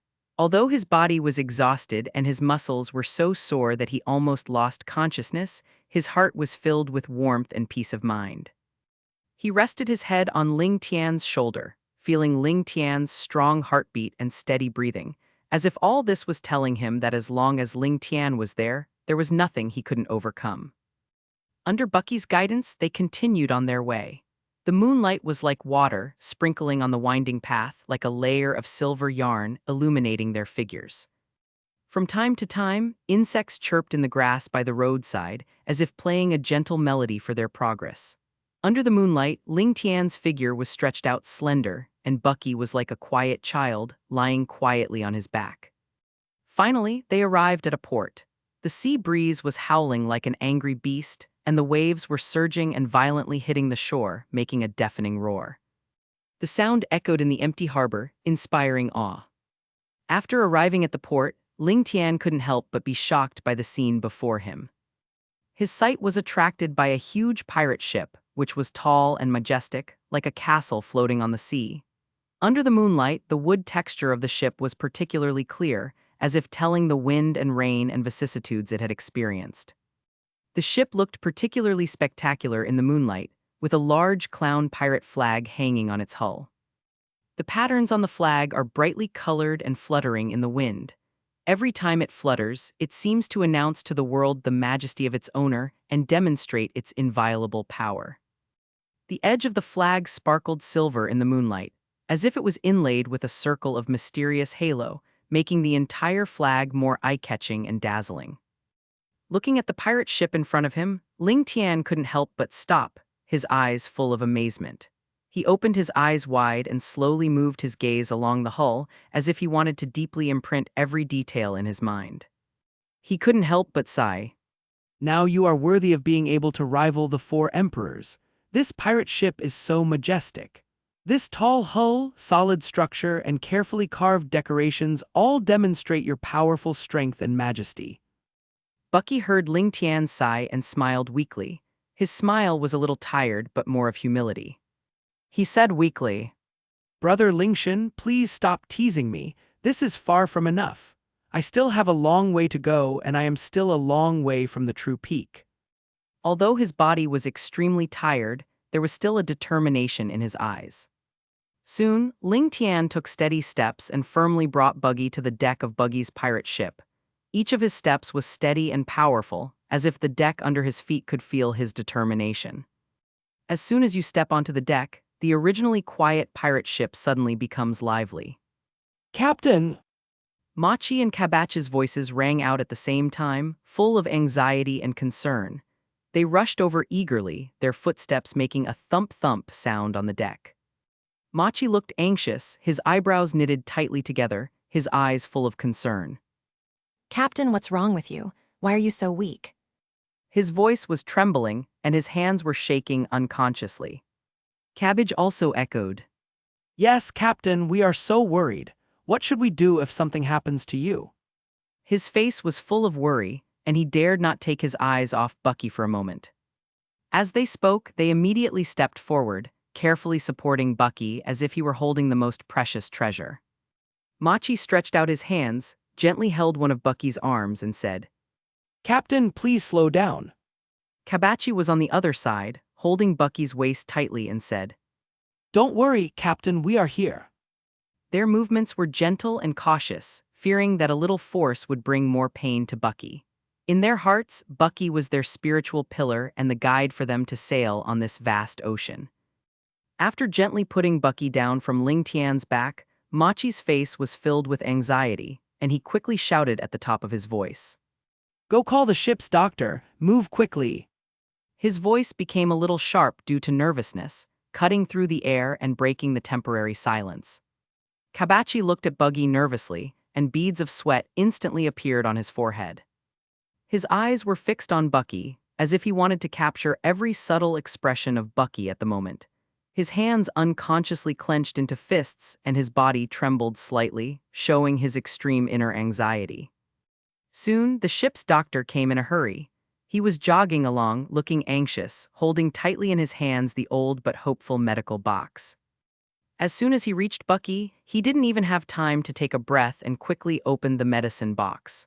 The box made a creaking sound in the moonlight, as if it was also nervous about Bucky's condition. His hands quickly and methodically took out various tools, including a stethoscope, a blood pressure monitor, a thermometer, etc. The ship's doctor frowned, his expression serious and focused, and began to examine Bucky's body carefully. He first placed the stethoscope on Bucky's chest and listened carefully to the sound of his heartbeat, then measured his blood pressure and body temperature. He was very careful with every move for fear of missing any slight abnormality. Machi and Kabachi paced anxiously. Their steps were messy and hurried, as if the deck under their feet was a hot pot, making it impossible for them to stop. Machi looked at the ship's doctor from time to time, his eyes full of expectation and worry, and he kept muttering to himself. Captain, please don't be in any trouble. You must be safe. The same went for Kabachi. His eyes followed the ship doctor's movements closely, and every change in the doctor's expression made his heart rise to his throat. He folded his hands across his chest, pursed his lips, and beads of sweat on his forehead slid down his cheeks and dripped onto the deck, but he was completely unaware. After a while, the ship's doctor finally stood up. He let out a long sigh and his tense face relaxed. He said, The captain is just exhausted. It's nothing serious. He will recover after a good rest. His voice was not loud, but it rang in everyone's ears like the sound of nature. After hearing the ship doctor's words, Machi and Kabachi felt relieved. Machi patted his chest as if relieved and said, That's great. I was really scared. My heart almost jumped out of my throat just now. Fortunately, the captain is okay. A long-lost smile finally appeared on his face, and his eyes sparkled with joy. Kabachi also quickly wiped the sweat from his forehead and said, Yes, as long as the captain is okay. It has been a very frightening period of time. Fortunately, it was just a false alarm. Chapter 183, The Man in the Dark. The night covers the vast ocean like a huge piece of black silk, deep and quiet. The sea breeze gently blew across the sea, bringing a hint of coolness, gently blowing the high-flying flag of Buggy's pirate ship. The flag fluttered in the wind as if telling a legend of adventure. Lingtian stood quietly on the deck, his posture as straight as a pine tree. He folded his hands in front of his chest and calmly watched Machi and Kabachi frantically circling around Baki. Seeing this scene, Lingtian's mouth twitched involuntarily. A trace of helplessness flashed across his originally calm face. He was about to tell Machi and Kabachibaki that he was just exhausted, but before he could say anything, he saw these two guys like ants on a hot pan, and they immediately became busy. Machi suddenly shouted, Kabachi, go get some water. Kabachi quickly responded, Okay, I'll go right away. and then ran away like the wind. Lingtian shook his head helplessly and sighed in his heart. The reactions of these two people are too exaggerated. He looked at the chaotic scene in front of him and his thoughts were flying. Thinking back to all the hardships I had experienced, they all seemed insignificant compared to the current situation. After a while, Bucky slowly opened his eyes. His eyes were still a little blurry, but he still told Machi and Kabachi weakly, Don't make a fuss. I just exhausted myself during training. His voice was weak, but it contained a soothing tone. Hearing what Buggy said, Machi and Kabachi were stunned at first. Their expressions froze for a moment, as if they couldn't understand what Buggy meant for a moment. Then the two of them widened their eyes. Machi's face suddenly showed an angry look. He couldn't help but curse loudly. Captain, even training has to have a limit. You fell down suddenly without any warning and you scared us to death. Don't you know how worried we are? As Machi spoke, he waved his arms and seemed a little excited. Kabachi also echoed, That's right, Captain. What will we do if anything happens to you? We have always regarded you as our backbone. You can't ignore your health like this. Cabbage's eyes were filled with anxiety and concern, and his voice trembled slightly due to nervousness. After hearing what Machi and Kabachi said, Buggy scratched his head. A blush appeared on his face. He smiled sheepishly and said, I just want to get stronger quickly. I know I made you worried this time, but only by constantly breaking through the limits can I become stronger and protect our pirate group and everyone. Bucky's eyes revealed determination and persistence. Although he knew that his behavior this time was a bit impulsive, his inner desire for power prevented him from stopping. Lingtian watched this scene from the side and couldn't help but chuckle. His laughter broke the brief tense atmosphere, bringing a hint of relief and understanding. He walked forward, patted Machi and Kabachi on the shoulders and said, Don't blame Bucky too much. He is also working hard for your future. Soon, Machi and Kabachi calmed down and carefully helped Buggy into the room of the pirate ship. Their movements were so gentle as if Bucky was a precious and fragile item. Machi bent down, put one hand around Bucky's waist, and gently supported Bucky's arm with the other hand, and whispered. Captain, be careful. Cabbage was on the other side, holding Bucky's arms tightly with both hands, and walking slowly and steadily, fearing that any slight bump would make Bucky feel uncomfortable. After entering the room, Machi gently helped Bucky to the bed, covered him with a soft quilt, and said, Captain, you have a good rest. Call us if you need anything. Kabachi also said. Yes, you can sleep well. We will be guarding outside.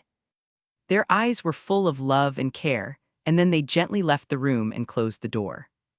Watching Machi and Kabachi carefully carry Buggy into the room, Lingtian slowly turned around and cast his gaze towards the deep and dark sea in the distance. Suddenly, his eyes focused, and his sharp eyes caught some unusual signs. He found that there were some strange people observing the Buggy pirate ship, and those figures were looming in the darkness, floating like ghosts. Lingtian narrowed his eyes slightly, trying to see the appearance of those people more clearly. They were seen hiding in the shadows of the night, sometimes appearing and sometimes being swallowed by the darkness, revealing a mysterious and strange aura. Lingtian's heartbeat slightly accelerated, and his intuition told him that these people had bad intentions. Lingtian frowned slightly, and a sense of vigilance rose in his heart. His brain began to work rapidly, thinking about the identities and purposes of these people. Was it a spy from another pirate group, or a Navy advance team, or some bounty hunter with ulterior motives? Various possibilities flashed through his mind, but he couldn't be sure for a moment. However, Lingtian ignored them. He folded his hands in front of his chest, looking calm. He knew that his strength was enough to deal with most threats. At this moment, he was like an unshakable mountain, standing firm in spite of the wind and rain. After all, now that I am here, even if the Navy sends out 3 admirals, they may not be able to destroy this pirate ship in my hands. HMPH, no matter who you are, don't even think about touching a hair on this ship while I'm here. Chapter 184, Plan. The night is deep, and the inky darkness covers the vast ocean. The sea breeze blows gently but continuously on the ship of the Buggy pirates. The pirate ship swayed slightly in the ups and downs of the waves, as if a tired traveler was breathing gently in his sleep. After those who were secretly watching left quietly with full of doubts and unwillingness, Lingtian also found a quiet corner in the Buggy pirates to rest for a while. The corner he found was at the bottom of the cabin, away from the noisy footsteps and loud conversations of the crew. Lingtian leaned against the wall tiredly and slowly closed his eyes, his thoughts fluctuating like the waves on the sea. He thought about the intentions of those mysterious people and was also worried about the various crises he might face in the future.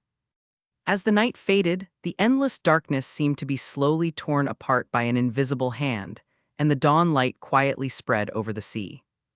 At first, it was just a faint grayish-white light, but gradually the light became brighter and warmer, bringing new hope and vitality to the whole world. The golden sunlight was like fine golden sand, sprinkling on the waves, flashing a charming light. In Bucky's room, he slowly woke up, his consciousness slowly emerging from the abyss of sleep. After a night of rest, he finally recovered. He slowly opened his eyes, adjusted to the light in the room, and then stretched his body, as if to drive away all the fatigue in his body.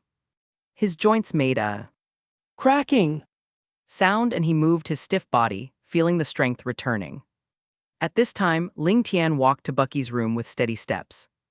The door was gently pushed open, and he saw at a glance that Bucky had woken up and looked in good spirits.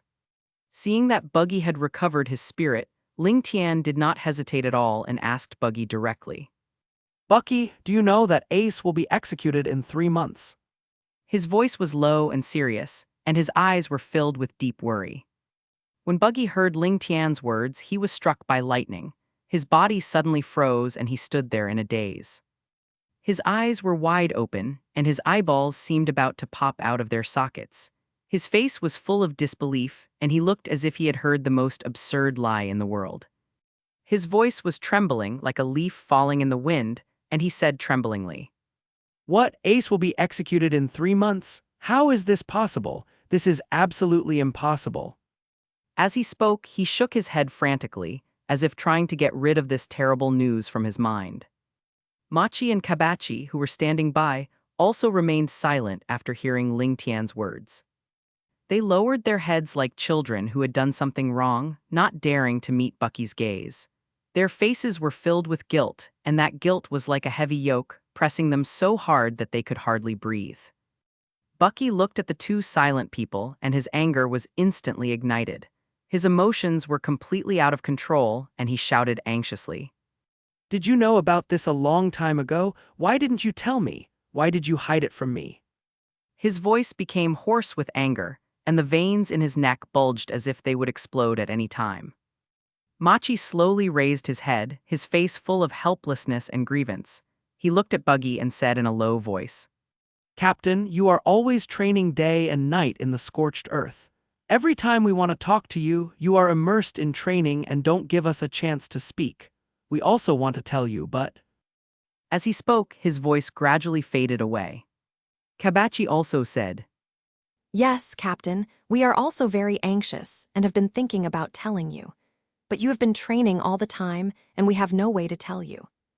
Bucky frowned, his brows so deep that they looked like they could kill a fly.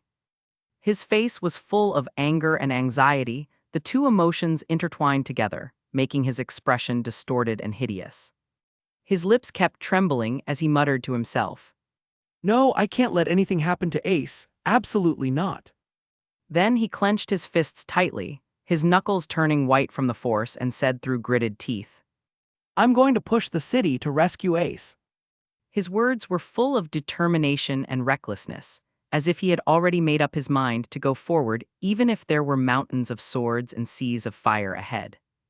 As he spoke, he rushed out recklessly like a cannonball, and he looked so anxious that it seemed as if he didn't want to waste even a second. You know, Ace is Yamato's fiancé, and as Yamato's godfather, how could he just watch Ace being executed? In Buggy's heart, Ace is not only a relative but also a responsibility and a promise. He remembered Yamato's eyes full of expectation and trust. He couldn't let her down and couldn't let her lose her beloved. Lingtian was quick-witted and quick-handed. He stopped Buggy in an instant with lightning speed. His arm was like a solid barrier blocking Buggy's way.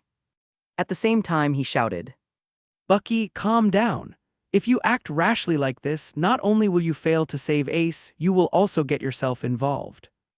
Lingtian's voice was loud and serious, with unquestionable determination.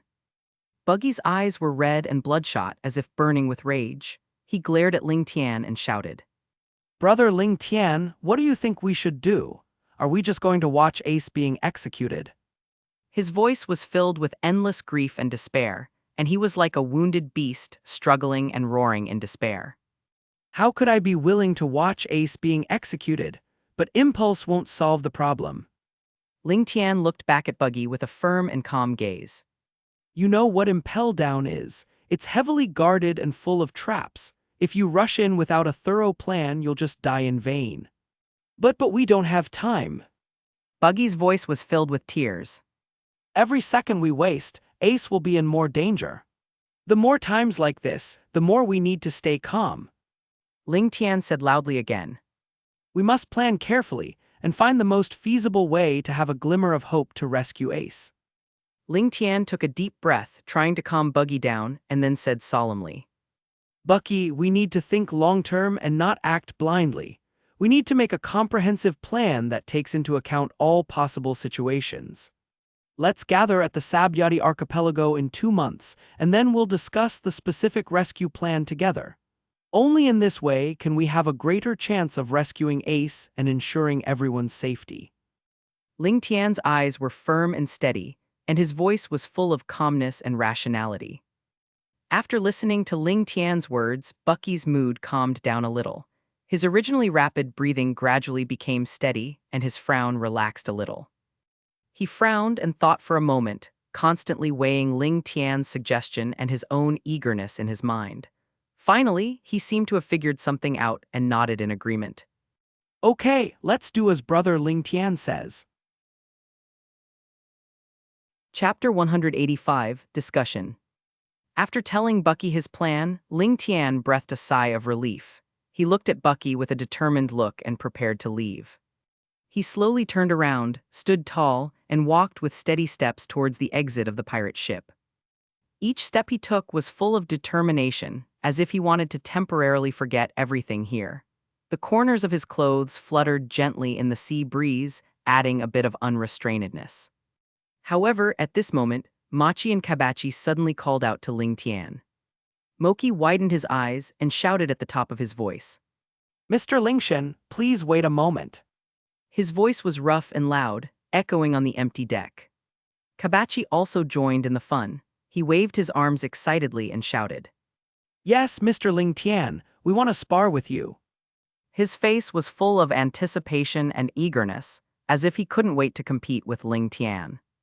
Seeing Machi and Kabachi's eyes full of expectation and challenge, Ling Tian paused for a moment. He slowly turned his head and scanned their anxious faces. There was a stubbornness and persistence in Machi's eyes, as if he would not give up until he achieved his goal, while Kabachi's face was full of excitement, and his body was trembling slightly with excitement. Ling Tian raised the corners of his mouth slightly, revealing a confident smile. That smile was like a spring breeze, warm and calm. He said, Okay, then I'll play with you guys. There's no rush anyway. His voice was calm and powerful, with a reassuring calmness. When Machi and Kabachi heard Ling Tian's agreement, excited smiles immediately appeared on their faces. Machi patted Kabachi on the shoulder and said, Haha, great, we must perform well. Kabachi clenched the weapon in his hand, nodded vigorously and said, Of course, we can't let Mr. Lingtian look down on us. Ling Tian folded his hands over his chest, looked at them with interest and said, Come on, let me see what you can do. The first person to fight Ling Tian was Kabachi. Cabbage looked solemn, and his usual slightly playful expression was completely replaced by seriousness. He stepped steadily on his wheelbarrow, which seemed like a well-trained warhorse under his feet, ready to charge into battle at any time. His hands were tightly gripping a sharp knife, which was flashing coldly in the sunlight, as if it was longing for a fight. Cabbage's eyes were filled with burning fighting spirit, fiery and determined, as if the person standing in front of him was not just an ordinary sparring opponent, but his greatest enemy in his life, a mountain he must overcome. Ling Tian quietly looked at the knife that Cabbage took out, and his eyes instantly became sharp. He narrowed his eyes and looked at the knife carefully.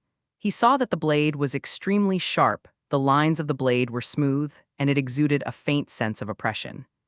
He secretly guessed in his heart, The knife in Kabachi's hand is at least at the level of a good sharp knife. This kid seems to be well prepared. Looking at Cabbage's serious and nervous movements, Ling Tian nodded slightly, still with a relaxed smile on his face, and said in a relaxed tone, Kabachi, you can do it anytime, let me see your skills. Don't be nervous, just treat it as a friendly exchange. When Cabbage heard this, his eyes narrowed, as if he was greatly encouraged and as if he was aroused to fight even stronger. He took a deep breath to calm himself down, then suddenly covered the knife in his hand with the armed colored domineering. The black domineering instantly wrapped around the blade, making the knife more deterrent. Then he pushed his legs hard, and the unicycle under his feet made a creaking sound, as if it was endowed with infinite power and rushed forward rapidly. The wheelbarrow sped across the deck, creating a gust of wind, and Kabachi rushed towards Ling Tian like an arrow. At the same time, Cabbage shouted at the top of his lungs. Come on, Mr. Lingtian. His voice seemed to break through the sky, carrying with it an indomitable determination and courage. Then he tensed all his muscles and burst out with great strength, performing a move called Acrobatics, Thousand Swords Moon. He swung the knife in his hand so fast that only a blur of light and shadow could be seen. As he moved, countless crescent-shaped knife lights formed in an instant, attacking Ling Tian like a violent storm.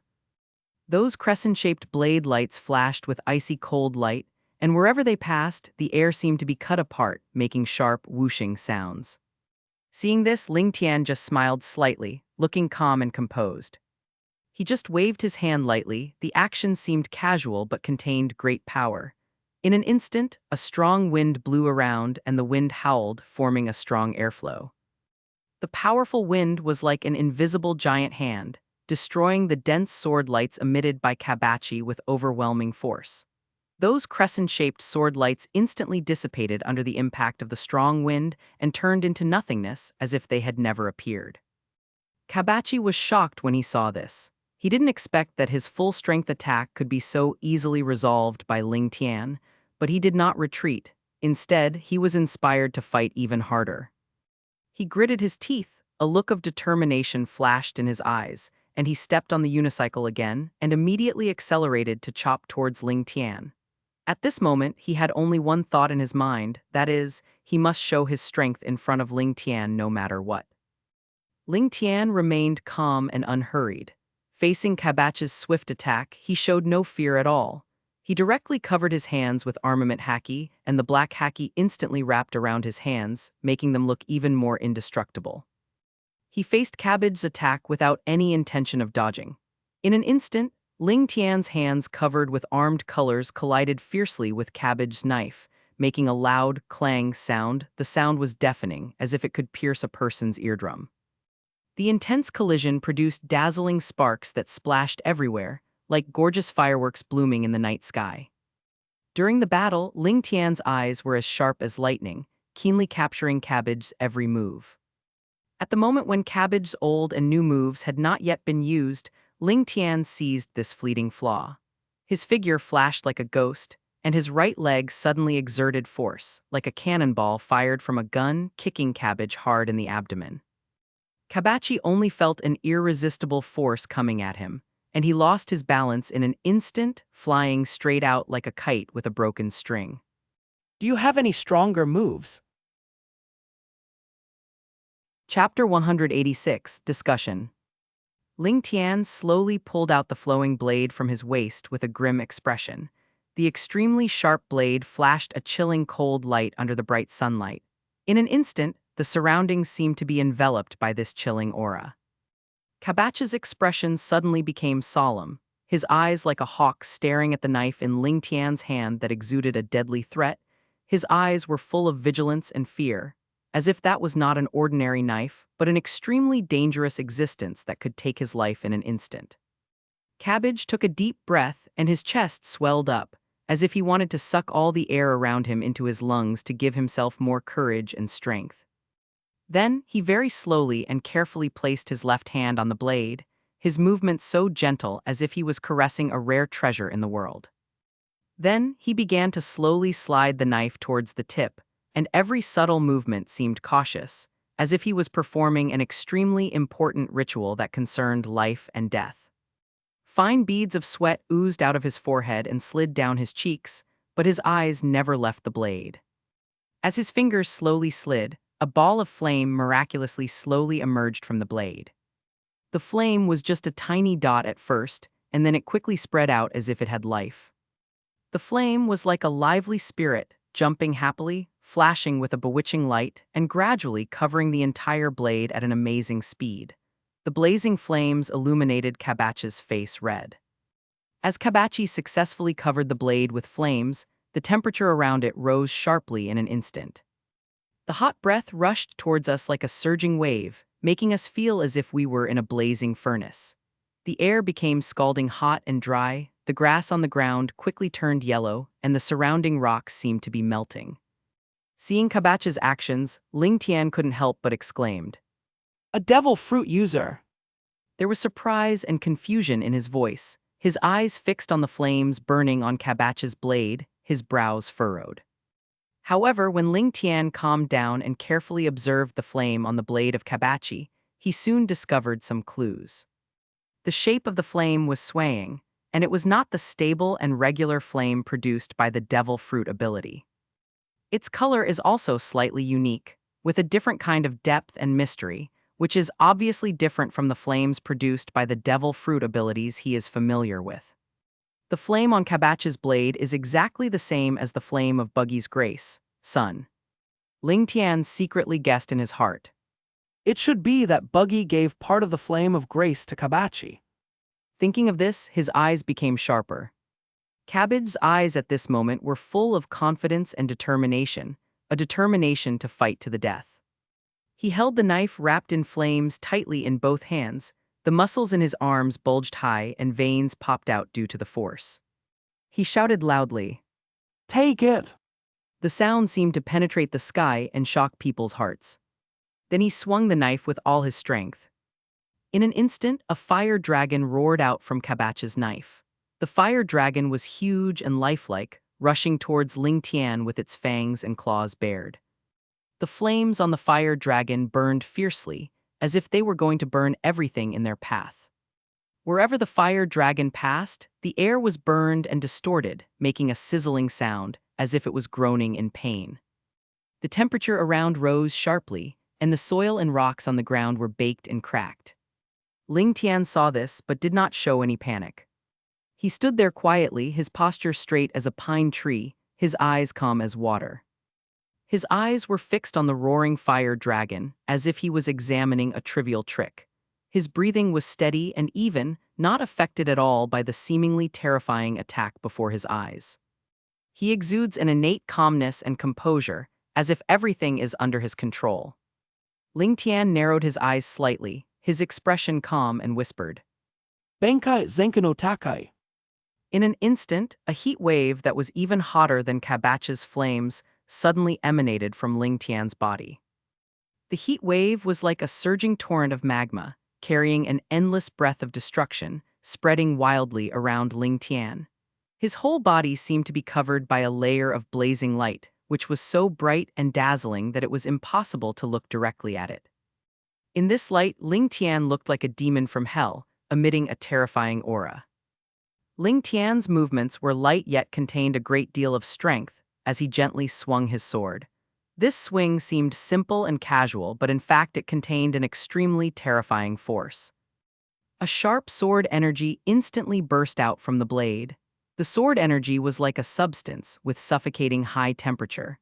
Like a lightning that cuts through the darkness, it slashed towards the fire dragon with incredible speed. At the moment when the two collided, there was no loud noise, and everything seemed so strange and calm. The fire dragon, which was originally so aggressive and fierce, seemed to have met its nemesis. It disappeared without a trace in an instant, as if it had never appeared. The powerful and violent fire dragon had no chance to resist under Lingtian's attack and was completely annihilated silently. After doing all this, Lingtian chuckled. Lingtian looked directly at Kabachi and said slowly, "Using fire in front of me is still too childish."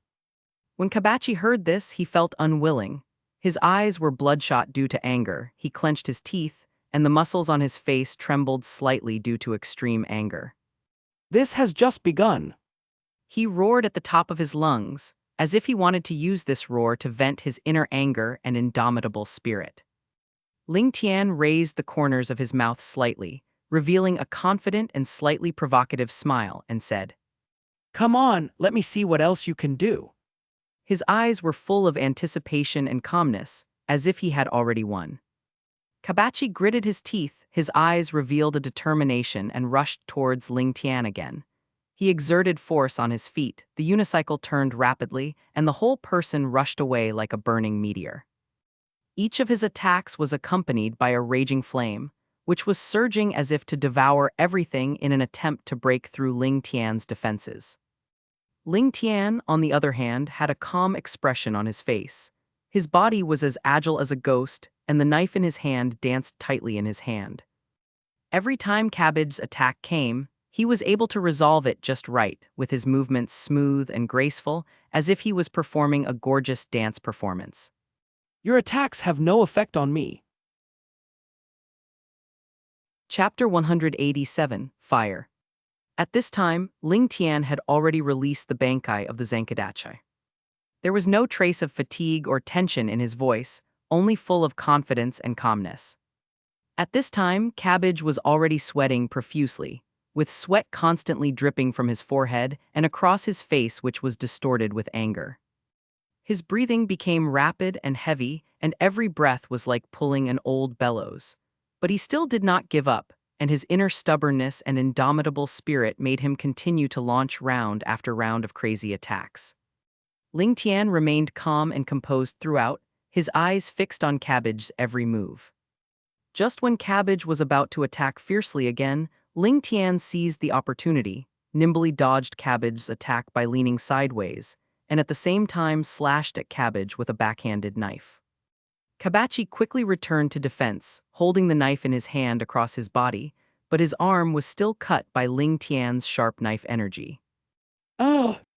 Cabbage screamed in pain, blood gushing out from the wound on his arm, but he did not retreat.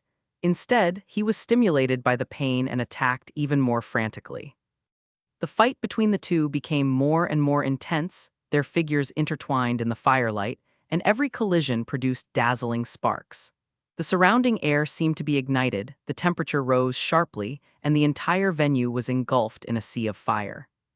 The flashes of swords and sabers crisscrossed, the flickering light danced like silver snakes, and blazing flames kept emerging one after another, illuminating the surrounding space with flickering lights like a twisted and strange painting.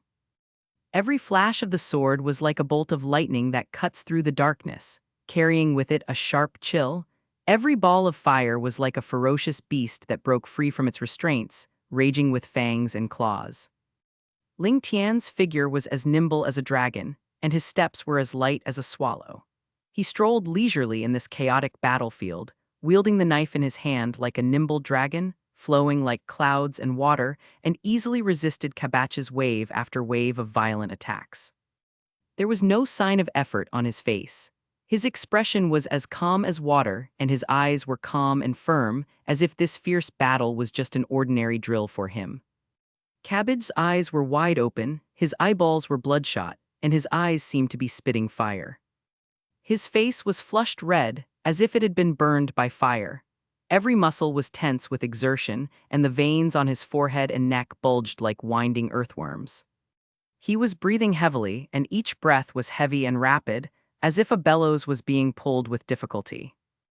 The knife in his hand was blazing with flames, and every swing was accompanied by a whistling sound of wind, which was like the roar of an evil spirit, harsh and terrifying. The sparks flying around were like gorgeous fireworks, but they were deadly and dangerous. However, no matter how hard he tried, no matter how much strength he put into each attack, his attacks were like child's play in front of Ling Tian. He was simply unable to break through Ling Tian's seemingly easy yet indestructible defense and had no substantial effect. Kabach's sweat fell like rain, beads of sweat as big as beans rolled down his cheeks, wetting his clothes and gathering into a small puddle at his feet.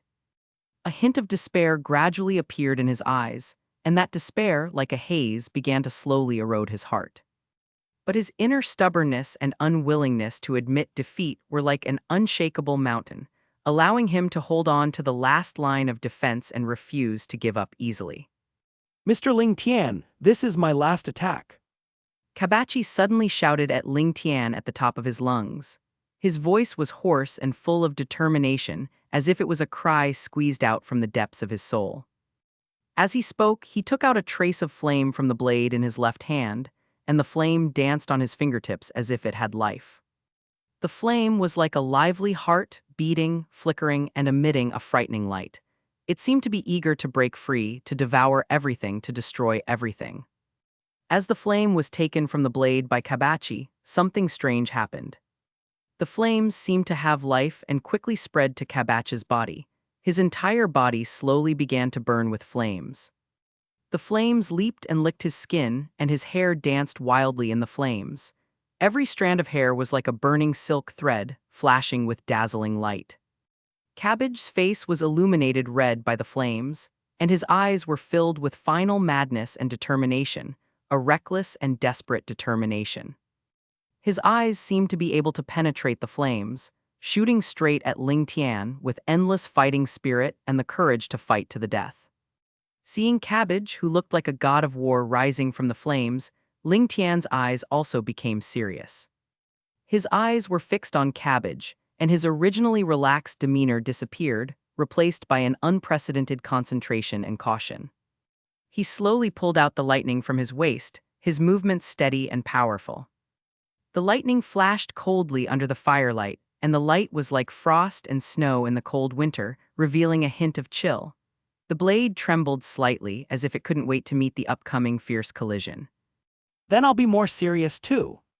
Lingtian spoke calmly. His voice was not loud, but it seemed as if an invisible force was spreading in the air. Although the voice was calm, it carried an unquestionable firmness, as if it was a response to Cabbage and a respect for the battle. Kabachi did not hesitate at all, he shouted. Heavenly acrobatics, fire show, end. His voice exploded like thunder, echoing in the space. As he finished speaking, countless sword lights and shadows wrapped in flames attacked Lingtian like a tide. The scene was extremely spectacular, with the whooshing sound of flames and the swishing sound of swords breaking through the air intertwined together and was deafening.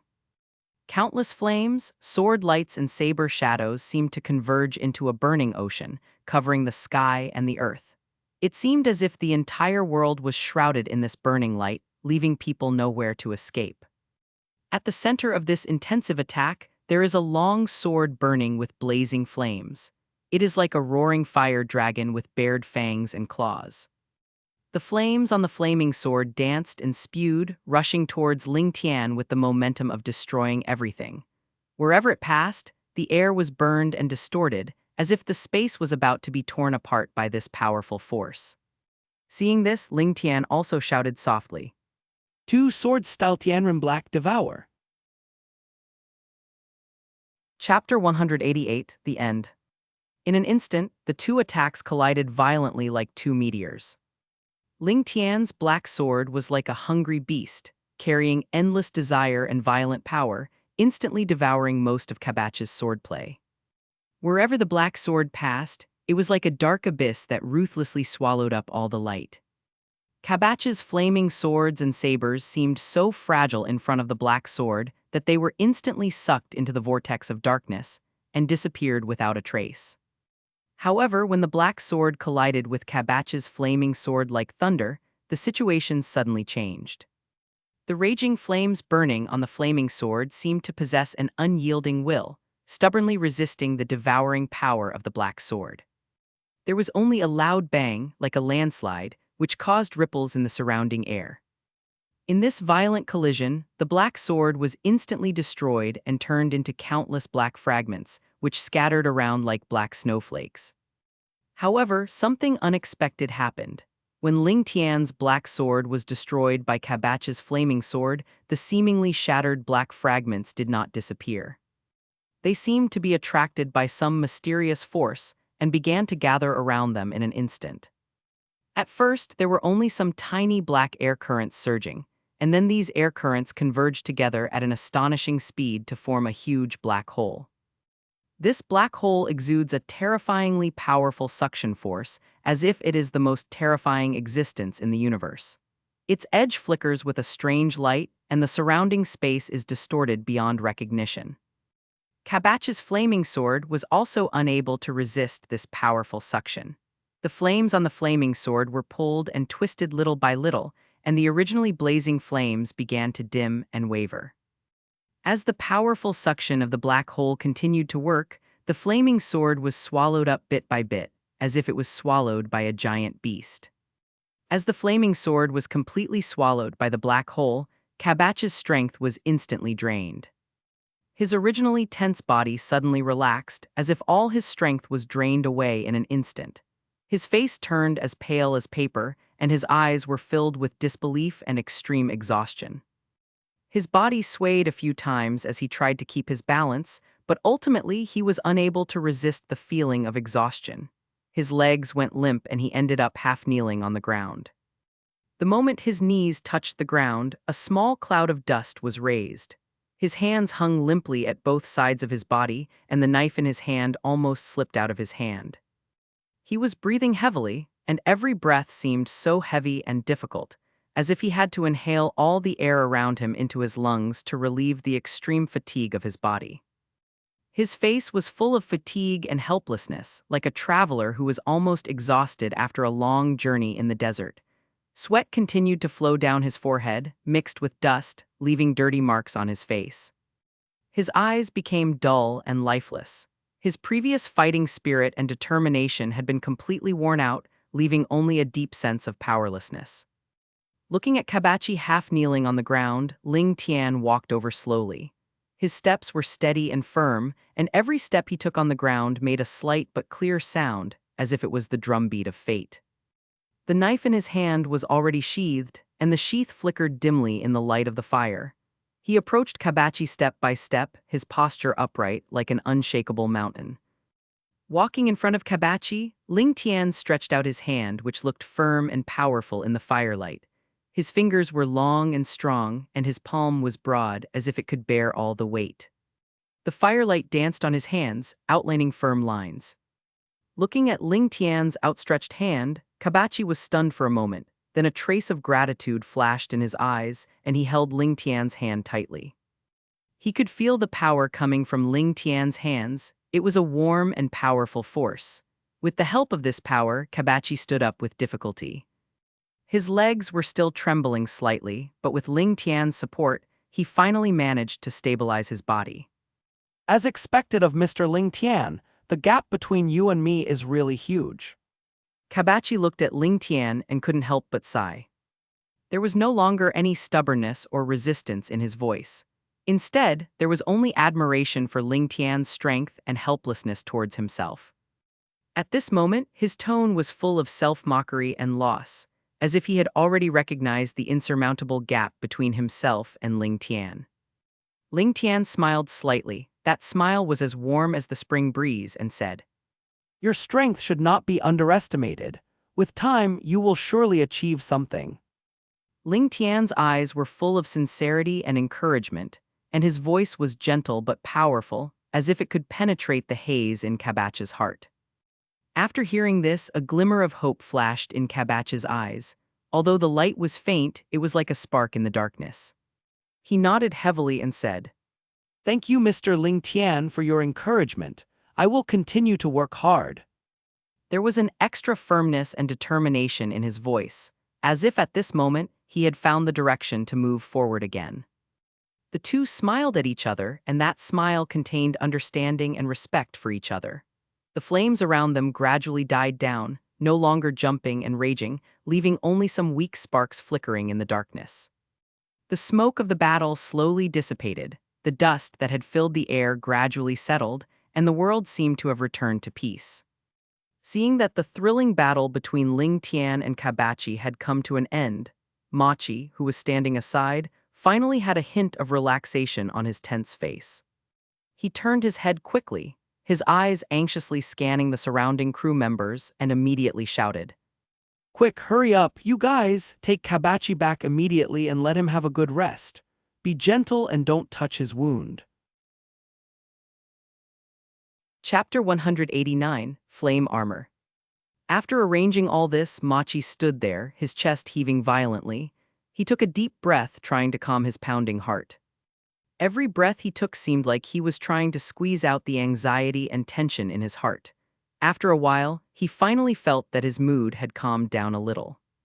Then Moki raised his head, looked firmly in the direction of Lingtian, and walked towards Lingtian with firm steps. His steps were steady and powerful, and every step he took seemed to make the ground beneath his feet tremble slightly. His eyes were burning with fighting spirit, a determination to never give up until he achieved his goal. Every step he took seemed to carry a tremendous amount of force, as if he was not walking, but pushing an invisible mountain forward. When he reached Lingtian, Mochi stopped, his feet firmly rooted to the ground. He raised his head and looked directly into Lingtian's eyes without flinching.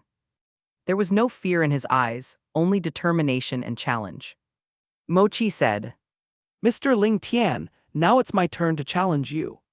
His voice was not loud, but it seemed to carry a power that could penetrate people's hearts. Hearing Moki's words, Lingtian smiled slightly, with a hint of calmness and composure in that smile, as if all this was within his expectations. There was no ripple in his eyes because of Machi's challenge, and they were still as calm as water. Lingtian slowly stretched out his right hand, made an elegant Please. gesture and said, Moki, come on, attack me. His tone was relaxed, as if he was talking about today's weather. His relaxed attitude seemed to tell Machi that this challenge was just a small game and an insignificant pastime for him. Seeing this, Mochi's face darkened. His brows knitted together tightly, forming a deep Chuan character. Of course, he knew very well how powerful Lingtian was. It was an unfathomable power, a strength that made people afraid. Machi gritted his teeth and swore secretly in his heart that no matter what, he would go all out and hold on to even a glimmer of hope for victory. His eyes widened, his face flushed, and he shouted, Li Qi, come out. This cry seemed to burst out from the deepest part of his soul, carrying endless desire and expectation. The sound was like thunder, exploding in the entire space, making people's eardrums buzz.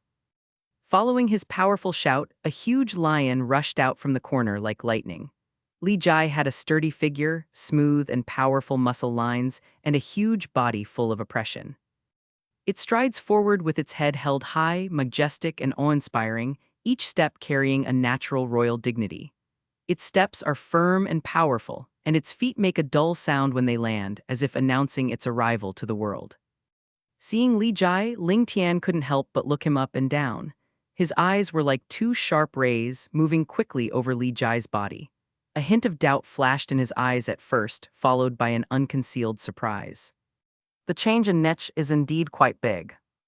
Thinking back, it originally had fur as white as snow, pure and beautiful. The white fur was like the purest snowflakes, without a trace of impurities, sparkling with charming luster in the sun, making people want to reach out and touch it. But now, the Li Jai that appeared in front of Lingtian had white fur dotted with eye-catching orange. The orange hairs seemed to be carefully painted, arranged in an orderly manner to form a unique pattern. This orange is like a blazing fire in winter, burning and jumping in the white, which is particularly eye-catching. The orange and white set off each other, making the niche look more majestic and domineering, making people dare not look directly at it. Licky stood beside Machi, lowered his head slightly, and growled softly. A dull sound came from his throat, and the sound seemed to come from deep underground with a terrifying power. Its eyes were fixed on Lingtian, and its sharp teeth were faintly visible in its open mouth, as if it was demonstrating to Lingtian and warning him not to act rashly. As Licky came out, Machi clenched his fists tightly, and his knuckles turned white from the force. The muscles on his arms bulged instantly, and the blue veins wriggled under his skin like earthworms. He closed his lips tightly, took a deep breath, and his chest bulged. Then, just like Kabachi before, a high-temperature flame burned on his body. The flames were just a few dots at first, and then quickly spread out, forming a blazing sea of fire. The flames were so hot that the surrounding air was distorted. The originally clear scenery became blurred under the high temperature, as if everything was melting in the flames. A painful yet determined expression instantly appeared on Machi's face. His facial features were twisted in pain, veins bulged on his forehead, and beads of sweat the size of beans kept rolling down. He clenched his teeth tightly, his teeth chattered, as if he wanted to crush all the pain between his teeth. His eyes were closed, his brows were furrowed, and every muscle was trembling, but he still stubbornly endured the burning sensation brought by the flames. After a while, as the flames gradually died down, Machi's body was slowly covered with a layer of orange-red armor. This armor looked like it had just been taken out of a furnace, emitting a mysterious and dazzling light. The lines on the surface of the armor were like flowing magma, flickering and beating constantly, as if they had life. The lines were delicate and complex, and each one was full of power, as if it contained endless energy. As Machi put on this mighty armor, Li Jai seemed to be greatly encouraged. Its originally vigilant eyes were now filled with a stronger fighting spirit, and the orange hair on its body began to glow brightly. The light was faint at first, like a candle flickering in the wind, but as time passed, it grew stronger and brighter, like the bright stars twinkling in the night sky. Then, an equally hot flame suddenly burst out from inside Liki's orange hair. The flames spread rapidly like a wild horse that had broken free from its reins, instantly enveloping Li Jai's entire body. Licky stood with his head held high and his chest puffed out, looking even taller and more powerful in the flames. Then it opened its bloody mouth and let out a deafening roar. The roar broke through the sky and echoed throughout the entire battlefield, as if announcing its strength and fearlessness to the world. As the flames completely covered Licky's body, Licky, like Machi, was covered with a layer of extremely strong armor. The texture and style of this armor are exactly the same as those on Machi, as if they were made by the same pair of skillful hands. Every detail of the armor was handled just right, fitting perfectly with Li Jai's body lines. Not only did it not affect its movements, but it actually added a bit of majesty. Lingtian was also shocked when he saw Li Jai's amazing change. Lingtian couldn't help but open his eyes wide and said in surprise, This is really unexpected. I didn't expect that the power of Grey Sun can be used in this way. There was a hint of wonder in his voice, and his originally calm tone also fluctuated. His eyes were fixed on Machi and Licky. A hint of admiration flashed in his eyes at first, but it was soon replaced by more vigilance. When Mochi heard Lingtian's words, a confident smile appeared on his face. He raised his head and laughed. Mr. Lingtian, today I will let you see our true strength. Chapter 190, Lingtian vs Mochi. Machi and Licky were clad in flaming armor that shone with mysterious light, like demons walking out of the dark abyss. The flames on the armor jumped and twisted, emitting a strange and terrifying light like a messenger from hell, carrying endless darkness and fear, full of creepy deterrence. Machi's eyes were like two sharp blades, which condensed in an instant and burst out with terrifying light. He opened his mouth and shouted, Licky, go! The voice seemed to burst out from the depths of his soul, carrying with it endless anger and determination. Before he finished speaking, he and Li Jai rushed towards Lingtian like arrows. Licky's 4 claws are as fast as the wind, and every time they fall, they bring up a cloud of dust. Its body is like a huge wave in a strong wind, extremely powerful and majestic. The sharp claws flashed with cold light, as if they could tear apart all obstacles in their way. Machi walked with vigorous steps, leaving deep footprints with every step. His body was as fast as the wind, with his flaming fist raised high. His figure looked particularly ferocious in the light of the fire, and the whole person was like a burning meteorite, coming towards him with an unstoppable momentum. In just a moment, Machi and Li Jai arrived in front of Lingtian, so fast that it was almost impossible to react. Machi swung his fist that was burning with flames. The fist cut through the air, bringing up a whistling sound like a roaring gale. The flames jumped and spread on the fist, as if to devour everything, and rushed straight to Lingtian's face, as if to smash his head with one punch. Licky was not to be outdone. His eyes flashed with ferocity and a low growl came from his mouth. It stretched out its extremely sharp claws, which flashed a cold metallic luster in the firelight, and grabbed Lingtian's abdomen fiercely. Its claws cut through the air, making sharp sounds as if they were going to rip open his abdomen and take out his internal organs. Seeing Machi and Licky coming in front of him in an instant, Lingtian's pupils shrank instantly, and he couldn't help but secretly said in his heart, How fast? But his reaction was also extremely quick. Almost in that thousandth of a second, a thick layer of black spread rapidly like ink. In the blink of an eye, his hands were covered with a thick and solid layer of black armed color domineering. This layer of domineering aura is like an indestructible armor, exuding a chilling aura. Lingtian crossed his arms in front of him without hesitation, his posture like an unshakable mountain. There was a dull and loud thud as Machi's flaming fist and Licky's sharp claws slammed into his crossed arms. However, Lingtian firmly blocked the fierce attacks of Machi and Li Jai. His arms seemed to be 2 pillars made of steel, bearing the huge impact without moving. The powerful impact came like a surging wave, but Lingtian was not panicked at all. He looked calm and composed and responded quickly. Lingtian took advantage of the situation and retreated rapidly like a light leaf. His feet slid rapidly on the ground, rubbing against it violently, leaving a deep mark. The mark was particularly eye-catching in the dust, as if it was a wound torn in the earth. Watching Lingtian retreat, Moki showed a smug smile on his face. The corners of his mouth slightly raised, his eyes full of provocation and arrogance.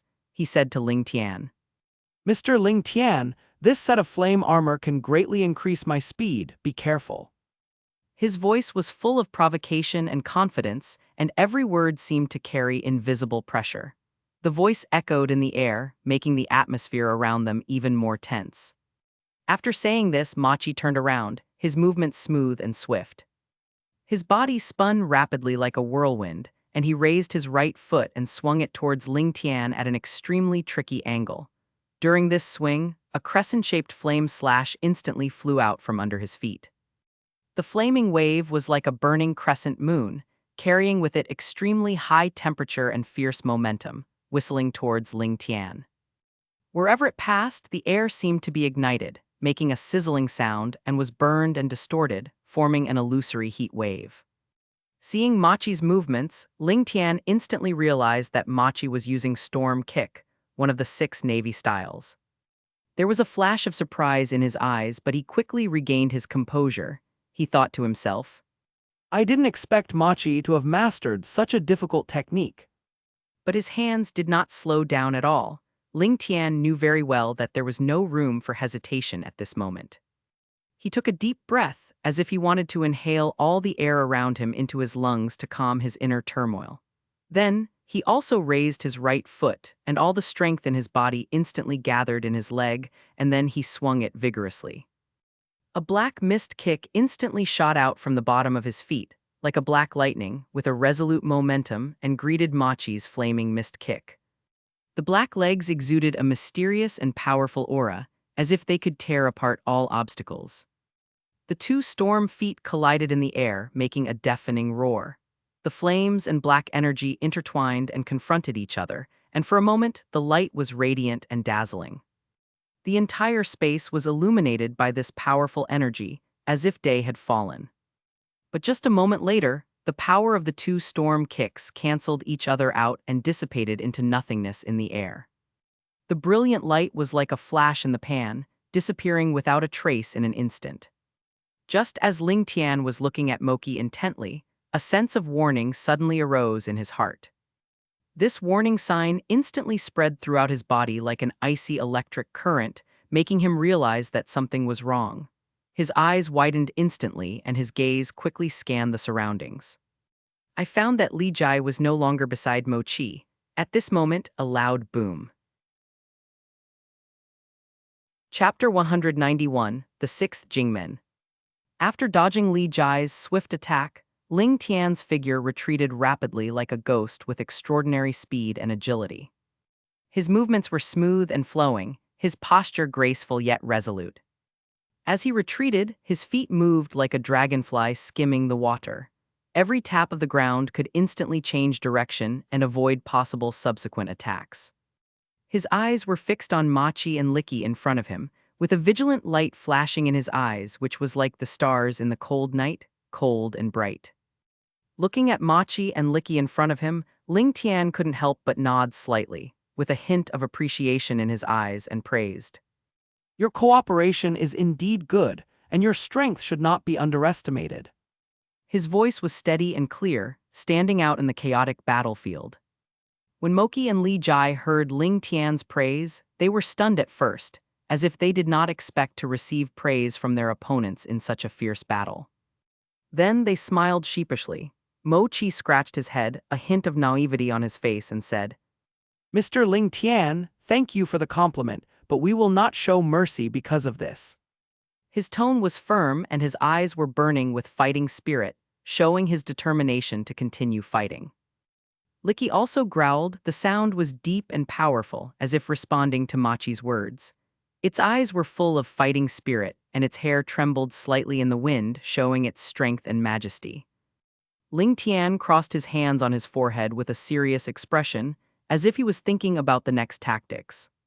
His brows were slightly furrowed, forming a deep Chuan character. After a moment, he looked at Machi with a sharp gaze, and then warned Machi. Machi, watch out for the next attack. His voice was deep and powerful, like dull thunder echoing on the battlefield, full of irresistible majesty. After saying that, he took a deep breath as if to gather all the strength in his body. Then he shouted, 8 gates of ninjutsu, the third gate of life, open. This roar seemed to break through the sky, shaking the entire battlefield. As his voice fell, a powerful force burst out from his body, and the surrounding air was stirred by this force to form a cyclone visible to the naked eye. As Lingtian finished speaking, green steam instantly rose from his body. The steam was thick and hot, like a scorching stream of air gushing out from deep underground. Steam continued to rise, quickly spreading and enveloping Lingtian's body. That was the result of the sweat on his body evaporating instantly under the influence of the extremely rapid burst of force. The sweat turned into water vapor, as if it was the concrete manifestation of the power in his body. Seeing Lingtian's appearance, Mochi couldn't help but be shocked. His eyes widened and his eyeballs almost popped out of their sockets. He opened his mouth slightly, took a breath of cool air, and secretly exclaimed in his heart. This power is so strong. At that moment, he seemed to see an insurmountable mountain standing in front of him, but this did not make him retreat. Machi gritted his teeth, the muscles on his face tensed, and a hint of determination flashed in his eyes. He suddenly turned his head and shouted to Li Jai beside him. Li Jai, don't be afraid, let's go. His voice was full of encouragement and determination, as if to dispel all the fear in his heart. As soon as Machi finished speaking, he took the lead. His feet were like the wind, and each step left a deep footprint. The ground made a dull sound under his footsteps, as if protesting against this huge force. The muscles in his legs bulged like taut bowstrings, pushing his body forward. When Licky heard Machi's call, he followed without hesitation. He ran with all 4 paws, and the contact of his paws with the ground instantly splashed a cloud of dust. It roared one after another. The sound was full of anger and fighting spirit, as if declaring its fearlessness to Lingtian. At the same time, Lingtian also attacked Machi and Li Jai without fear. His figure was like a flash of lightning, so fast that it was impossible to catch. A flash of light and shadow passed by, and in an instant he collided with them. The moment they met, it was like 2 meteors colliding violently, bursting out with amazing energy. A fierce battle broke out between the 2 men and the beast. Each collision made a loud noise which was deafening, like thunder exploding in the ears. The surrounding air seemed to tremble, forming circles of visible ripples that spread out in all directions. Mochi swung his fist, and with a whirring sound, he smashed it towards Lingtian. Lingtian dodged it easily by moving sideways, and at the same time, he punched Mochi with his backhand. Li Jai took the opportunity to pounce on Lingtian, his sharp claws slashing through the air. Lingtian raised his leg and kicked, colliding with Li Jai's claws, bursting out dazzling sparks. In the fierce battle, Lingtian constantly challenged the limits of his body. His eyes were burning with fighting spirit, every muscle was trembling, but he still struggled to hold on. He roared, The 4th injury gate, open. With this roar, it seemed as if an invisible force burst out from deep within his body.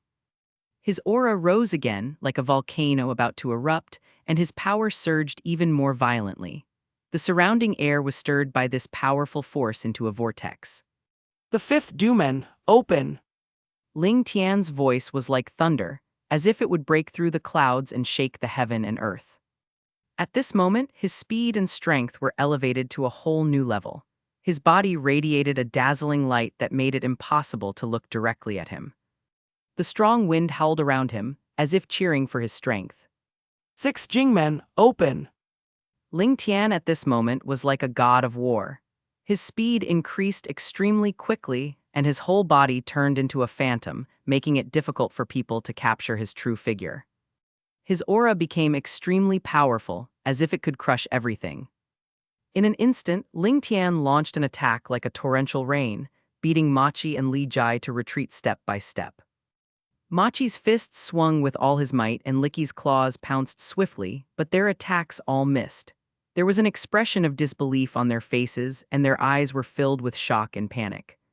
As Lingtian roared, Attack Peacock. His voice resounded throughout the battlefield, filled with endless majesty and power. Lingtian waved his hands continuously, so fast that people could not see clearly. His hands turned into a blur of light and shadow as if they disappeared into the air. Flame bombs attacked Machi and Licky one after another.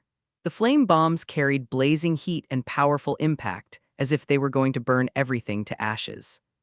Wherever the flame bomb passed, the air was burned and distorted, making a sizzling. Chapter 192, Extreme Speed. At this moment, the flame that had touched Machi's surface before had disappeared without a trace, as if it had never existed, leaving only the slightly hot mark on Machi's body. When Lingtian saw this, his eyes instantly froze like two sharp sword lights. His feet seemed to be equipped with powerful springs. He exerted force so hard that the ground beneath his feet even sank slightly due to the huge force. The whole person was like a cannonball fired from a gun, and immediately accelerated towards Machi and Licky at an astonishing speed. His figure was as fast as lightning, bringing with it a gust of wind that whistled around, sending sand and stones flying. Let me see your progress. He shouted loudly, his voice full of expectation and challenge, as if to make the whole space tremble. When Machi and Licky saw this scene, a hint of determination flashed in their eyes, and they did not dare to be negligent at all. Mr. Lingtian, we will not give up easily. Moki shouted, his voice firm and powerful, echoing in the air. At the same time, the armor on his body shone with a dazzling red light. The light was bright and dazzling, like a burning flame, hot and violent. Every piece of armor seemed to be endowed with life, beating with powerful energy. Afterwards, they increased their speed again, leaving deep footprints on the ground beneath their feet, and faced Lingtian, who was rushing towards them with a fearless and undaunted spirit. In an instant, the three of them were fighting again. The air was filled with a tense atmosphere, as if the fierce battle would explode at any time. Lingtian's fists and kicks attacked Machi and Li Jai like a storm, and each move contained great power. When he swung his fist, there was a whirring sound as if he could tear the air apart. Every time he punched, it was like a mountain collapsing, unstoppable. His kicking skills were even more fierce, his legs interlaced like willow branches in the wind, seemingly soft but full of endless power. Every kick he made carried a force of 1,000 pounds, as if it could dig a deep pit out of the earth. Machi dodged left and right flexibly, his figure was like a ghost, erratic. Every time Lingtian attacked, he was able to dodge at an extremely subtle angle, while his sharp eyes were always looking for opportunities to counterattack. His body seemed to blend into the surrounding air, moving smoothly, his steps light and agile, demonstrating extraordinary reaction ability. Li Jai, with his agile body, is like a nimble cheetah. His movements were swift and decisive, occasionally launching surprise attacks from the side. Whenever Lingtian's attention was focused on Machi, Li Jai would seize the opportunity, burst out with amazing speed in an instant, rush towards Lingtian at a tricky angle, trying to disrupt Lingtian's rhythm. Seeing this intense scene, Lingtian couldn't help but be surprised. His eyes were full of disbelief, because he found that Machi and Li Jai's speed could keep up with his own speed after opening 6 doors. These two guys have made great progress. Lingtian couldn't help but sigh. He felt both pleasantly surprised at their growth and a little surprised that he himself had been overtaken. At this moment, there was a sound of clothes being torn, harsh and abrupt. Lingtian was surprised to find that Machi and Li Jai's speed had surpassed his own when he opened 6 gates. This surprised Lingtian. His pupils shrank instantly and the expression on his face froze for a moment. He never imagined that after all his hard work and experience of countless hardships and difficulties, he finally reached the point of opening the 6 gates, and after enduring so much suffering and trials, Machi and Licky actually surpassed him simply by using the power of Grace Sun. Recalling how I practiced hard day and night in order to open the 6 gates, I constantly challenged the limits of my body and endured tremendous pain and pressure. Every breakthrough is on the brink of life and death, and every progress is accompanied by sweat and blood. And now, these 2 young generations have reached or even surpassed their own speed in such a short period of time by relying on the power of Grace Sun. Lingtian's brows were furrowed, like wrinkles on a mountain. A trace of determination flashed in his eyes, a determination to burn his boats and cross the river, as if burning with a fire that would never go out. HMPH, nothing more than that. He shouted, his voice like thunder, causing ripples in the surrounding air. All the muscles in his body tensed up instantly, and strength surged out like a flood. He exerted force suddenly, and his right fist was like a cannonball, with a whistling sound, smashing towards Machi fiercely. At the same time, his left leg was like a steel whip, kicking towards Li Jai swiftly. This punch and kick contained his endless anger and determination. Machi and Licky had no time to react and were knocked away. Their bodies flew backwards like kites with broken strings and fell heavily to the ground, raising a cloud of dust. Taking advantage of this gap, Lingtian also quickly pulled back a distance. His movements were smooth and there was no drag, as if everything was under his control. Although his speed is not as fast as Machi and Licky, Lingtian can still sense their movements with his excellent observation haki. Come on, I'll show you my true strength. Lingtian adjusted his breathing, and every breath was like the sound of a bellows, steady and powerful. His eyes became extremely sharp, and he concentrated on sensing everything around him. Even the slightest fluctuation in airflow and the slightest sound of footsteps could not escape his perception. Machi and Licky got up from the ground, their clothes were covered with dust, but their eyes were full of indomitable fighting spirit. Mr. Lingtian, we won't let you down. Chapter 193, Grandma Li knocks on the door. Lingtian also had some minor scratches on his body. Although they were not serious, they were enough to illustrate the disadvantage he was in at the moment. Not bad, not bad. It seems that you are even better than Kabachi. Feeling the increasingly faster speed of Machi and Licky, Lingtian remained calm despite being in trouble, and praised them generously. His voice was steady and powerful, without any panic or frustration, as if all this was within his expectations. Of course, we won't hold the captain back. Moki smiled proudly when he heard Lingtian's words. His eyes were shining with excitement, and he felt extremely proud to have been recognized by Lingtian. But it's not enough. Lingtian's voice suddenly became low and majestic. As he spoke, a huge impact erupted from Lingtian's body. The force was like a surging wave, instantly sweeping everything around him. The air seemed to be ignited, making crackling sounds. Machi and Licky only felt an irresistible force rushing towards them. Before they could react, they were knocked away by this force. Their bodies drew an arc in the air and then fell heavily to the ground, splashing up a cloud of dust. Machi Licky, to praise your speed, I will show you my long-trained abilities. After knocking Machi and Licky away, Lingtian spoke loudly with a firm and fiery gaze. His voice echoed in the empty venue with unquestionable majesty and confidence. When Moki and Li Jai heard Lingtian's words, their eyes instantly became serious. They looked at each other and saw a hint of nervousness and expectation in each other's eyes. They knew very well that the ability Lingtian was about to demonstrate must be extraordinary. Lingtian crossed his hands on his forehead again, and his expression became extremely serious, as if he was performing a solemn ceremony. He took a deep breath, and all the muscles in his body tensed up. Every inch of his skin seemed to contain power that was about to explode.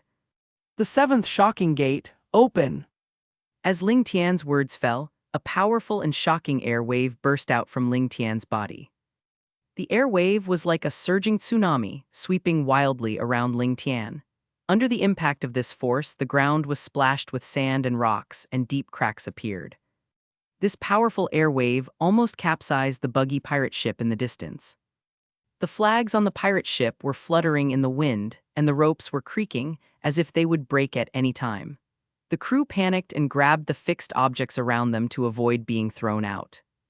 Gurgle, feeling the terrifying air wave from Lingtian, Macha and Licky couldn't help but swallow their saliva. Their heartbeats accelerated and beads of sweat appeared on their foreheads. But they did not back down, but instead focused more and prepared to meet the upcoming challenges. In just a moment, Lingtian's figure disappeared from the spot like a ghost. The next moment, he appeared in front of Machi and Licky. His speed was so fast that it was impossible to catch him, as if he had broken through the limitations of time and space. Before Machi and Li Jai could react, Lingtian kicked them one by one. His movements were clean and neat, without any delay. Machi and Li Jai only felt an irresistible huge force coming, and their bodies flew out involuntarily. They drew two arcs in the air and fell heavily in the distance, leaving two large holes on the ground. So, Machi stood up with a look of shock on his face, his mouth wide open, and stammered. His eyes were full of disbelief and awe. Everything that happened just now was like a dream to him. He didn't see Lingtian's speed clearly at all. He only felt a flash before his eyes. In just a moment, he and Li Jai were like fallen leaves caught in the wind, flying backwards without any resistance. The others who were watching the battle couldn't help but swallow their saliva when they saw this scene. Their expressions froze, their eyes widened, and they were shocked by the terrifying strength displayed by Lingtian. Some people clenched their fists unconsciously, while others put their hands together and prayed for Machi and Licky. can you still fight? Lingtian asked as he looked at Moki, who had stood up. Although his voice was calm, it carried a subtle concern. After opening the door, Lingtian could clearly feel that his body was also being tormented. Every breath and every movement is accompanied by pain that goes deep into the bone marrow. The Eight Gates is a double-edged sword. Although it can gain powerful strength in a short period of time, it can also cause great harm to the user. Opening the final eighth gate, the Gate of Death, requires the life of the user. Every time you use the 8 gates of Dungia, you are dancing with death. No problem. Chapter 194, Daytime Tiger. Seeing Machi's look, Lingtian couldn't help but be surprised. His eyes were wide open, as if their eyeballs were about to pop out of their sockets, and his mouth was slightly open, forming a round shape. His face was filled with disbelief, and he stood there as if he was under a spell. He secretly exclaimed in his heart, I didn't expect that Machi and Licky could be integrated together. This extraordinary change shocked him so much that his mind fell into a brief confusion in an instant. After merging with Licky, Machi was now as tall as a giant. His body was tall and majestic, like an insurmountable mountain. Every inch of muscle is full of strength, exuding a powerful and strange aura. That breath was like a whirlpool in the darkness, constantly attracting everything around it. It was also like an invisible pressure that made people feel it was difficult to breathe. His eyes were like two burning flames, hot and sharp. He stared at Lingtian closely, as if he wanted to see through his soul. Moki said, Mr. Lingtian, this is our last trump card. Please be careful. His voice seemed to come from an endless abyss, with a heavy sense of oppression. As he spoke, two different voices came out of Machi's mouth. A deep and rough voice sounded like the roar of an ancient beast. Every syllable carried a heavy force that shook the air. The other voice was sharp and high-pitched, like a sharp sword cutting through ice, harsh and creepy. The two voices intertwined, rising and falling, forming a strange and frightening sound. The sound seemed to be a call from hell or the whisper of a devil, which made people's backs shiver. Lingtian listened carefully, his ears perked up, not missing any slight changes in tone. He guessed in his heart that the sharp voice should be Li Jai's voice. Lingtian's brows furrowed slightly, his eyes revealing deep thought and vigilance. Lingtian's expression was serious, like an unshakable mountain. His eyes were as firm as iron as he looked straight at Moki and responded solemnly. Moki, you might get hurt by this next move, so be careful. His voice was steady and powerful, as if every word carried a heavy weight, spreading slowly in the air. When Moki heard Lingtian's words of warning after seeing his powerful appearance after fusion, he instantly became serious. His confident expression disappeared, replaced by a serious look. His brows were furrowed, like two deep furrows, and a look of determination flashed in his eyes, a determination to move forward regardless of the consequences. He held the flaming stick tightly in both hands, his knuckles turned white from the force, and the muscles in his arms were tense as hard as rocks. His feet stood firmly on the ground, his body slightly leaning forward, ready to meet Lingtian's attack, like a beast about to pounce on its prey. After Lingtian finished speaking, he took a deep breath, and that breath seemed to absorb all the surrounding energy into his body. His eyes became extremely focused, as if the whole world only had him and the move he was about to perform. His eyes were as bright as stars, flashing with a firm light that made people dare not look directly at them. He clasped his hands together quickly, his movements skillful and precise, as if he had practiced it thousands of times. The index finger is crossed between the middle finger and the ring finger. The ring finger and the pinky finger of the right and left hands are placed against each other. The middle finger is bent down, and the thumb is erected. Each movement is smooth and natural without the slightest hesitation. After completing this set of complicated movements, Lingtian's face turned red like a ripe apple. The veins on his forehead bulged, and those veins were like winding earthworms, highlighting the huge power he had gathered at the moment. A low roar came from his throat, as if he was suppressing the energy that was about to explode. Then he shouted, Day Tiger! The sound was like thunder, echoing across the wilderness. It was so deafening that it seemed to tear the sky apart and shatter the earth. The air around seemed to be shaken by the sound, rippling. Birds in the distance were startled and flew high, and small animals in the grass were frightened and fled in all directions. The voice carried endless majesty and power, making people tremble with fear. As Lingtian finished his words, a force as powerful as that of destroying the heavens and the earth suddenly burst out from his hands.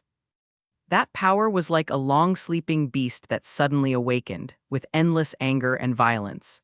In an instant, the entire space was filled with this power, making people feel an irresistible sense of oppression. A tiger head condensed from surging air waves, carrying a terrifying momentum of destroying everything, whizzed out from Lingtian's hands and pounced towards Machi. The tiger's head looked lifelike, and its bloody mouth opened as if it could swallow the whole world. Wherever it passed, the surrounding air was distorted beyond recognition by the powerful force, making sharp and piercing explosions, as if countless swords were cutting through the air, causing people's eardrums to feel a sting. Seeing this fierce, tiger-headed air wave that seemed to devour everything, Moki's pupils shrank instantly, like needles. His heart seemed to skip a beat, and time seemed to freeze at this moment. Fear surged up from his feet to his heart like an icy tide, but he quickly suppressed the fear in his heart and forced himself to calm down and deal with this deadly attack. Suddenly, Machi's face tensed, and his already serious expression became even more solemn, like a hard rock. A trace of determination flashed in his eyes, a determination to face death head-on. He knew that this was a critical moment of life and death, and he could not retreat in the slightest. He thrust the flaming stick in his hand downwards fiercely, and along with his decisive action, a loud Bang! Chapter 195, Burn Youth. At this moment, the daytime tiger that Lingtian had summoned came roaring like a strong wind. The tiger head formed by the air waves rushed towards Machi with the momentum of crushing everything in its path and the force of thunder. Wherever the day tiger passed, the air was torn apart, making a sharp whistling sound, as if cheering for this fierce duel. The moment the day tiger touched the hexagonal protective shield, it was like a blockbuster bomb exploding, and a suffocatingly powerful impact force erupted instantly. The surrounding space seemed to be distorted, and the light was affected by this force, becoming blurred.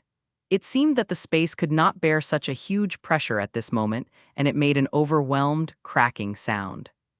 The power of the day tiger spread out instantly, and the surging energy was like the endless waves of the sea, one wave after another, never stopping. Machi's hexagonal shield was like a solid dam, trying to block the fierce impact. However, in front of the powerful force of the day tiger, the shield seemed a little powerless. The protective shield was hit wildly by the day tiger's airwaves, making a sizzling sound, which sounded like the painful groan of metal being burned under extremely high temperature. Cracks began to appear on the surface of the protective shield. The cracks were very small at first, but under the continuous impact of the powerful force, they spread rapidly. Just like broken ice, the cracks continued to extend and crisscross at a speed visible to the naked eye, and the entire protective shield looked shaky. This is not enough. Lingtian stared at Machi's protective shield, his brows furrowed into a deep Chuan. shape. His eyes spewed out angry flames, as if to burn all obstacles in front of him to ashes. Seeing that a day tiger of this level was unable to break through Machi's defense shield, Lingtian gritted his teeth, veins popped out on his forehead, and those veins were like winding earthworms. He immediately shouted, Burn, youth! The voice seemed to burst out from the depths of his soul, with endless determination and strength. The voice broke through the sky, shaking the entire battlefield, as if to move the heaven and earth. Every word contained his unyielding will and extreme desire for victory. As Lingtian's voice fell, the air waves impacting Machi's defense shield instantly became stronger. The already fragile defense shield could no longer withstand the sudden increase in power. In just a moment, Machi's defense shield was like a fragile porcelain, and it was completely broken with a bang. The broken energy fragments flew everywhere, like gorgeous fireworks, but with a heart-pounding, dangerous atmosphere. The moment the protective shield was broken, Day Tiger rushed towards Machi like a wild horse that had broken free from its reins with an unstoppable force. That force was like a raging torrent, carrying with it an unstoppable determination and a violent frenzy to destroy everything. Accompanied by a crisp click. Chapter 196, Farewell. After the thrilling and extremely intense competition with Machi, Lingtian spent 2.5 days of rest on Buggy's pirate ship. At this time, by the quiet harbor, the golden sunlight poured onto the vast sea like fine golden sand, sparkling and dazzling. The breeze blew gently, like a gentle hand caressing the sea surface, bringing a hint of coolness. The waves gently hit the shore, making a rhythmic swish sound as if playing a soothing piece of music. Lingtian slowly stood on the deck. He first stretched his arms and stretched his body to his heart's content, as if to drive away all the fatigue of the past few days from his body. Then he twisted his neck and stretched his muscles, making a Crackling sound at the joints. He narrowed his eyes slightly and looked at the vast and boundless sea in the distance, his gaze deep and far-reaching. On the vast sea, the water under the sunlight presents different shades of blue. The skyline in the distance connects with the sea, making it difficult to tell where the end is. The waves rise and fall, surging forward without stopping, as if telling the mystery and unknown of the sea. Lingtian was already silently planning his next itinerary. He thought about the challenges and opportunities he was about to face. His eyes sometimes flashed with determination, sometimes revealed a trace of worry, but more of it was anticipation and desire for the future. At the same time, most of the buggy pirates came to the port to see Lingtian off. Their figures were particularly vivid in the sunlight. Bucky, wearing his iconic clown costume, with his red nose more eye-catching in the sunlight, came to Lingtian in a bounding manner with a warm smile on his face. Other pirate members also gathered around. Some of them waved to Lingtian with a smile and some shouted blessings. The whole port was filled with a lively and warm atmosphere. Brother Lingtian, take care on your journey. Bucky stood in front of the crowd and shouted at the top of his voice. The sunlight shone on his body, and his iconic red nose stood out in the sunlight, like a ripe cherry, sparkling with a unique luster. Bucky's eyes were full of concern and sincerity, and he waved his arms vigorously as he shouted. Lingtian smiled and replied, Bucky, take care of yourself too. I look forward to seeing you again in the Sabyati archipelago. His smile was like the warm sunshine in spring, warm and kind. Lingtian's gaze stayed on Bucky for a moment, his eyes showing gratitude and cherishment for this friend. Kabachi held the sword and walked steadily to Lingtian, saying with a firm face, Mr. Lingtian, I look forward to seeing you next time. My sword skills will definitely be even better. His eyes were blazing and focused, staring at Lingtian closely, as if he wanted to convey his determination with his eyes. The sword reflected a cold light in the sun, and Kabachi's knuckles turned white because of the force he used to hold the sword. Lingtian nodded and encouraged. I believe in you. You will definitely make a breakthrough. He walked forward and patted Cabbage's shoulder gently, his eyes full of trust and expectation. I have seen your hard work and perseverance. As long as you persevere, your sword skills will surely reach a new level. Moki patted his chest and said, Mr. Lingtian, Li Jai and I will continue to work hard and will not let you down. His expression was excited, and his face was filled with confidence. Licky also howled as if echoing Machi's words. Its eyes sparkled with a lively light, and its majestic figure showed a courageous momentum. Lingtian smiled and responded. I'm looking forward to seeing your progress. He glanced at Machi and Li Jai in turn, his eyes full of encouragement and expectation. I believe that in the days to come, you will become even stronger and create your own glory. Everyone nodded, their eyes full of reluctance and blessings. Their eyes were shining with tears, which were the sadness of the upcoming separation and the expectation of reunion in the future. Some people's lips trembled slightly, as if they wanted to say something but didn't know where to start. Some people silently clenched their fists, as if they were secretly swearing that they must let Lingtian see their growth when they meet next time. The sea breeze blew gently, ruffling their hair and clothes, but it could not blow away the deep friendship in their hearts. Buggy hurriedly said, Brother Lingtian, we'll see you at the Sabyati archipelago then. Buggy's face was full of seriousness and anticipation, and his red nose trembled slightly as he spoke. His eyes were firm, as if he had already seen the moment of reunion in the Sabyati archipelago. Cabbage also responded, I will practice hard day and night, and will not let you down. Cabbage gripped the hilt tightly, the veins on his arms bulged, and his eyes burned with the flame of fighting spirit. I will continue to challenge my limits and take my sword skills to a whole new level. Next time we meet, I will definitely impress you. Moki shouted. Mr. Lingtian, just watch. Moki rode on Li Jai's back, patting his chest hard, his voice loud and full of confidence. Li Jai also raised his head and let out a long roar, as if to cheer for Machi's determination. After finishing speaking, Lingtian turned and flew towards Wano country. Flying over the vast sea, at first, the sky was as blue as a gem, with white clouds floating leisurely. The white clouds floated lightly in the sky like clouds, sometimes changing into various wonderful shapes. The sun shines on the sea, and the waves sparkle like countless tiny pieces of gold. Seabirds fly freely in the sky, singing happily, and sometimes they dive into the sea to catch fish in the water. But as we got closer to Wano country, the weather became worse and worse. Dark clouds rolled in from the horizon, spreading rapidly and pressing down heavily, as if to swallow up the whole world. The originally bright sky suddenly became dark and depressing, making people feel inexplicably suffocated.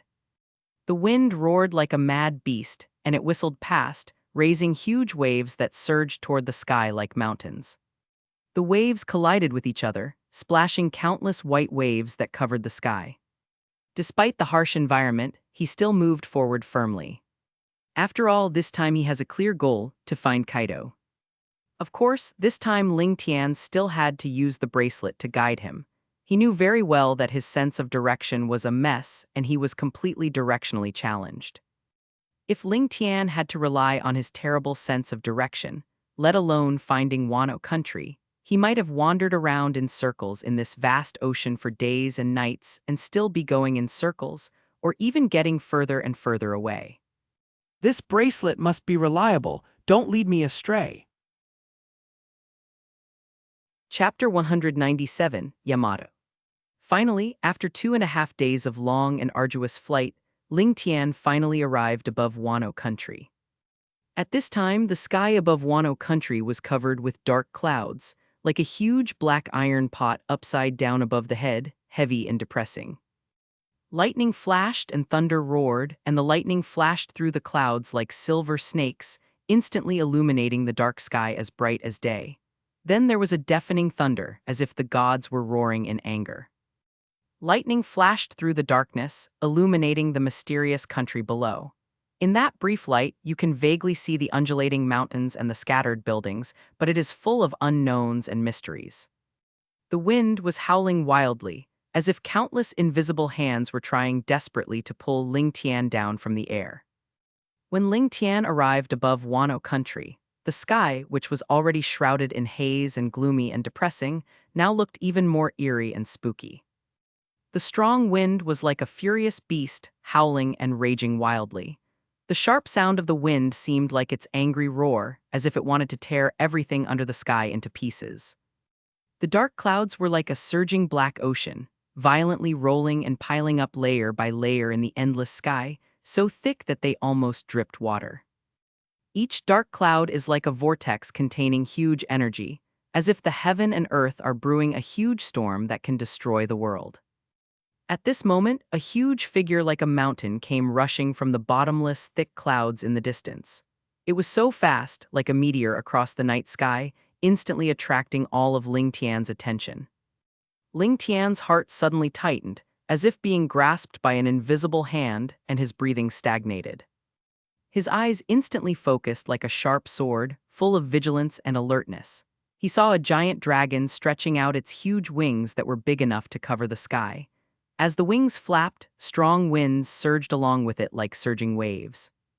The giant dragon, carrying this violent force, rushed towards Lingtian with great momentum, as if it wanted to swallow him in one gulp. The moment he saw the dragon, Lingtian was shocked, and a thought flashed through his mind subconsciously. Could it be Kaido? Seeing such a mighty dragon appear in Wano country, he couldn't help but think of Kaido first. But when he quickly calmed down and looked carefully, he found that the dragon was not Kaido. The dragon in front of him was a dreamy silver color all over.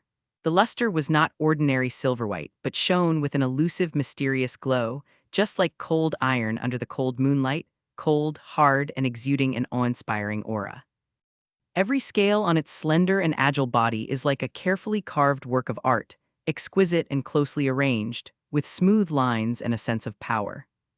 Moreover, it actually had a pair of broad and powerful wings growing from its back. When the wings were spread out, it seemed as if they could encompass the entire sky. Every scale on the wings sparkles with a cold light, just like bright ice crystals in the cold night, or like stars falling on them. Every time the wings flapped gently, the clouds in the sky changed color, and the powerful airflow formed a turbulent vortex. The surrounding clouds were blown away by this incomparable force and turned into wisps of cloud, floating helplessly in the strong wind. Lingtian looked at the giant dragon in front of him with great interest, his brows slightly furrowed, and a thoughtful gleam in his deep eyes. His mind was like a high-speed machine, quickly recalling the plot of the original book. According to his memory, there should be no such strange existence in the original book. His eyes moved back and forth on the dragon, trying to find some clues. Just as Lingtian was concentrating on looking the silver dragon up and down, the silver dragon actually spoke. Long time no see, Uncle Lingtian. The voice was crisp and familiar, like a clear stream in the mountains, with a hint of joy and kindness. Hearing this familiar voice, Lingtian felt like he was struck by lightning, and immediately recognized it as Yamato's voice. An expression of surprise suddenly appeared on his face, his mouth opened slightly, forming a round shape, and his eyes were wide open, as if his eyeballs were about to pop out. Yamato! Lingtian couldn't help but be surprised, and his voice rose several pitches because of surprise. His heart was instantly filled with doubts, like a tangled mess that he couldn't sort out. You should know that Yamato in the original work is the Inyu fruit, the mythical beast, the big-mouth true god form, which is a mighty and unique existence. But the Yamato in front of him was in dragon shape, with a huge body, silver scales, and broad wings, which was very different from the image in his memory. This made Lingtian feel extremely confused and curious. Yamato, what's going on? Hearing Yamato's voice, Lingtian asked curiously, his voice full of confusion. He frowned and stared at Yamato, eager to know the answer. Yamato heard Lingtian's question and gently flapped her broad wings that shone with a cold light, causing a gust of wind. She slowly moved closer, and her huge body cast a shadow as she approached. Uncle Lingtian, this is what happened. Yamato's voice seemed a little vague in the wind. When Uncle Buggy was in Wano country, I saw my father's unparalleled power and was very envious. That kind of power seemed to be able to dominate everything, and I yearned for it. So, I I asked Uncle Buggy to find a way for me to become stronger. At this point, Yamato's eyes revealed his desire for power and gratitude towards Buggy. I originally thought that Uncle Buggy would refuse me. After all, this is not an easy thing to do. However, Uncle Buggy is such a good man, he agreed to me without hesitation. Then, he and my father embarked on a journey of search. They went through countless hardships and dangers, and passed through many unknown, dangerous places. Yamato's voice gradually became excited, as if that experience was happening right in front of him. Finally, in a mysterious place, they found a devil fruit of the dragon fruit, the mythical beast type, the Yinglong form. The moment I ate it, I felt a powerful force surging in my body. Yamato's eyes were full of pride and excitement. Lingtian listened to Yamato's explanation, and the surprise on his face gradually faded, replaced by a look of relief. So that's how it is. No wonder you became like this. He nodded and said, with a little more understanding in his eyes. Uncle Lingtian, is there something important that brought you to Wano country this time? Yamato tilted her head and asked curiously. There was a curious light in her eyes like two bright stars. Lingtian smiled, and that smile was full of determination and confidence. He replied, I came here to find Kaido, of course, and there are some things I need to resolve with him. Chapter 198, Beast Kaido. When Yamato heard Lingtian say that he came to Wano country to find his father, a hint of surprise flashed in her bright eyes. The surprise was like a meteor across the night sky, brief but striking. Her eyes widened slightly and her lips parted slightly, as if she wanted to further confirm the news. But after only a moment of shock, he said without hesitation, Uncle Lingtian, I will take you there immediately. Her voice was clear and firm, like a clear mountain stream, without a trace of hesitation or delay. As she spoke, she took a deep breath, stretched her body, and a powerful and mysterious force burst out from her body. Her graceful figure suddenly changed dramatically, and a huge silver dragon body appeared before her eyes. Every scale on the dragon body shone with a cold luster, as if it was made of the purest silver. She flapped her broad and powerful wings vigorously, bringing up a gust of wind. The gust of wind blew the leaves and flowers around in a whistling manner. Accompanied by a dragon roar that resounded through the sky, her huge silver dragon body soared into the air and flew towards the ghost island like a silver lightning. Lingtian did not dare to neglect it. He clenched his fists and looked at the direction where Yamato was going. He raised the hand with the swift wind ring and secretly activated the power in it. In an instant, the swift wind ring emitted a dazzling light and a strong airflow surrounded his body. Then, Lingtian left the ground with both feet like a bullet shot out of a gun and followed closely behind Yamato. His eyes were fixed on the huge and dazzling silver dragon in front of him, not daring to be distracted in the slightest. During the flight, Lingtian's clothes were rustling in the strong wind, and his hair was dancing wildly in the wind.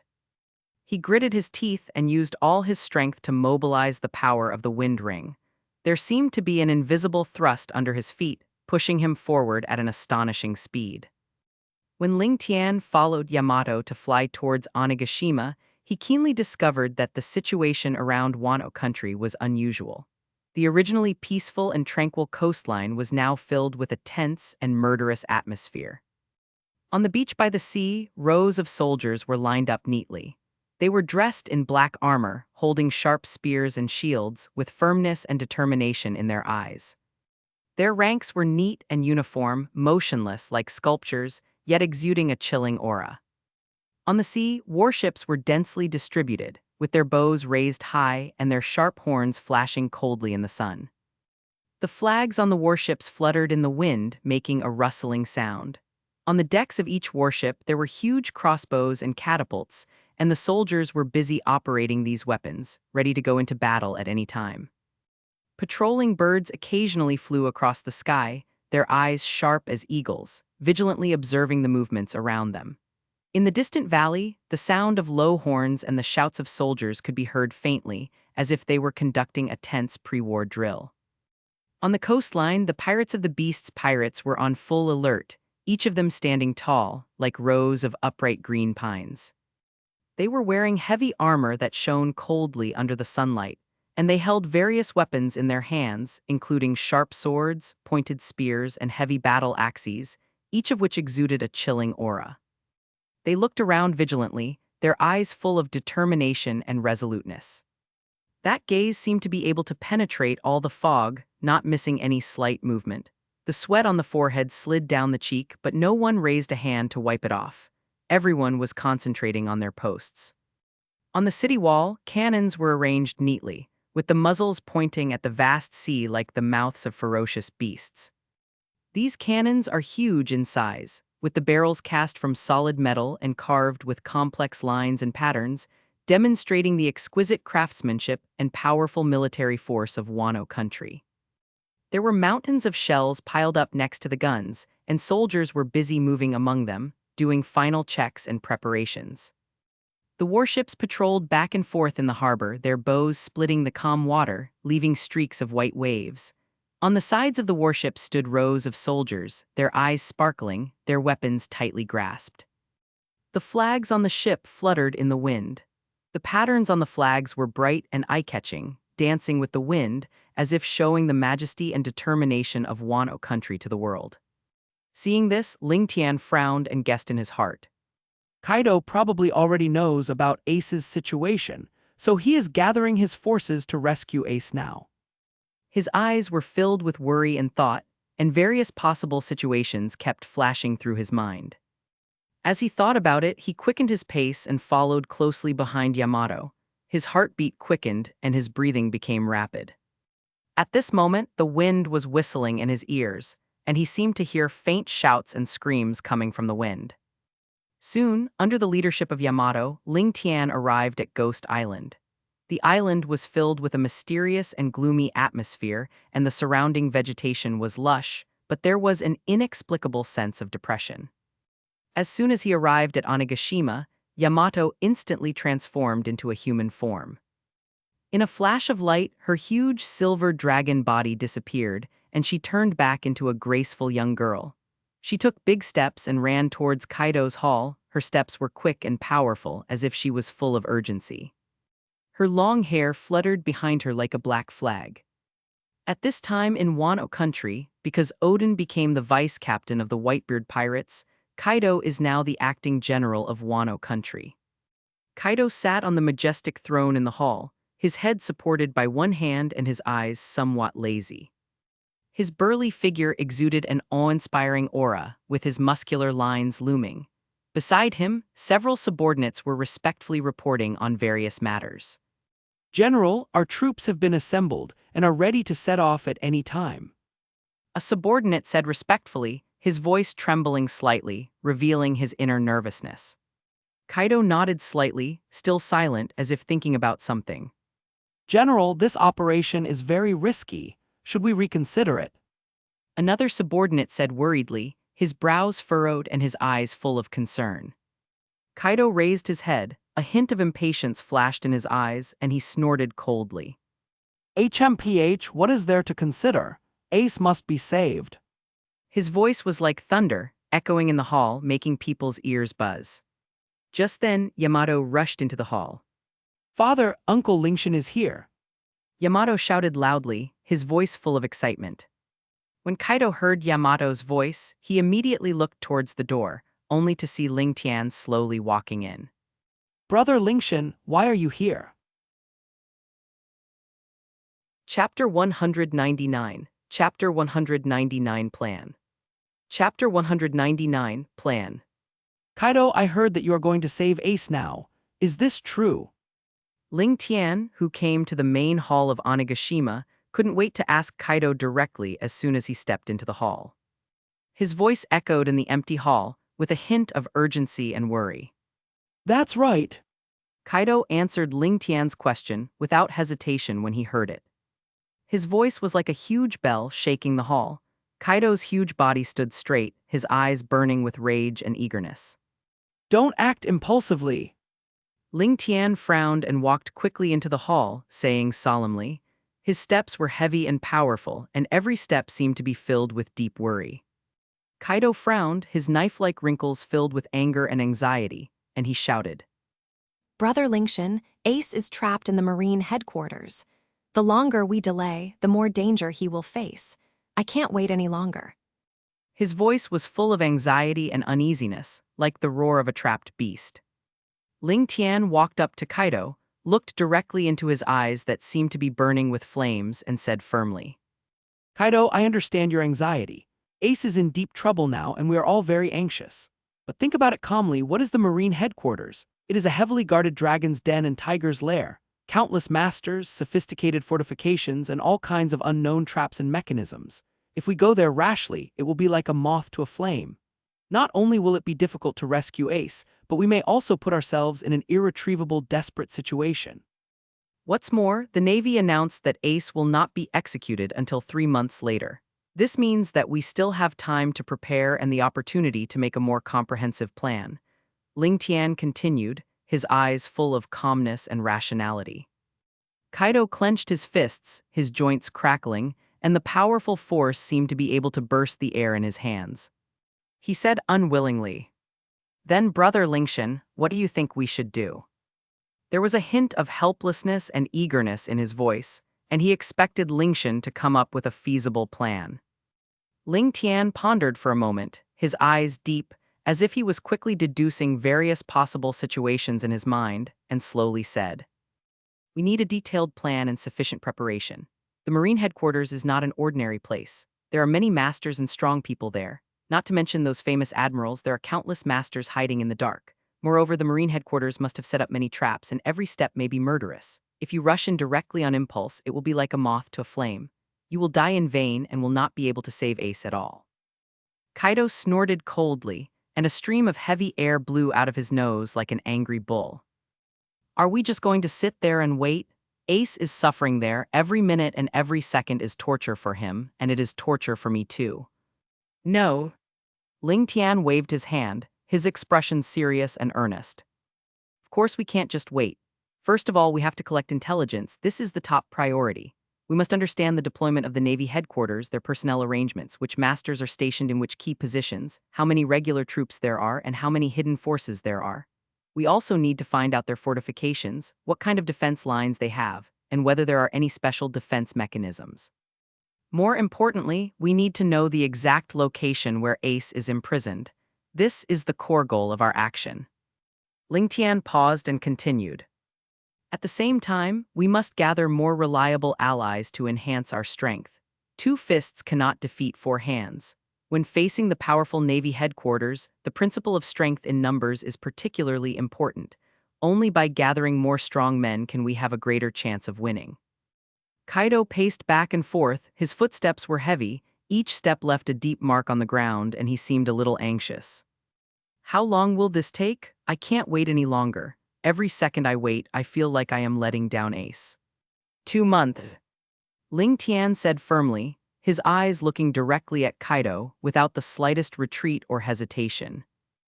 "In 2 months, we will gather at the Sabyati archipelago. This period of time is enough for us to make all preparations. We must be prepared for any eventuality and ensure that nothing goes wrong so that we can guarantee the rescue of Ace to the greatest extent possible." 2 months, that's too long. Kaido's eyes widened with anger. His eyes were so big that they seemed to pop out. His anger was like a volcano about to erupt. In 2 months, what will Ace encounter? I can't imagine. I wish I could rush over right now. Kaido, this is to ensure the success of the operation and to reduce unnecessary casualties. Lingtian explained patiently, his tone calm and firm. "We are facing the Navy headquarters this time, which is an extremely powerful and strict military fortress. If we rush forward with only our passion, it will undoubtedly be like a sheep walking into a tiger's mouth. Not only will we fail to save Ace, but many brothers will also die in vain.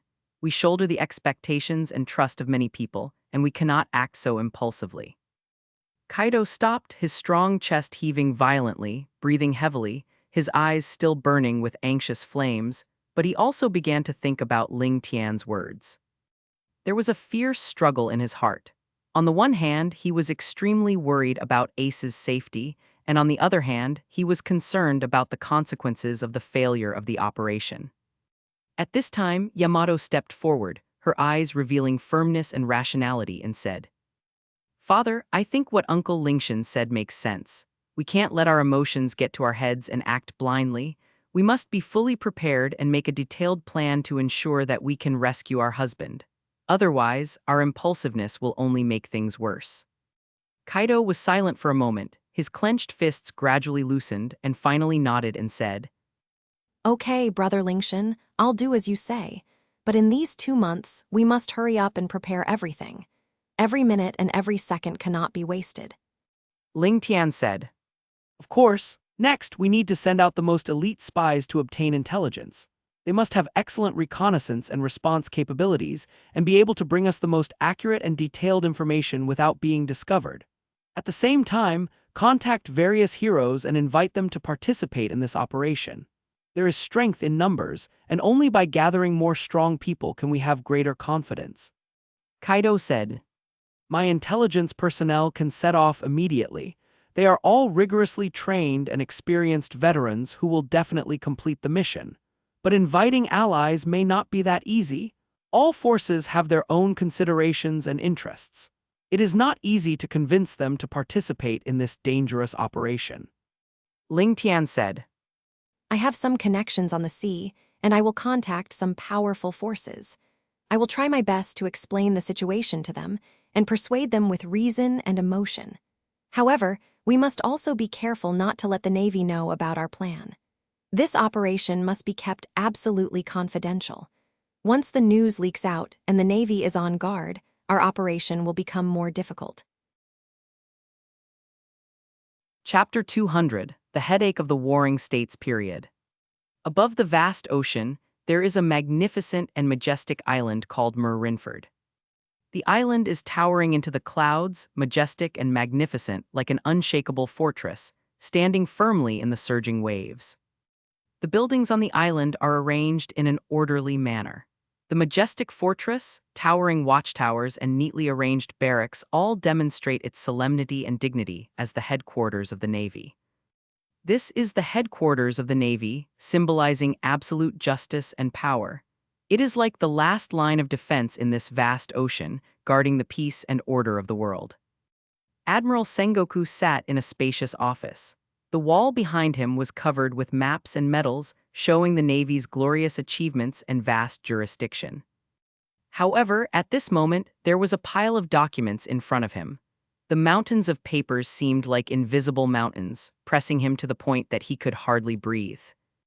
Zhang Gu frowned, and the deep wrinkles on his face were like those carved by a knife, each of which told of the pressure and worry he was under. His eyes revealed deep worry, as if a dark cloud was hanging over his heart, lingering. He picked up a document, the paper of which had turned slightly yellow, and it was obvious that it had been read many times. His fingers gently turned the pages, his eyes focused and anxious, as if he was looking for the key clue to solve the current dilemma. As he flipped through the book carefully, he felt a headache coming on his face. His temples were throbbing faintly, as if countless little bugs were gnawing at his nerves. These troublesome guys are restless one after another. Zhang Gu muttered to himself, his voice full of helplessness and fatigue. His tone was heavy and slow, and every word seemed to be squeezed out from between his teeth. His eyes became a little dim, as if he was extremely troubled by the situation in front of him. According to the intelligence sent back by the Navy and CP0, the major forces on the sea are ready to make a move. This intelligence is like a heavy bomb, which has set off a storm in Zhang Gu's heart. His fingers tapped lightly on the table, and the rhythmic tapping sound was particularly clear in the quiet room. Every tap seemed to be a release of his inner anxiety. He fell into deep thought, with various possible situations and coping strategies constantly emerging in his mind. Whitebeard, Sengoku murmured, his voice low and solemn. I am not surprised by his actions. After all, we have captured Fire Fist Ace. Whitebeard, who regards the crew as his family, will definitely not sit idly by.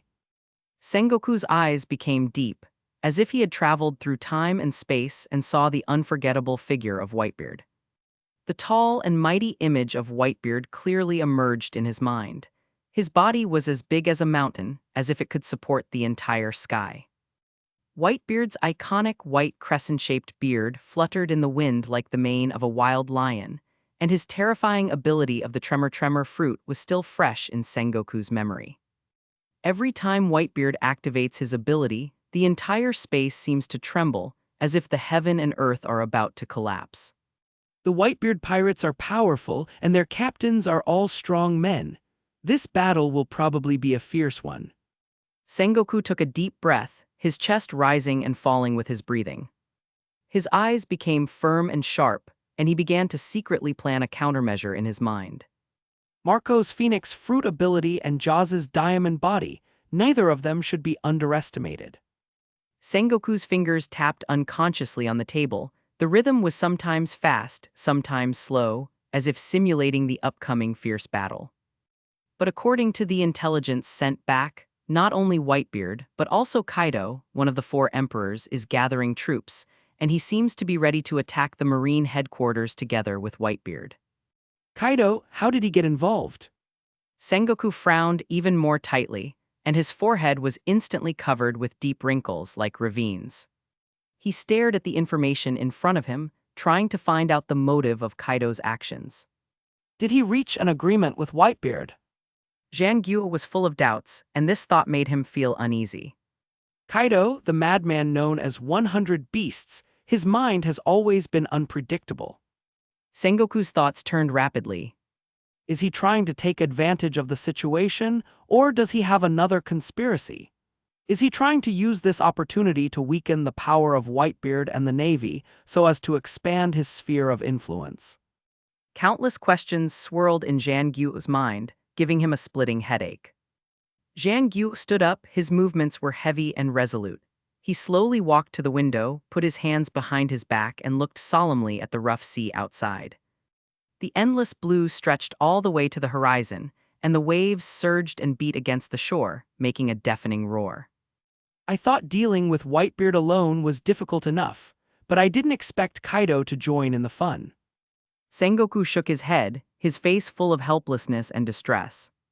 The sea breeze blew in through the window, ruffling his hair, but it couldn't blow away the haze in his heart. The Whitebeard pirates are one of the overlords of the sea. Their strength and influence are unquestionable. I'm ready for a fierce battle, but Kaido. His voice was intermittent in the sea breeze, filled with deep worry. However, the Navy is no pushover. We have enough strength to resist their attack. Zhang Guo tried to make his tone firm. He straightened his back as if this could strengthen his inner confidence. We have sophisticated equipment, well-trained soldiers, and many powerful generals. We have experienced countless battles and tests and will not be easily defeated. He clenched his fists tightly, with a hint of stubbornness in his eyes. However, although he tried to give himself some confidence, the worries in his heart could not be eliminated. He knew very well how powerful Whitebeard and Kaido were. The combination of these two sea emperors would undoubtedly be a huge threat to the Navy. This crisis may be the biggest challenge the Navy has ever faced. His brows were furrowed, as if they were two knots that could never be untied. Sengoku didn't know the relationship between Ace and Yamato. If he knew, he wouldn't be so surprised. This Kaido has always acted arrogantly. I wonder what his purpose this time is. Zhang Guo muttered to himself, his gaze withdrawn from the sea and fell on a corner of the room. Is he just trying to take advantage of the situation and weaken the Navy? Or is there some other deeper conspiracy?